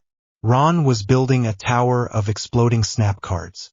Hermione pretended not to watch it sway. How'd it go? Ron asked. Better. Harry dropped into a chair. Worse. Both. Helpful, Ron said, dry. Hermione set a biscuit on the table and pushed it toward him without looking up. Eat. You look pale. He ate. The sweetness cut the sour taste that still followed him. The portrait hole swung open. Percy stuck his head in. Harry, Professor Dumbledore would like to see you. His voice was tight, important. He didn't meet Harry's eyes. Ron made a face. Again, Hermione frowned. Do you want us to wait up? Harry stood. I don't know how long it'll be. He hesitated. Probably don't. He followed Percy through corridors that smelled like damp stone. Up the stairs. The gargoyle moved before he finished saying the password. The office was warm and full of watching portraits. Fawkes was on his perch. The phoenix's head cocked and he made a soft sound that wasn't a sound. Harry's shoulders eased a little. Dumbledore stood at the window. Another man was there too, thin and gray and tired under the eyes. He turned when Harry came in. Remus Lupin without the threadbare robes and the easy slouch. Straight-backed. Controlled. "Hello, Harry," Lupin said, voice very careful. Harry's stomach tightened. "Sir," Dumbledore gestured to a chair. "Sit, please." He didn't. Harry stayed standing. "If this is about last night, I already told you what happened." "It's not," Lupin said. His mouth worked once before the words came. "It's about Sirius Black." Harry's hands went cold. "What about him?" Not a question. No inflection. Lupin glanced at Dumbledore. Dumbledore looked back in a way that said, "You tell him." Lupin faced Harry. No softening. No lead-up. "Sirius Black is your godfather." He waited for the flinch. It didn't come. "And he did not betray your parents." Everything in Harry went very still. The room held its breath. The portraits stopped pretending to sleep. Lupin's voice stayed even, like he was reading instructions that might explode. "Peter Pettigrew did. He's alive." He swallowed. "He has been hiding for years. As a rat." Harry saw Ron's trunk in his head. He saw the sleeping lump at the end of Ron's bed. He felt the wrongness he had felt on the train, stretched and thin and human. The ocean inside him slammed the walls of his chest. He heard himself speak like it wasn't him. "Scabbers." The chair behind his knees caught him before he fell. His hands were numb again. His jaw hurt. Something hot rose up under his ribs that wasn't grief this time. It was sharp and it wanted teeth. "Where is he?" Harry said. Each word its own thing. "Right now." No one answered fast enough. Ron's shoes scrape wood. The floor groans. Dust jumps. "Scabbers! Hold him!" he yells, voice cracking. His bad leg drags, pale and sweaty. Hermione is already moving. Wand up, hair stuck to her forehead. My chest is tight. Fast breaths. Short breaths. Heart in my throat. The rat darts under the broken bed frame. I feel it before I see it. Thin, wrong, stretched. Not a small animal's steady spark. A human soul pulled through a small hole and left there. It skitters across my awareness, greasy and quick. "Left," I say. Comes out short. "There." I point at the gap near the wall. Ron dives, hand out. "Got, ow, bloody." "Language," Hermione snaps. Because even now she can't help it. She swallows. "Sorry. Just don't let him." The rat bolts for the door. He move. Feet hit boards. No time to think. He throw his weight forward and pull his Riatsu in tight, the way Shahoin drills into him at dawn. Compress. Focus. He pushed down with one breath. Pressure hits the room. The door shudders in its frame. The rat flips on its side mid-sprint. Legs scraping at nothing. Body pinned by an invisible hand. It squeals. The sound is thin and high. His teeth hurt. "Harry," Hermione says, eyes wide. Don't crush it." "I'm not." My voice is short. "Holding." My hands shake anyway. Sweat runs down my spine. Ron limps over, both hands out. "Easy, mate," he says to a rat that's not a rat. "Easy." His mouth twitches. "You're under arrest for being rubbish." "Ron," Hermione says, half a sob, half a laugh. "That's not how grammar, arrested for being rubbish." "Harry and I," Ron says automatically, then winces as his foot clips a chair. Fine. Harry and I are arresting you." The rat goes still. Then the soul in it twists. The skin ripples. "Back," I say. "Now." We jump away as the change hits at once. Bone stretching, skin pulling, a wet set of cracks. The rat tears open into limbs and clothes and a man curled on the floor clutching his knuckles to his chest. He is thin, gray, hair like dirty straw, eyes darting, watery and fast. "Peter," Sirius says from the doorway, voice raw and low. We didn't hear the door open. We didn't hear him climb the stairs. He looks worse up close than he did in the tunnel, hollow cheeks, shirt hanging, eyes bright with a kind of fever. Lupin is behind him, calm and pale, one hand on the frame, chest rising steady. Peter Pettigrew freezes. His eyes land on the wand in Hermione's hands, on Ron standing on one leg, on me. He swallows. He shifts his weight like a rat testing an opening. Don't, I say. He looks at me as if I've put a knife to his throat. He feels it. Everyone does. The air is thick with my power. Boards groan. Dust hangs. Remus, Sirius says without taking his eyes off Peter. Rope. Lupin already has one in his hand. He tosses it. Sirius catches without looking. Sirius steps in. Peter scuttles back. Hands up. Padfoot, he whines. It's me. Peter, it's me. Don't be cross. I was scared. I was so scared. Scared, Sirius says. His voice shakes, then steadies. You sold them. You were secret keeper. Peter blurts, eyes cutting to me, to the scar he will not meet for long. It wasn't, listen to me, Harry, Hermione whispers. He's going to bolt. I know. Peter's right hand inches toward his left sleeve. Don't. I repeat louder. Hands. Up. He freezes. Then he twitches hard. A gambler's flinch. He push. The air hits him square in the chest. It's not wind. It's weight. He slams to the floor hard enough to rattle the bed frame. He wheezes. The boards under him crack. His vision tunnels. The sound in his ears grows. He holds the pressure where his ribs meet the floor and count 3 breaths the way Shahoin taught him. 1, 2, 3. Release half.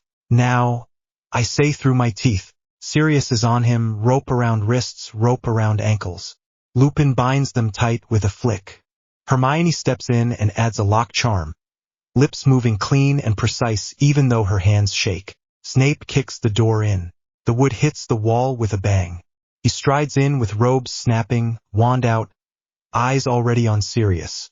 Expelli, he stops. His gaze drops to the man on the floor. His face goes still. Pettigrew, he says, and all the hatred drains to cold. Alive, Peter whimpers. Severus, do not, Snape says, voice like glass. He looks at me next. His nostrils flare. He takes one small step back, almost invisible, the way he always does when my power is up.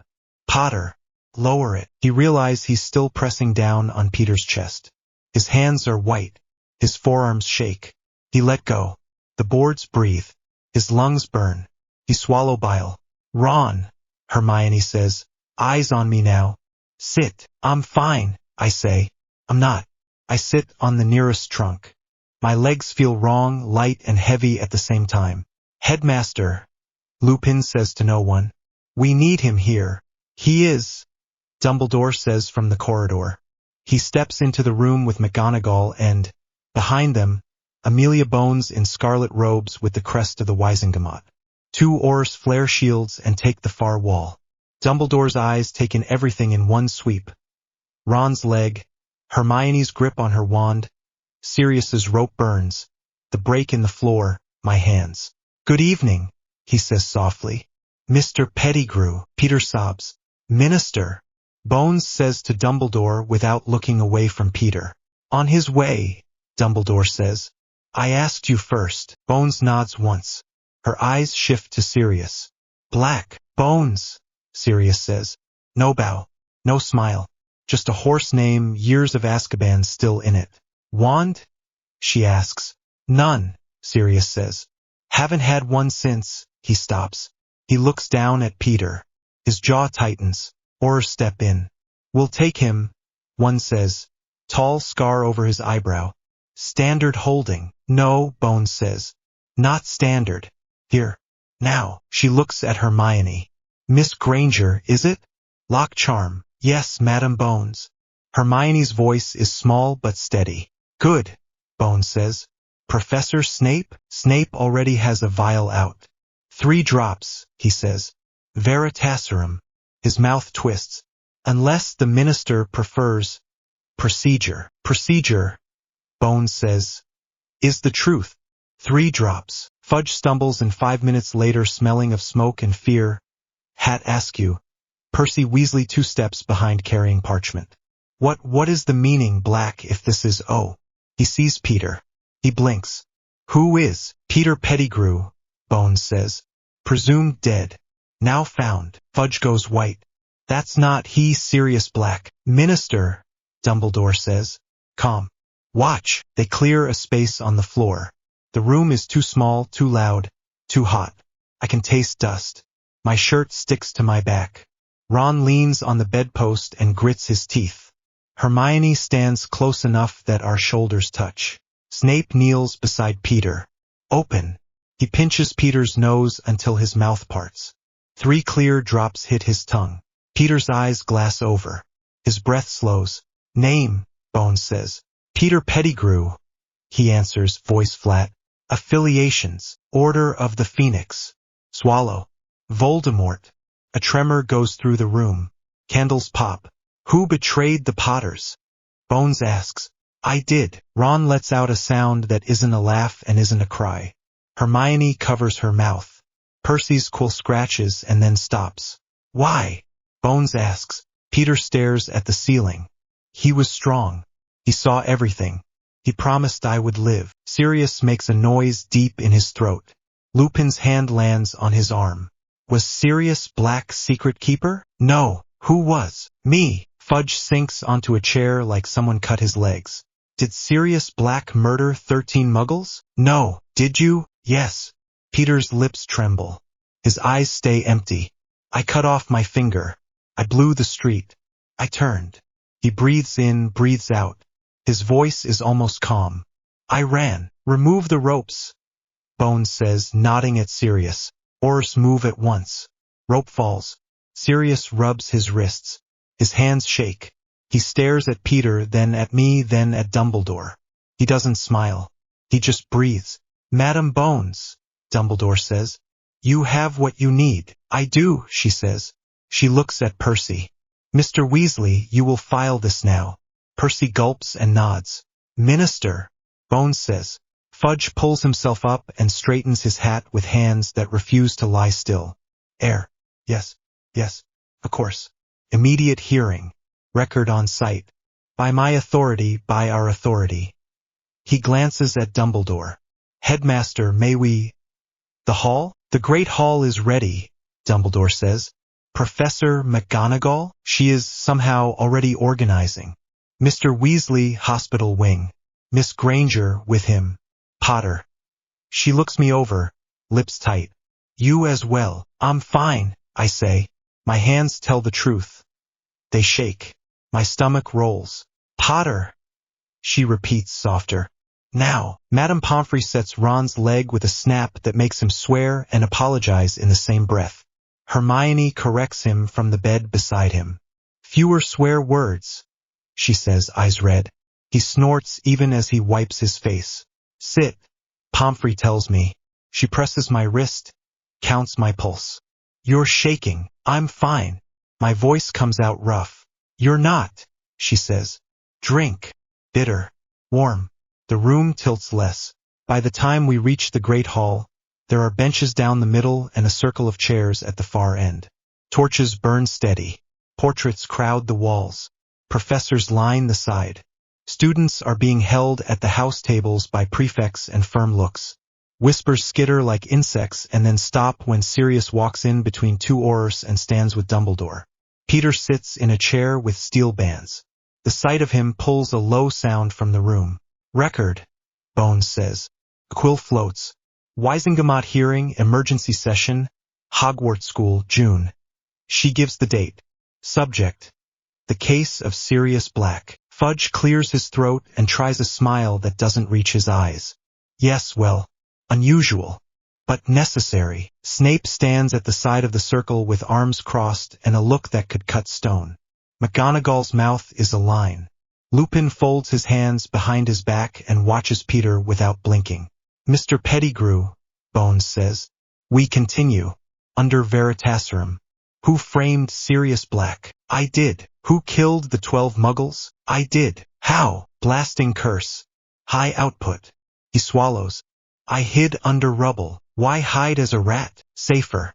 Close to wizards. Food. Warmth. No one looks. Ron shudders hard. I set my hand on his shoulder. He nods once without looking at me.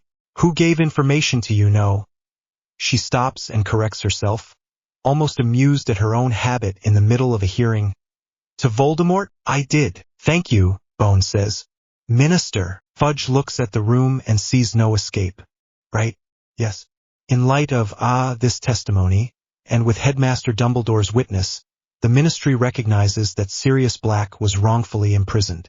Effective immediately, he is exonerated on all charges related to the betrayal of James and Lily Potter and the murders on that street. The breath goes out of me, feels like a punch and then a release. Something unclenches behind my ribs. Ron swears again, softer. Hermione lets out a noise that might be a laugh. Sirius doesn't cheer. He doesn't fall to his knees. He closes his eyes. His shoulders drop. He breathes. Further. Fudge says, voice gaining shape as he leans into the safety of procedure. Peter Pettigrew is remanded into Ministry custody for immediate transport to Azkaban pending full trial. He looks at me by accident, meets my eyes, and looks away at once. Headmaster, Bones says, I'll want copies of your statements. Professor Snape, your contribution of the serum is noted. Aurors, take Pettigrew. They move in. Peter jolts once in his chair, panic breaking through the drug. Sirius Remus, please, don't let. Sirius steps forward in a way that makes two Aurors lift wands. He stops. He looks down at the man who ended his life and took mine sideways. His voice is steady when it comes. You did this. He turns away. The bands lift with a click. The Aurors pull Peter up. He is smaller standing than sitting. They lead him out past us. Ron flinches when Peter passes. Hermione reaches for my hand without looking at me. Harry, Dumbledore says, suddenly in front of me. A word. My throat is dry. Now, his eyes are gentle. Now is when we breathe. Then we speak. He nod. His legs feel heavy and light. He guides him into the small antechamber off the hall. The noise drops to a murmur behind the door. You pushed him down, he says without preamble. Yes, you did not crush him. I wanted to. My voice is quiet. Only for a second. He studies my face. And then, I let go. I swallow. Because Ron was watching. And Hermione. And because I didn't want to be that. He nods once, slow. This was not a lesson I planned for you. But you learned one. I'm tired, I say. The words shake. I want to lie down. You will, he says. Soon. His eyes flick to my scar. Any pain? Not now. I rub it anyway. The skin tingles. Good. He opens the door again. The noise washes back. Mr. Black would like to speak with you. Sirius waits at the base of the staff table steps, a little away from the knot of Aurors and officials. When he sees me, he straightens so fast it looks like it hurts. Hi, I say.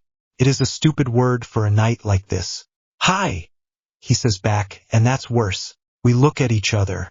His face is all bones and eyes. He tries to smile and fails, and then it works, crooked and raw. He puts his hand out like he's not sure he's allowed to touch me. He step into it. He hugs him. His chest shakes. Mine too. His nose stings. He's aware of everything at once. The scratch of his jacket, the smell of smoke, the bird quiet of the hall, Ron sniffling from 2 tables away and pretending he's not. I wanted to tell you, he says into my hair. Years ago. I know, I say. I don't. I believe him anyway. He lets go. He looks past me at Dumbledore, at Bones, at the Ministry people who are suddenly very busy with parchment and quills. Custody, he says louder to whoever is listening. He comes with me. I am his godfather. Fudge stammers. There are forms, which you will sign. Bones says, not looking up as she writes, and which I will witness. She glances at me, then at Dumbledore. Headmaster, Lily and James named him, Dumbledore says. It is their wish. Fudge looks trapped and outnumbered. He straightens his tie. Yes, well, provisional guardianship pending standard checks. Of course. Sirius hands open and close at his sides. He looks at me again. His voice drops. If you want that. If you want me. Yes, I say. Comes out fast. I swallow. Yes, his eyes shine. He nods once like he can't speak. Ron is there then, on his bad leg, grinning through a wet face. So, can he still come to mine for a bit if your place is a dump? Ron, Hermione says. Manners. Then to Sirius, suddenly formal. Congratulations, Mr. Black. Thank you, Miss Granger. Sirius says, mouth twitching. He looks at Ron. We'll swap. You can come insult the decor. Ron snorts. Brilliant. He wipes his nose on his sleeve. Hermione makes a face and hands him a handkerchief. The hearing disperses slowly. People stare as they leave because people always stare. The four of us stand there until McGonagall clears her throat near us and says in a voice that says bed now. Gryffindors. Tower. Coming, Ron says. Then to me, softer. You okay? I will be. I mean it. For once, I mean it, and it feels true in my chest. We do not sleep much. Ron keeps talking, voice low and fast, going over each moment and then circling back to the start as if he's worried it will change if he stops saying it. Hermione keeps correcting tiny things in the story and then apologizing and then doing it again. I listen, my eyes close and open. I see Peter's face and then I see Sirius and the space between them. Somewhere between midnight and morning I get up and throw up in the loo. It is sudden, hot, and awful.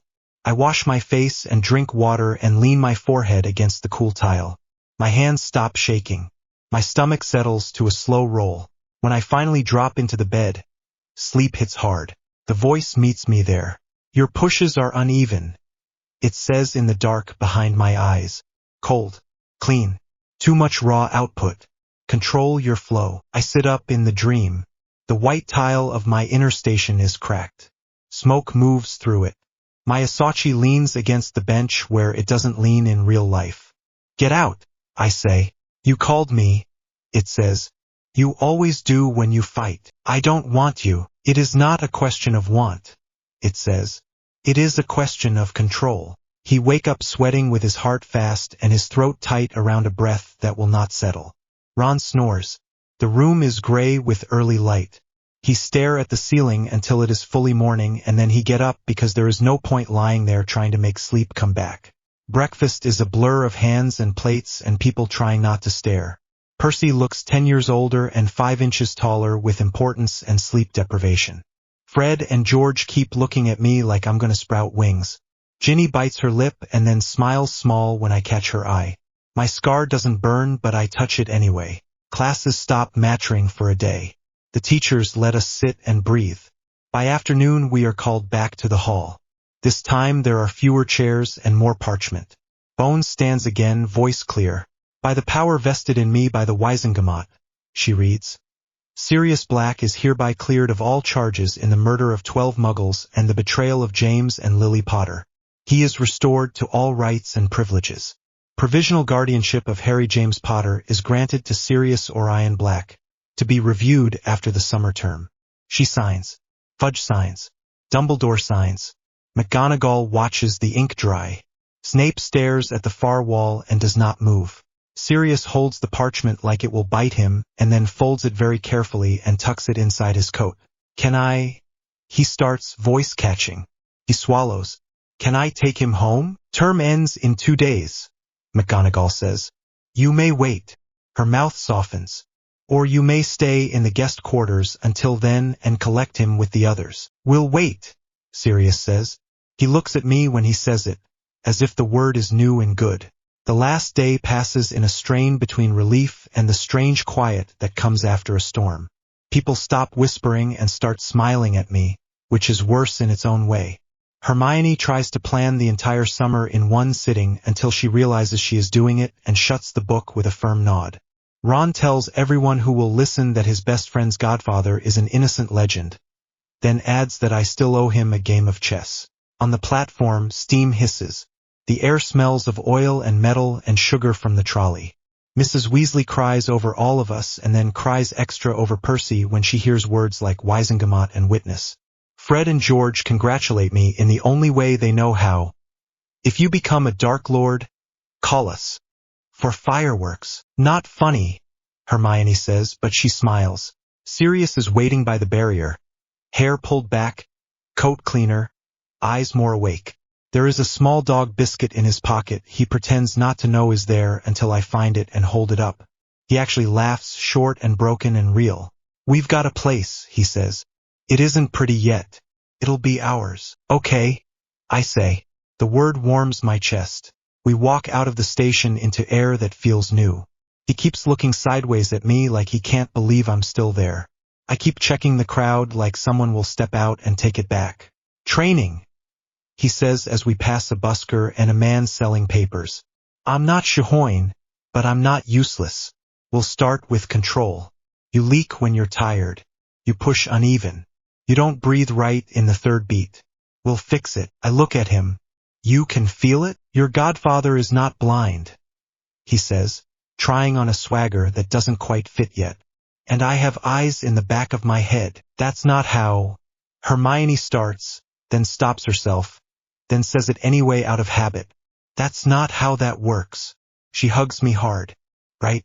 Every week. I will, I say into her hair.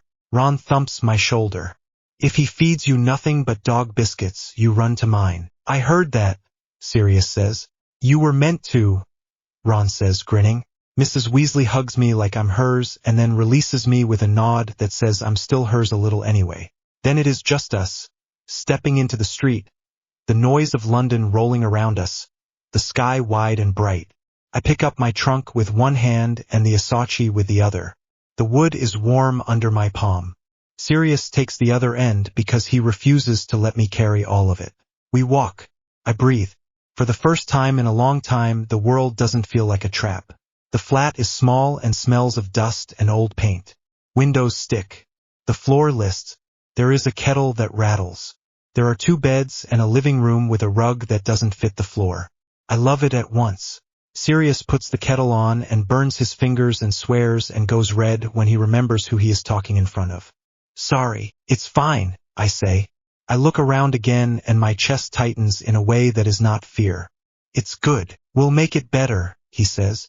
He leans on the counter, watching me watch the place. Training at dawn. I'll take you to Shohoin after for the formal stuff. She will glare at me and tell me to stop making you cocky. I will glare back. You will learn to hold your power without bruising the furniture. I breathe out. The tightness in my shoulders eases. Okay, Sirius' face goes serious. Harry, yeah, he gestures to the space between us. If you hear that voice, tell me. We don't keep that quiet. Not from each other. He think of the line from last night. Too much raw output. Control your flow. The words make his skin crawl. Okay, I say. I'll tell you. Good. He looks at the kettle as if it has bought us time. Tea. Yes, I say. Please. We drink 2 hot tea leaning on the counter and it scalds my tongue and I do not care.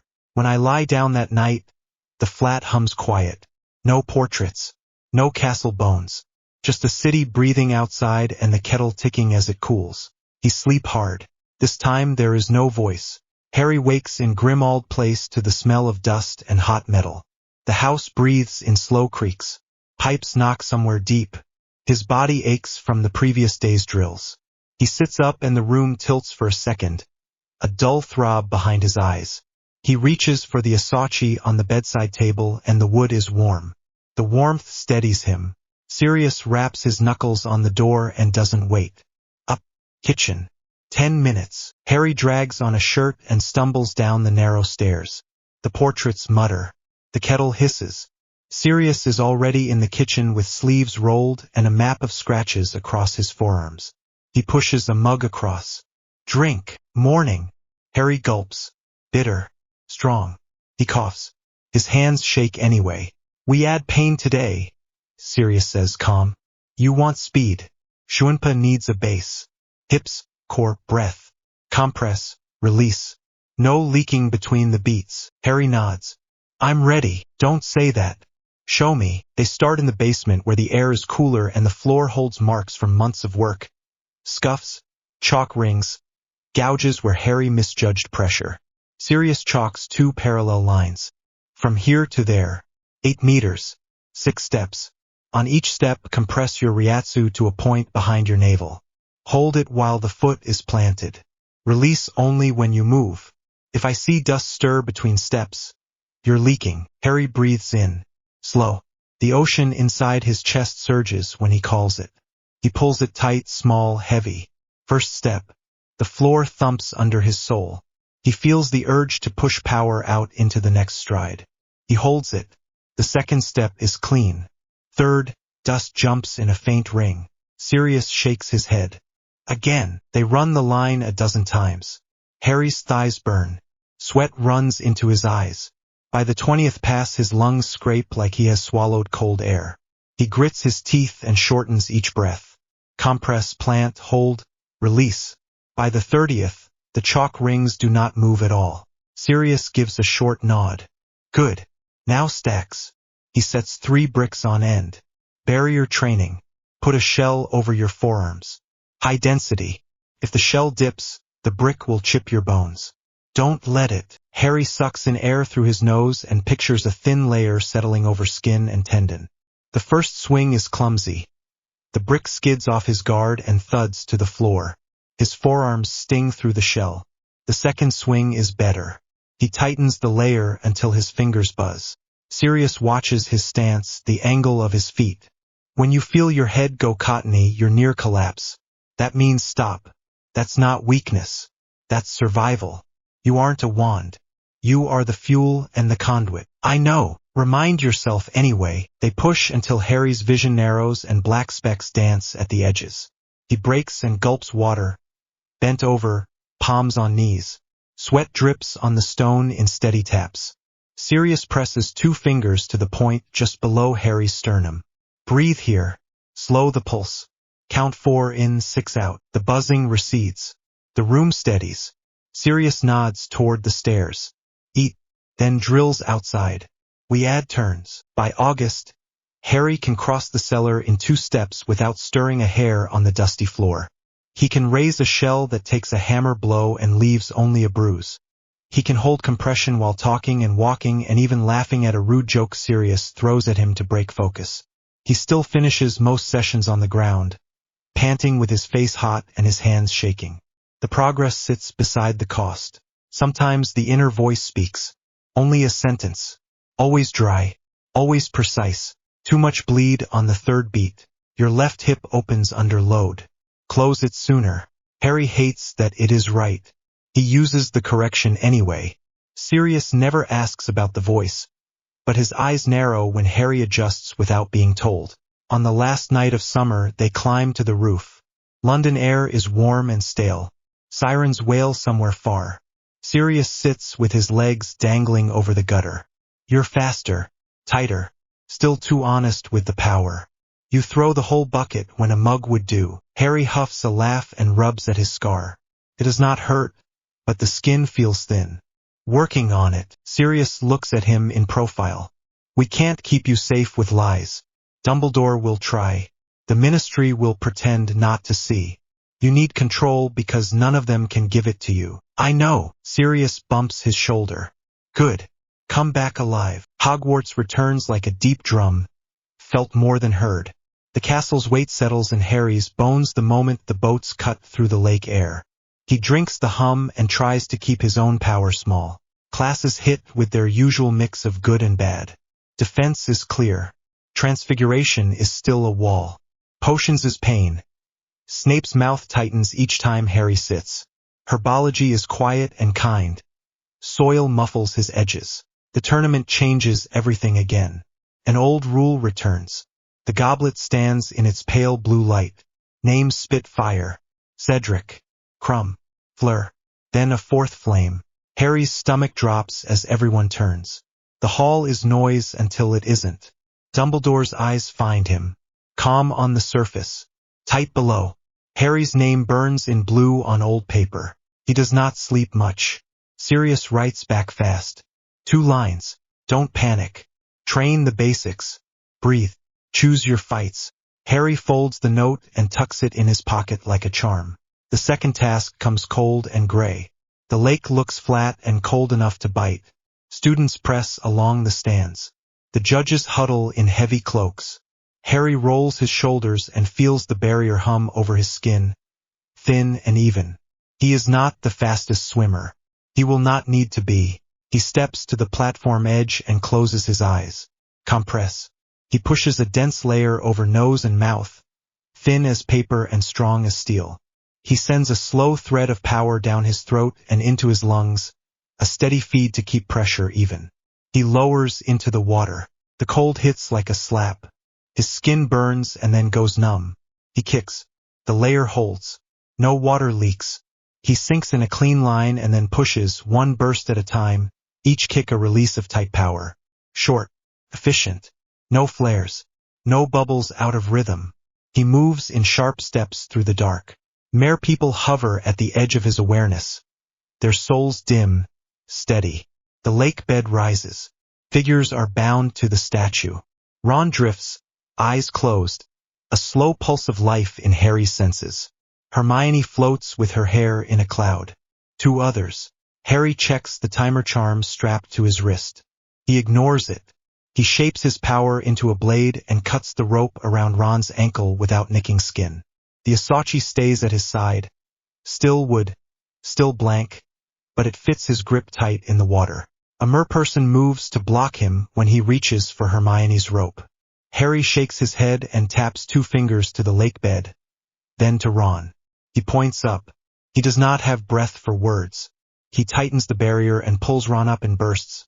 10 beats hold, 10 beats hold, until light turns the water gray and then green. They break the surface to the roar of the stands. He hauls Ron to the platform and drops to his knees. His hands shake as the barrier falls. He coughs water and bile. He wants to collapse but doesn't. He looks back at the lake where bubbles mark other champions breaking water. Hermione surfaces with Crumb. Fleur does not. A merperson brings her sister. The judges argue about points and timing. Percy reads out numbers in a voice that hides its nerves. Bagman calls Harry's method innovative spellwork. McGonagall's eyes cut to him. She knows it was not a spell. Harry lets the noise wash over him. He stares at his hands. They are white from the cold and the effort. He curls them into fists and the tremor eases. In the common room that night, Ron slaps his back. Mate, you were unreal. You didn't even look out of breath. I was, Harry says. A lot. Hermione stares over the top of a thick book. You shaped a barrier I don't see in any standard text. That was not a bubblehead charm. No, Ron grins. So you cheated. Hermione's eyebrow shoots up. Ron, I'm kidding, he says quickly. Sort of. Look, he didn't use a spell. So, is that even cheating? Harry shrugs. I did what I could do. Hermione's voice softens. It was clean control. Precise. That matters. Harry covers a yawn with the back of his hand and nods. It took everything. The hedge maze grows on the pitch like a living thing. The air between the hedges is hot and damp. The crowd noise fades as soon as Harry steps through the first cut. It is quiet enough to hear his own breath. He compresses to a pin and listens. Souls flicker against the maze like moths against glass. Cedric, bright and steady. Crumb, sharp and thin. Fleur, warm and focused. He moves in short bursts, each step a press and release. The hedges try to push. He pushes back. They groan. A Skrut charges, hot and angry, legs scraping on the dirt. Harry sidesteps and lifts his hand. A tight pulse of pressure snaps against its carapace. It skids and flips on its back, legs clawing air. He doesn't kill it. He moves on. He sees Cedric at a junction and raises a hand. Cedric raises one back. They run alongside the hedge for a few strides, separated by leaves and thorns. Left, Harry calls. Cedric nods and veers. Their steps drum in echo and then split. Light ahead. The cup gleams on a pedestal in a small clearing. The grass around it lies flat, still wrong. Harry slows. He compresses down to a nail head and listens. Nothing but his own heart, hard and fast. Cedric bursts from the opposite arch. They stare at the cup and then at each other, chests heaving. Cedric smiles, breathless. Together. Harry's scar tingles, a low hum. He swallows. Yeah. Together. They grab the handles. The world jerks. The clearing tears away. The air punches out of his lungs. They slam into cold dirt. The smell is rot and wet stone. His scar blazes. Graveyard, Harry gasps. The word scrapes his throat. Cedric, move. A shape steps from the shadow of a headstone. Small, bent, Wormtail. Harry feels the soul before he sees the face. Thin, slippery, frantic, pulling at itself. A bundle squirming in his arms breathes wrong. It does not read like a baby. It reads like a knot of power with edges and no center. Kill the spare. A voice whispers from the bundle. Green bursts. Cedric drops like a sack. One breath is there. The next is not. Harry's mouth opens around a shout that doesn't form. Air sticks in his chest. The world narrows to a point. He moves on instinct. Compress. Burst. He slams into Wormtail's side and sends him skidding. The bundle rolls to the cauldron. Wormtail whimpers, scrabbling. Bone clatters. Knife flashes. The ritual happens anyway. Harry stumbles as power climbs the air in thick ropes that taste of iron and ash. The thing that stands up from the cauldron is whole and not. It holds together by force. Harry feels the seams as a hum in his teeth. He tastes copper and bile. Voldemort looks at him and smiles. Harry Potter. Harry's skin chills. The soul in front of him is a wall and a hole at once. Power pours out, cold and hot, in pulses that make the hair on Harry's arms lift. It is strong. It is broken. Death Eaters pop into the edges of his awareness. Masks, curved spines, hands that shake despite the salute. The circle forms. Wand, Voldemort says. Harry lifts the Asachi instead. His mouth is dry. No, Voldemort laughs. The sound has no warmth. Then die the old way. He moves first. Harry moves with him. Shuanpa off the line, 2 steps to the right, a pulse to the knees, a shell up over his chest. A curse hits the shell and sparks spit. The air stinks like burned hair. Harry's arms tingle all the way to the wrists. He throws a tight blast at Voldemort's center mass. The blast hits and slides. The body takes it. The soul absorbs and wobbles and holds. Harry grinds his teeth and takes 2 more steps, changes angle, throws 3 short hits instead of 1 big one. The third makes Voldemort grunt. Small win. Harry pays for it with a curse that schemes his shoulder and leaves skin raw and wet. He pants. Short. Fast. He raises a barrier over his head and it catches another curse with a crack. His legs shake. Sweat stings his eyes. He wipes his face with the back of his wrist and tastes salt and blood. Death Eaters close the circle. Spells spit and hiss. Harry can't block them all. He doesn't try. He moves. Burst. Plant. Burst. Plant. 1 step too long and a purple curse slices his thigh. Heat floods his leg. He almost falls. Voldemort lifts his wand. Let us test you, little light. The next volley is heavy. The curses hum wrong. Harry throws a wall and it shivers under the weight. He hears something inside him crack and sees stars for a second. He drops the wall and rushes, the only path that doesn't fail. The Asachi hums in his hand, though it is still wood. He pours power through his forearm into the grip. The wood takes it and doesn't burn. He slashes at the wand hand. Voldemort steps back fast and the blade clips robes. The fabric melts where it touches the edge. Interesting, Voldemort says. His voice is smooth. His eyes are hungry. Where did you learn that trick? Harry doesn't answer. He can't. His breath is too short. Wormtail sends a curse without warning. Harry pivots and the curse takes a Death Eater in the ribs.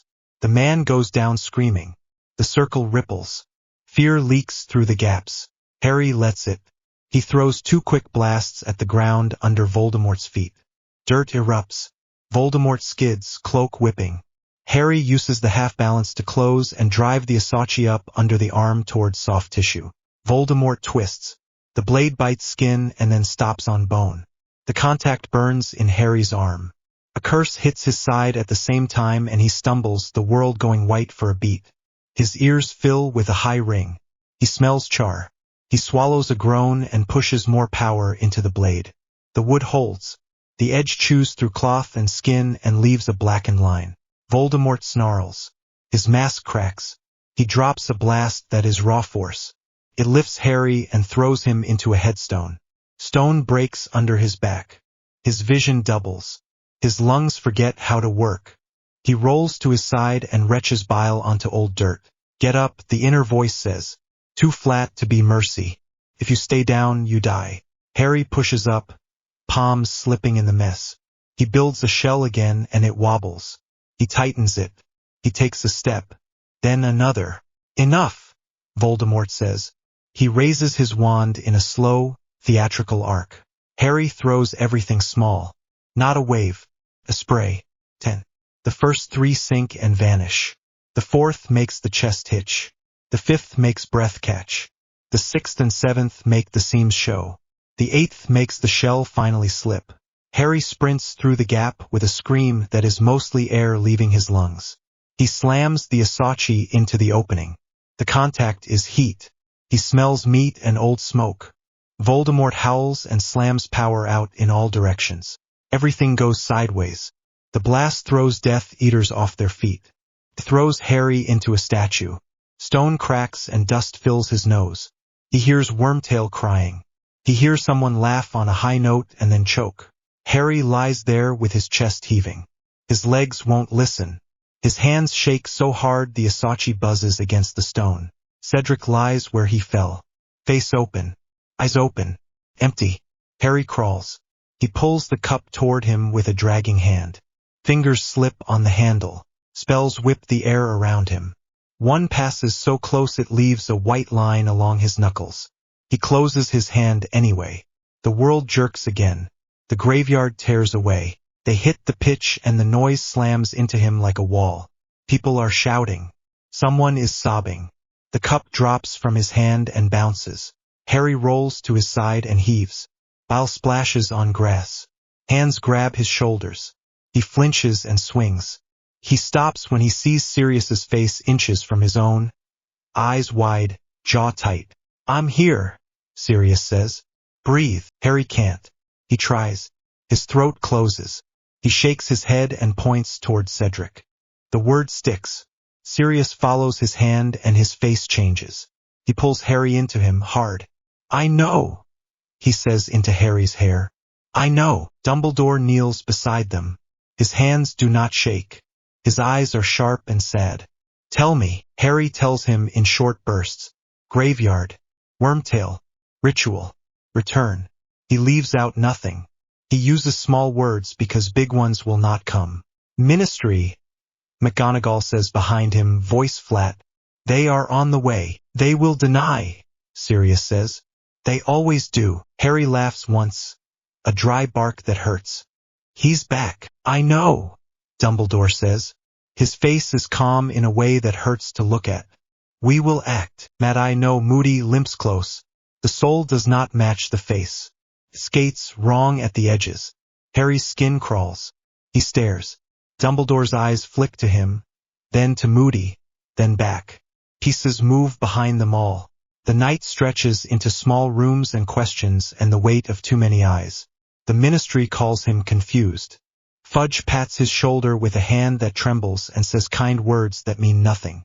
Harry sits there, cold and wet and shaking, and thinks of dirt and green light and the sound of bone on stone. Sirius does not leave his side. When the door closes at last, he pulls a chair close and rests his forearms on his knees. You're still here, he says. Not just your body. I don't feel here. That's shock. And grief. And the afterburn. Harry stares at his hands. The knuckles are split.